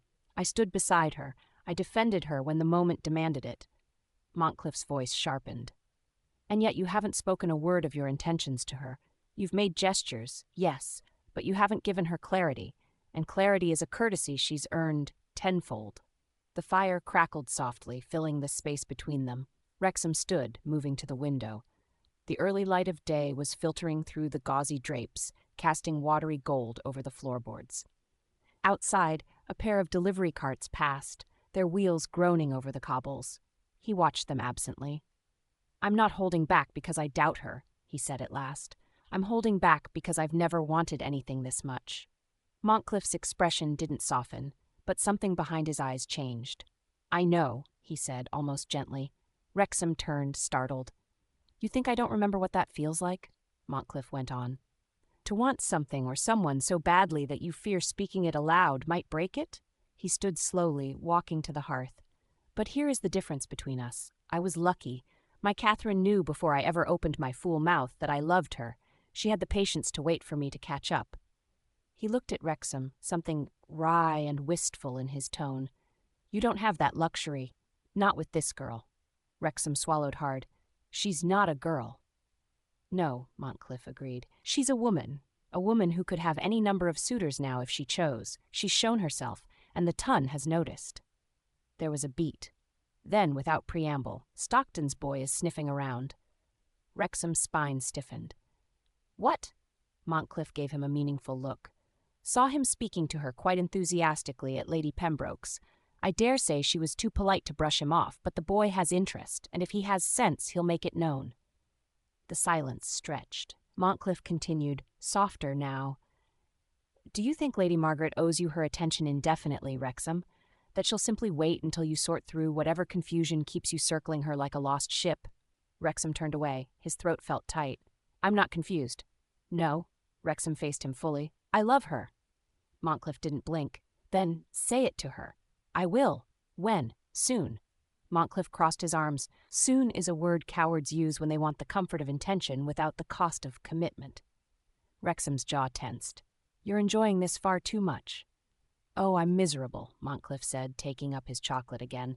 But I find great satisfaction in knowing that for once I don't have to order you into happiness. I just need to prod you toward it. He paused. But let me be clear, Hugh. If you let her go, you will regret it. Perhaps not today. Perhaps not this season. But one day you'll sit in this very room, look out over that street, and wonder why you were so afraid of choosing joy. Wrexham remained silent, but his expression was no longer neutral. It was resolute. Montcliff gave a small nod, as if he'd seen enough. Good. That's all I wanted to say. He turned back toward the hearth, waving his hand dismissively. You may go now, or stay and pretend you're working. Either way, stop dithering before someone else snatches Lady Margaret up and marries her. Wrexham didn't argue. He turned and left the room, coffee forgotten, heart thundering in his ears. The garden at Lady Durham's estate was in full summer bloom. Pale pink roses climbed along trellises, their perfume mixing with the warm scent of trimmed hedges and sun-warmed stone. The ton had gathered in great numbers that afternoon, parading themselves among the fountains, parasols, and imported orange trees like birds in a gilded aviary. Margaret moved through the crowd at a measured pace, Harriet at her side, their arms lightly linked. She wore a gown of soft yellow muslin embroidered with pale green vines, fresh, youthful, and striking in its quiet elegance. Her bonnet shaded her face just enough to keep her eyes unreadable, though her expression was as composed as ever. Inside, she was less certain. After the events of the previous night, she had hoped for something. A letter, a visit, a message from Wrexham. Instead, there had been silence. Harriet, of course, had theories. Most of them involved men being generally useless when it came to timing. Perhaps he's writing poetry about you, Harriet had said over breakfast, or pacing dramatically in front of a fireplace somewhere. Margaret had smiled, but she hadn't laughed. Today she was determined to carry on, to show the world she was neither heartbroken nor waiting. So she walked, smiled, spoke lightly of the weather and fashion and the morning's edition of the Times, and that was when Viscount Stockton appeared. "Lady Margaret," he said with a bow, cutting a figure of crisp tailoring and affable charm. His hair, russet and neatly combed, shone in the sunlight. "What a pleasure to see you again. Might I claim a moment of your company?" Harriet gave Margaret a glance that said, "Well, here's your distraction." Margaret inclined her head graciously. "Of course, my lord." Harriet murmured something about finding one of Lady Durham's lemon tarts and drifted off. Stockton fell into step beside Margaret as they followed the winding gravel path that led toward the edge of the reflecting pool. His pace was easy, his posture impeccable, and his attention undivided. "I must confess," he said with a smile, "I was rather hoping I'd see you here today." Margaret kept her tone light. "Then fortune has smiled upon you, my lord." "Indeed," he replied. "She seems to do so more often when you're present." She glanced up at him, a small arch to her brow. "Flattery is always more effective when it's subtle." "Then allow me to begin again," Stockton said, unbothered. "It's a rare thing to see someone handle society's scrutiny with as much grace as you did last night. I was impressed." Margaret offered a polite smile, though tension curled low in her stomach. "Some would say grace is merely practiced stillness," she replied, "an illusion born of necessity." He chuckled. "And some would say that those who can manage such illusions are often far more powerful than the ones who throw their weight about." He was clever, smooth, and he was being watched. Margaret could feel it, glances grazing her shoulders like invisible pins, pressing her into awareness. She kept her steps even, her gaze calm.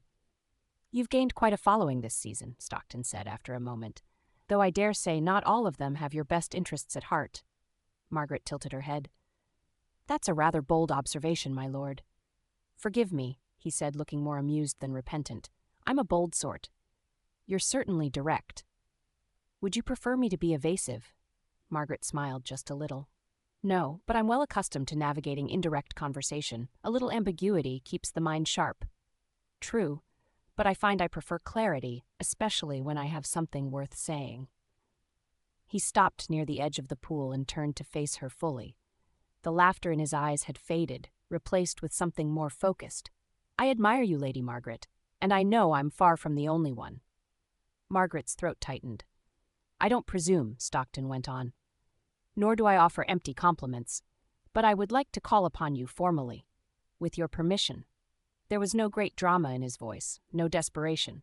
It was simply offered, respectfully but clearly, with intent. Before Margaret could answer, a voice spoke behind her. "I wonder, Lord Stockton, if you might lend me a moment of Lady Margaret's time?" The air shifted. Margaret turned slowly. Wrexham. He stood a few feet away, composed but utterly unreadable, his blue eyes fixed not on Stockton, but on her. Stockton, to his credit, didn't flinch. He inclined his head. "Of course, Your Grace." He gave Margaret a brief, polite smile and stepped away, though Margaret didn't miss the way his gaze lingered, not on her, but on Wrexham, as if noting something of quiet significance. When they were alone, Margaret faced Wrexham fully. "You're late," she said, her voice soft but steady. His lips twitched faintly. "I didn't realize I was expected." "You weren't." She turned her gaze back to the pool, the breeze lifting a wisp of hair near her ear. A pause. Then, low and quiet, Wrexham said, "I didn't like seeing him beside you." She didn't look at him. "Is that a feeling you intend to act on, or merely observe from a distance?" A longer pause. "I haven't decided," he said. Margaret finally turned to him, her chin lifting slightly. "Then I suggest you do so, quickly." And with that, she walked away, leaving Wrexham standing beneath the high summer sun, alone. The garden had become a stage. Even as Margaret stepped away from Wrexham and rejoined the gathering crowd, smiling, chatting, asking after children and cousins and the latest fashions, she knew every move was being watched, and worse, interpreted. She could feel it, the press of eyes, the murmur beneath the hum of conversation, the way Caroline's glance followed her like a cat eyeing a mouse it wasn't quite ready to kill.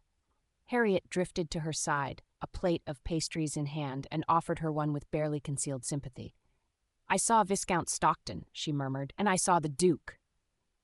Margaret accepted the pastry with a flicker of amusement.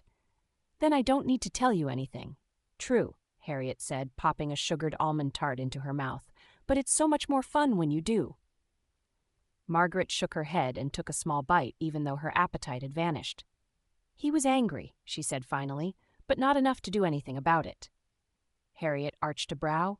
Yet, the word hung between them. Across the lawn, Wrexham had not moved.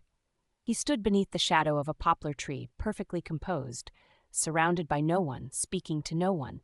But his gaze never left her, not once. Caroline noticed, of course.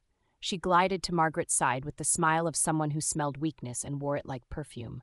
"My dear," she said sweetly, "that shade of yellow is rather optimistic, don't you think?" Margaret didn't blink. "Why not?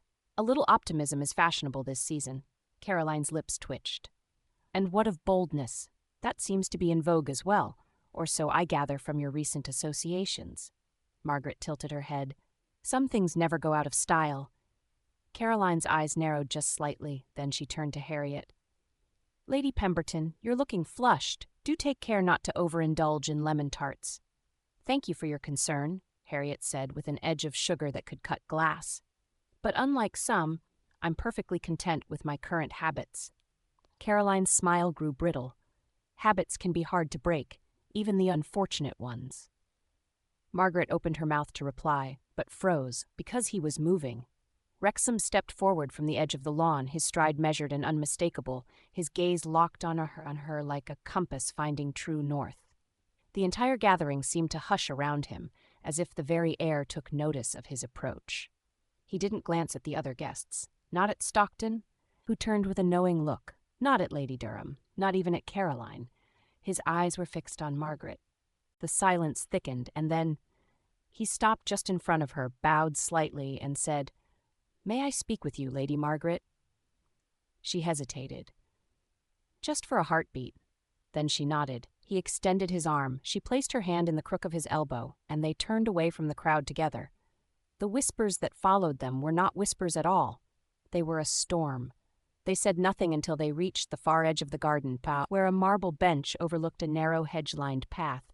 A few butterflies danced among the foxgloves. The scent of roses drifted on the breeze. Margaret turned to face him. "Are you quite certain you want the entire garden speculating on our conversation?" Wrexham met her gaze squarely. "They're already speculating. I decided it was time to give them something worth talking about." Margaret's breath caught. "That was bold," she said softly. "It was overdue."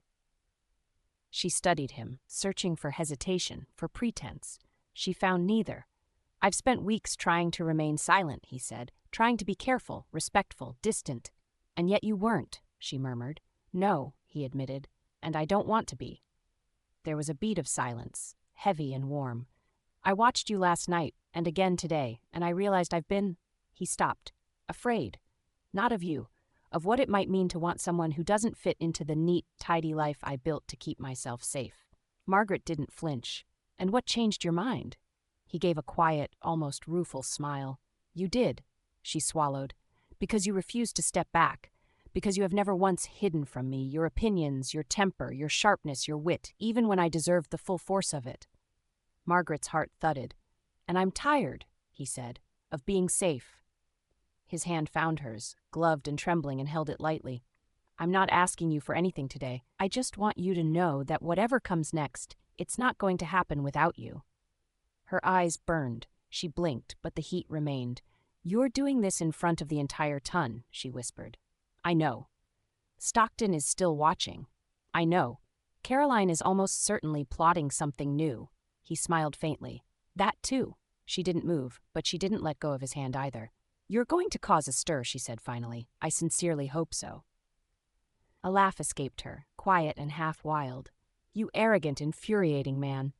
"I prefer determined," he said, voice low. Margaret shook her head.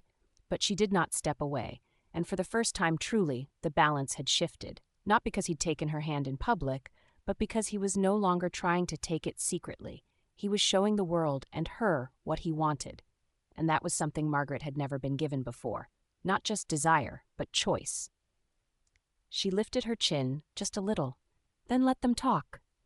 And beside her, Wrexham smiled, not the practiced social mask she'd seen so many times, but something real and unmistakably his. Let them talk, indeed, because at long last he had stopped pretending.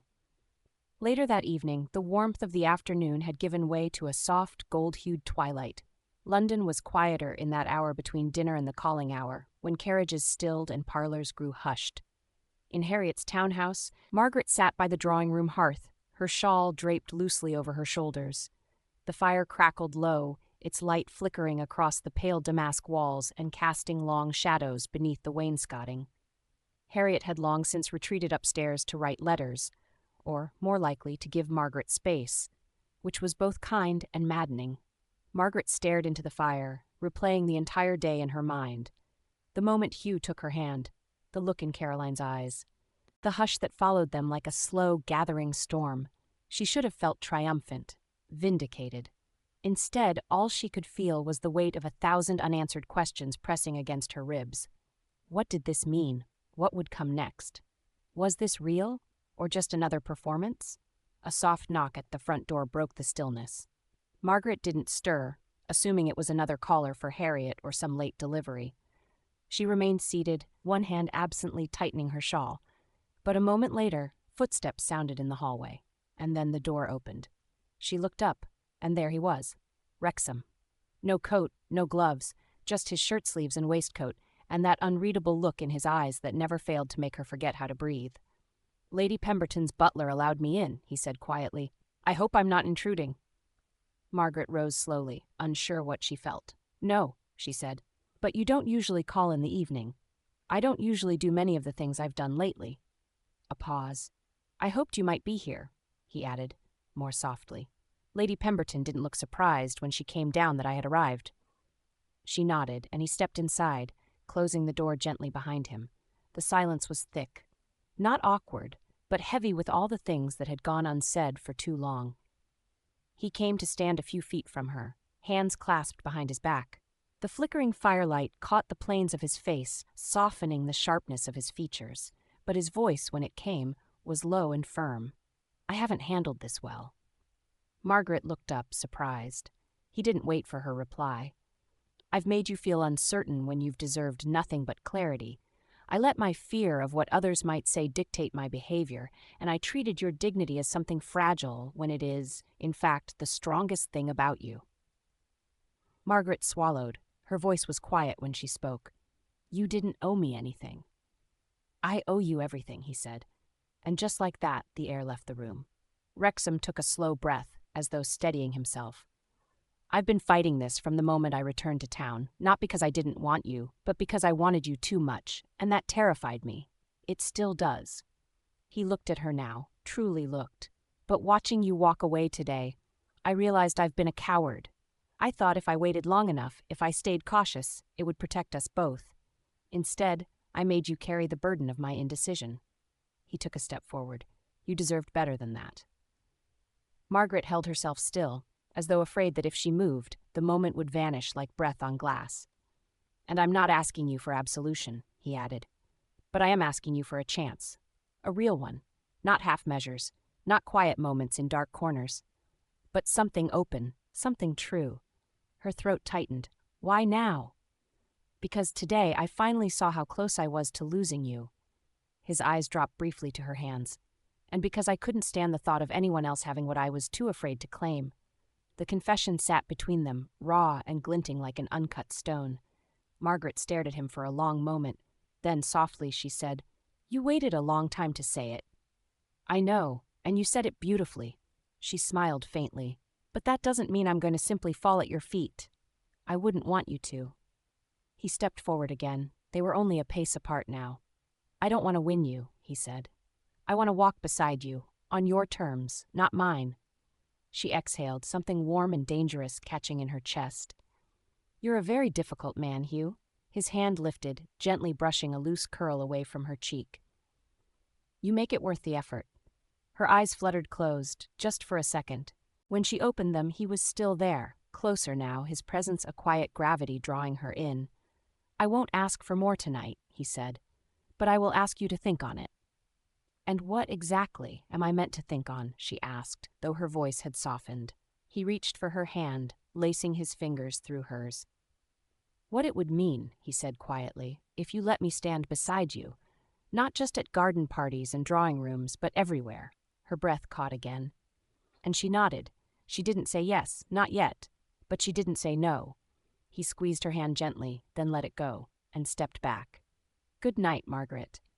She watched him go, her hand still tingling from his touch. The door clicked shut behind him, and only then did she let out the breath she hadn't realized she'd been holding. Chapter 9. Margaret sat in the morning room with the embroidery hoop limp in her hands, her fingers resting against the linen like she'd forgotten what it was for. A needle was threaded with pale silk.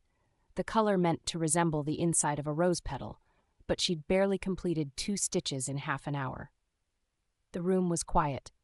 Not the kind of cozy, companionable quiet she often found comfort in, but the kind that felt hollow and suspended, as if something was missing and the house hadn't quite realized it yet. Sunlight filtered through tall windows dressed in soft ivory curtains. Outside, the garden stirred faintly, the tips of hedges rustling with the occasional breeze, bees floating lazily from blossom to blossom. A light breakfast tray sat untouched beside her. The tea had gone cold long ago. She hadn't noticed. She'd woken early, earlier than usual, and tried to find calm in routine. She had pulled on her softest morning gown, twisted her hair into a respectable bun, and brought her embroidery to the sunniest corner of the house. She had even smiled politely at the maid when the tray was delivered. But nothing inside her had settled. Her gaze drifted toward the mantel clock, watching the minute hand tick forward, feeling as though it marked the slow passage of everything she hadn't said the night before. What it would mean if you let me stand beside you. She'd heard Wrexham's voice in her head so many times through the night that she might have thought she'd imagined the whole thing, except she could still feel where he'd touched her hand, where his thumb had brushed her fingers with such reverent finality. He'd meant it. She was almost certain. And yet, what if he hadn't? What if the emotion she saw in his face was real in the moment, but not real enough? She had spent so much of her life being almost noticed, almost worthy, almost chosen, almost never led to anything good. The door opened behind her, and she knew the tread before she turned. Harriet entered in a robe of pale periwinkle, her hair still slightly tousled, as though she had simply thrown pins at her head until a few stuck. She carried a folded paper under one arm and a biscuit in the other. She squinted at Margaret. "Is that the same leaf you were working on yesterday?"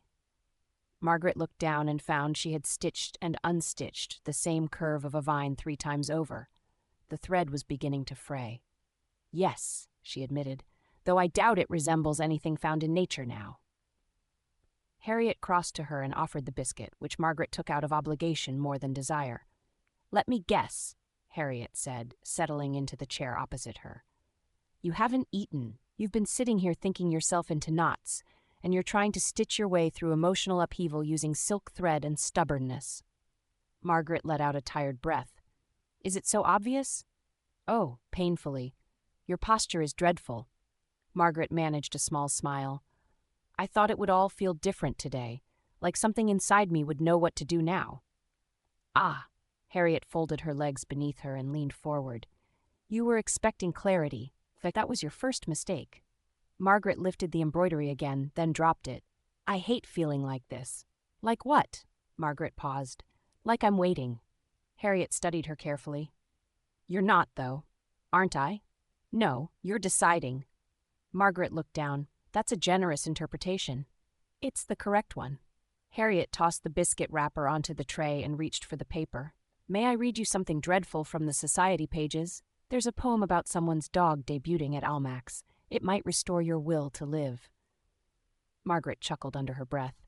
"I'd rather not know how the Tun has misrepresented last night."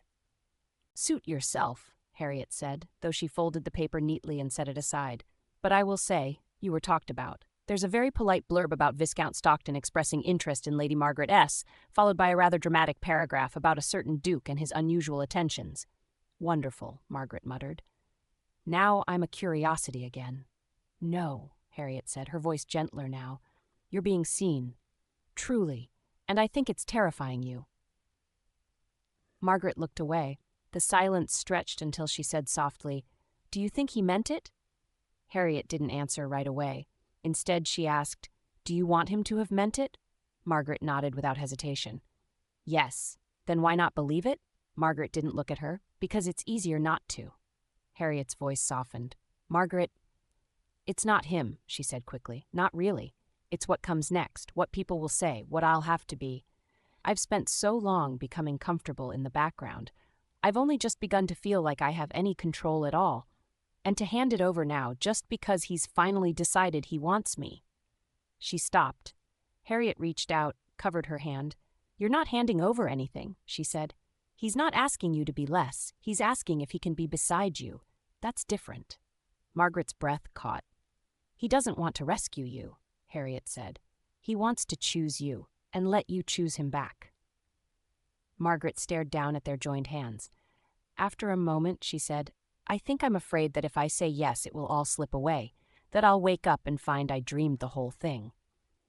Then don't base your choice on what you're afraid of losing, Harriet replied gently. Base it on what you want to keep. Margaret was quiet a long time. Then, with her voice barely above a whisper, I've never let myself want something so much. Harriet gave a small, sad smile. That's why it's worth wanting. The light shifted through the windows, dappling the floor in soft gold. Margaret leaned back in her chair, the embroidery forgotten, her pulse a quiet rhythm of hope and doubt, and somewhere deep in her chest, something fragile and unspoken gave way, not to certainty, but to willingness. It was enough, for now. The walls of Lady Ferndale's drawing room glowed with candlelight. Music floated on the air. Light and quick, the strings of a quartet dancing their way through a Haydn piece, while the guests mingled in subdued elegance. Chairs had been arranged in neat rows, the carpet rolled up and replaced by polished parquet flooring. A dozen footmen hovered discreetly with trays of cordial and wine, circulating through the crush. Margaret stood near one of the tall windows, her hands loosely clasped in front of her, watching the reflection of the room shimmer faintly in the glass. She had chosen her gown with care, a deep seafoam silk with delicate embroidery at the hem and sleeves, nothing flashy, but something that made her feel seen. Harriet stood beside her, resplendent in navy and silver, pretending to listen to Lady Tansley wax on about her daughter's pianoforte teacher, but her gaze flicked subtly toward the far entrance every few seconds. He's not late, Harriet murmured behind her fan. You're just early. Margaret gave her a look. I'm not looking for him. No, of course not, Harriet said with a sly smile. You're just surveying the candle arrangements. Margaret turned back to the window, refusing to rise to the bait. She didn't know what she expected tonight. Part of her had imagined he might come to her quietly again, find some tucked-away moment in which to say something only she would hear. That had been their pattern. Secrets in corners. Gentle declarations at the edges of events. But she knew that would not be enough now. If Wrexham meant what he'd said, if he truly wanted to stand beside her, then he would need to do so where everyone could see. The musicians struck a final note, followed by a polite ripple of applause. A moment later, the butler appeared at the far side of the room and intoned clearly, His Grace, the Duke of Wrexham. Heads turned. Conversations paused mid-word. A breath of stillness moved through the room like the hush before a summer storm. Margaret did not turn. Not immediately. She saw his reflection first. He stood in the doorway, dressed not in the stark blacks and crisp whites of formality, but in a deep navy coat with a charcoal waistcoat, his cravat precise, his posture regal. But it was not his clothes that caught the room. It was his eyes. He was looking for someone. And then he found her. The moment stretched, unbroken, quiet, and then he moved. The crowd parted without being asked. No announcement, no excuse. He walked straight across the room, past every titled matron, every minor royal, every curious debutante, until he stood before Margaret with quiet command. She turned to face him fully, her heart loud in her ears. The room held its breath. Lady Margaret, he said softly but clearly, may I have the honor of speaking with you? She nodded, unable to find words. He offered his arm. She took it. He led her through the doorway, not to a darkened alcove, but into the center of the room, where the musicians had just begun rearranging their pages, and the guests were still watching, startled into fascination. And there, in the middle of everything, he turned to her and let her hand go, only to take both of hers in his. There was no podium, no announcement, just the unmistakable sense that the room had begun to revolve around them. I have loved you for weeks, Wrexham said, his voice low and resonant, and for far too long I was too much a coward to speak it. Gasps fluttered around the edges of the room like leaves caught in wind. Margaret stared up at him, her pulse racing. I was afraid that if I said it out loud, he continued, it would be dismissed as a fancy, that I would be told again to seek someone more appropriate, someone more polished, someone with the proper pedigree. He gave a soft, wry smile. But I am no longer listening. Margaret's throat burned. I see you, Wrexham said. Not as the Wallflower, not as the overlooked sister. I see you, your wit, your strength, your patience, your brilliant mind, your courage. And I will spend every day I am given proving that I was worthy of being the man who finally saw you. A hush gripped the room. Wrexham dropped to one knee. The collective breath of the crowd caught audibly. Margaret's hand flew to her mouth. I am not asking you to step into my world, he said. I am asking you to let me build one with you. He lifted his gaze to hers, steady and unflinching. Will you marry me? The silence was immense. And then Margaret stepped forward. Her hands trembled as she reached for him, not to stop him, not to lift him, but to anchor him. Yes, she whispered. He stood, slowly, reverently, and took her hand again. No kiss, not yet, but a promise. And around them, the world erupted into sound, gasps, clapping, startled laughter, murmurs, and none of it mattered. Not anymore, because this time, she hadn't been chosen quietly, she had been chosen publicly, and she had chosen him in return. The room had barely begun to breathe again when the voice cut through it like the snap of a fan. Well, came Caroline's crisp drawl, I suppose we ought to applaud the triumph of low expectations. The words fell like frost on a budding bloom. The murmur of conversation stopped mid-thrum. Someone gasped, very softly. All heads turned again, not to Margaret and Wrexham, but toward the woman standing at the far edge of the crowd, her mouth curved into something that could not rightly be called a smile. A breathless hush spread through the drawing room like ink in water. Caroline stepped forward, silk skirts whispering across the floor, chin high, eyes bright with something too sharp to be feigned. She looked immaculate, as always, her blush perfectly applied, her gown a confection of pale rose and gold embroidery. But there was a slight stiffness in her walk, a crack in the air around her. I do hope, Your Grace, she continued, that this moment of rebellion was worth it, though I suppose even a duke is not immune to flattery if it's clever enough. Margaret didn't move. She didn't have to. The quiet in the room was no longer reverent. It was tense. Several guests, particularly the older matrons lining the periphery, began exchanging subtle glances. One raised an eyebrow. Another pressed her lips together in disapproval. Lord Stockton, standing near the card table with a cordial in hand, turned his head slightly, his expression unreadable. Wrexham straightened slowly, never releasing Margaret's hand, his voice as smooth as it was cold. I've grown quite fond of clever things, Lady Caroline, especially when they have character to match. Caroline's smile didn't falter, but her fingers tightened slightly around the fan in her hand. Yes, well, I dare say you'll miss the sound of good advice once it's gone. Oh, I rather think I've had my fill of advice that wasn't asked for, he said, his tone almost conversational.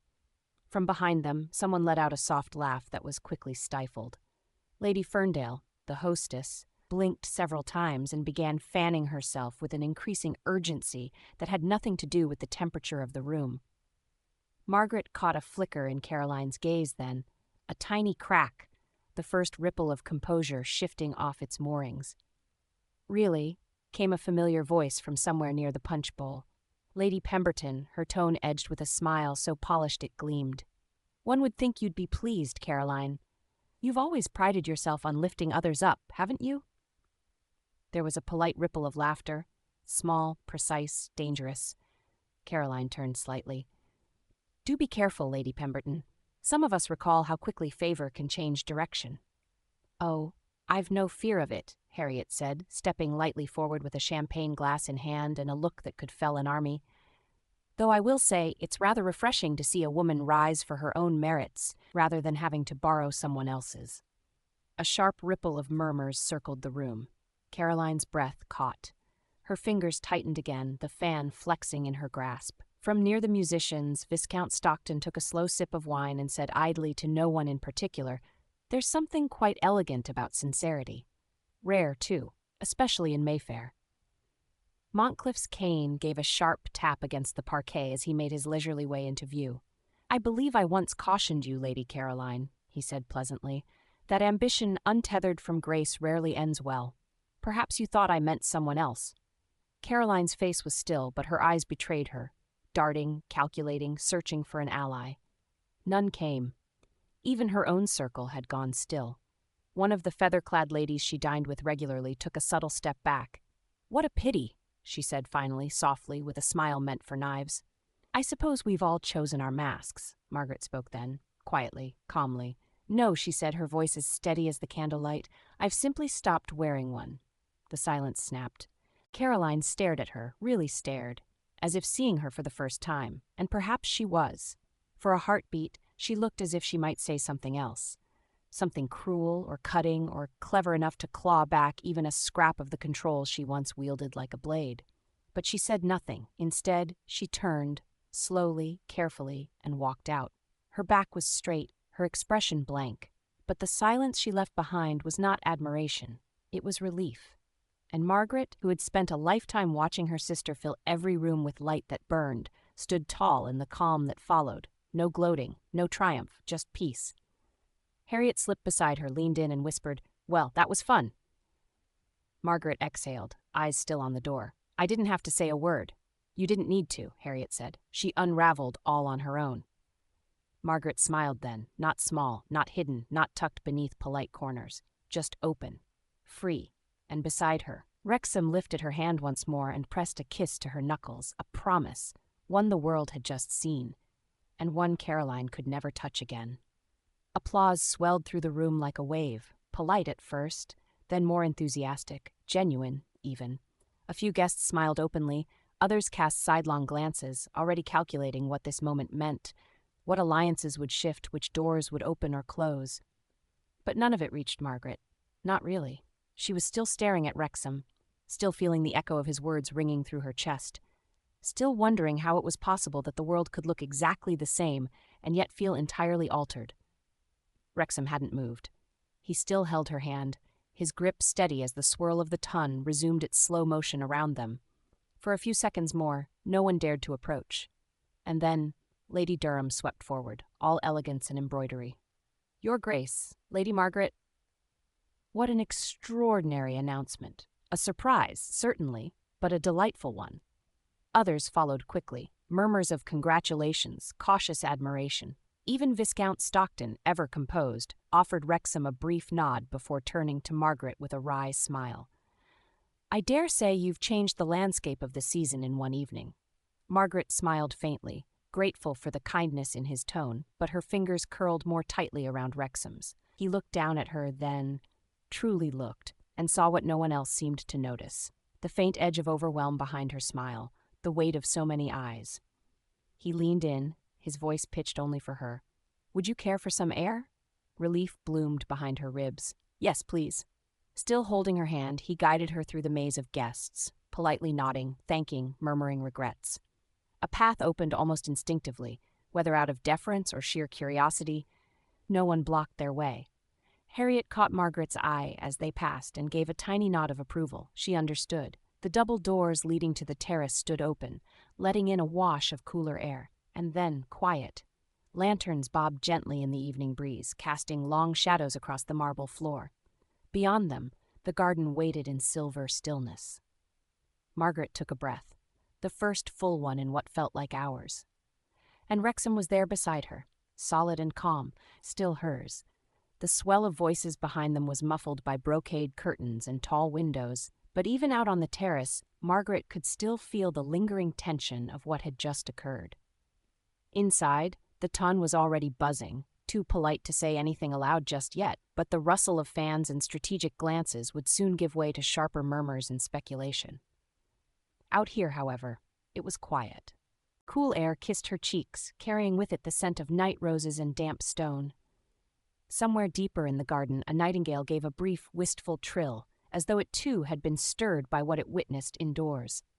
They moved slowly down the steps, the stone cool beneath her slippers. Lanterns lined the pathway, their flames flickering in the soft breeze. Above them the stars had begun to peek out, pale against a still fading sky. The moon, nearly full, bathed the hedges in silver light. It should have felt surreal, but it didn't. It felt right. They reached the old oak at the edge of the lawn, its shadow stretching long across the clipped grass. A stone bench waited beneath it, weathered, elegant, private. Wrexham gestured and she sat.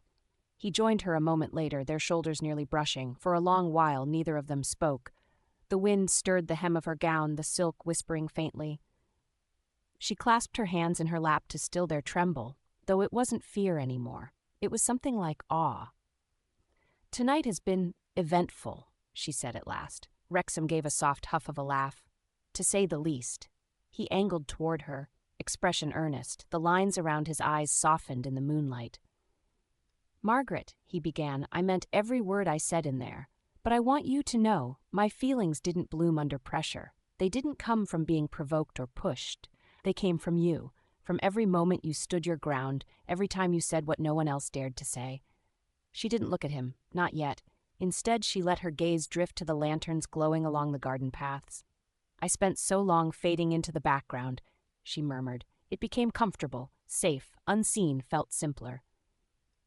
"And yet," he said gently, "you walked into that ballroom tonight and set the room alight." Margaret turned to face him. "I wasn't trying to be noticed," she said. "I just didn't want to feel small anymore." His expression changed, something deeper, more raw, flickering there. "You never were." She looked away, swallowing hard. "But I believed I was." A pause. "And then you came back to London." The corner of his mouth twitched. "And ruined everything?" "No." She smiled faintly. "You interrupted everything, in the best possible way." They were quiet again, the silence between them no longer heavy but full.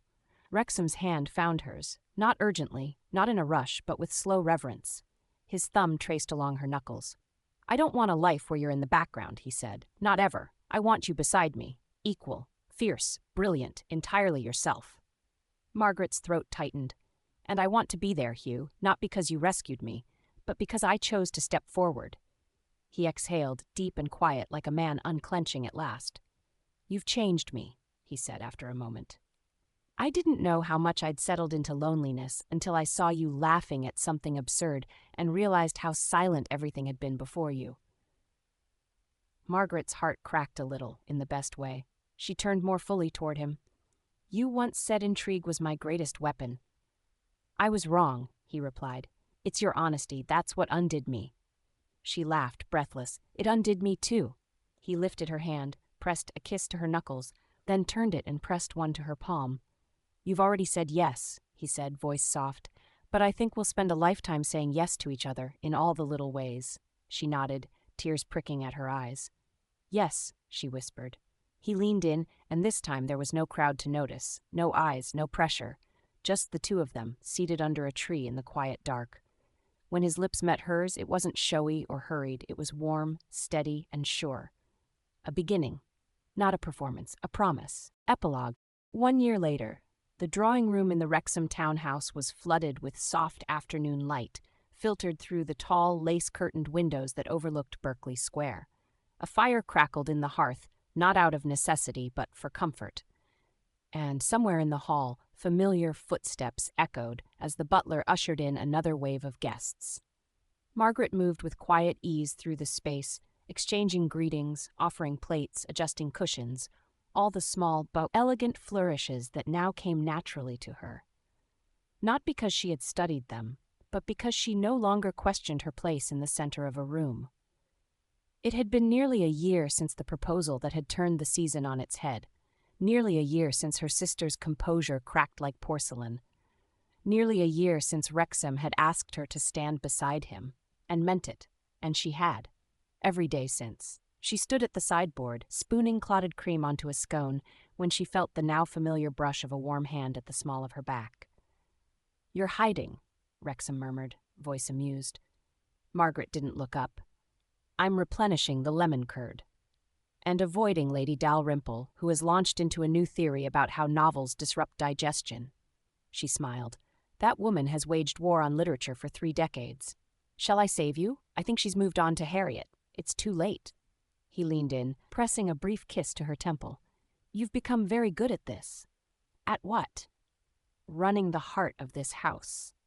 She looked at him then, really looked, and saw no grand declarations or performative praise, just the quiet truth of a man who knew what she carried and didn't take it for granted. I had a very good example, she said. You had no example at all. You built it from nothing but will and wit. Margaret felt her cheeks warm, even after a year of marriage and 100 such compliments. You're far too kind to me. You're far too unaware of how extraordinary you are. She turned back to her scone, cheeks still flushed. The drawing room had filled in the last half hour. Guests drifted in and out of conversations, glasses clinking gently, laughter rising like soft percussion. Harriet was, indeed, fending off Lady Dalrymple in the corner, looking both horrified and wildly entertained. Margaret scanned the room, Lady Durham beaming near the pianoforte, Stockton making a surprisingly sincere joke that made one of the debutantes blush, Montcliffe sitting stiffly in a chair near the fire with a loyal hound at his feet. All of them had gathered because they were part of her world now, because she had become, without realizing it, the sort of woman others came to see, and she hadn't had to become like Caroline to do it. She made her way to Harriet and perched beside her with a fresh cup of tea. Lady Dalrymple says I'm corrupting society with lemon tarts and romantic fiction, Harriet said breezily. She's quite emphatic about it. Margaret raised a brow. Should we cancel the library? Absolutely not. I want a scandalous reputation by next Tuesday. Margaret laughed and leaned a little against Harriet, resting her head lightly on her friend's shoulder. Sometimes I still wake up and think none of this can be real. It's real, Harriet said, and well earned. You're a duchess, Margaret, and more importantly, you're Margaret. She smiled, quiet and deep. Harriet sipped her tea, watching Wrexham from across the room. You've done the impossible, you know? Margaret blinked. What's that? Made a man of power kneel and mean it. She flushed. He did that on his own. Harriet tilted her head. You gave him a reason to. From across the room, as if summoned, Wrexham looked up. Their eyes met. Margaret smiled, and he smiled back, soft and sure like the sun catching the edge of a still lake. She rose, leaving her empty cup behind. She crossed the room without hurry, no longer weaving between conversations like an uncertain thread, but walking straight into the heart of everything that was hers. When Wrexham reached for her hand, it was already waiting. And behind her, Harriet murmured to no one in particular, Well, I suppose some wallflowers were only ever meant to bloom a little later.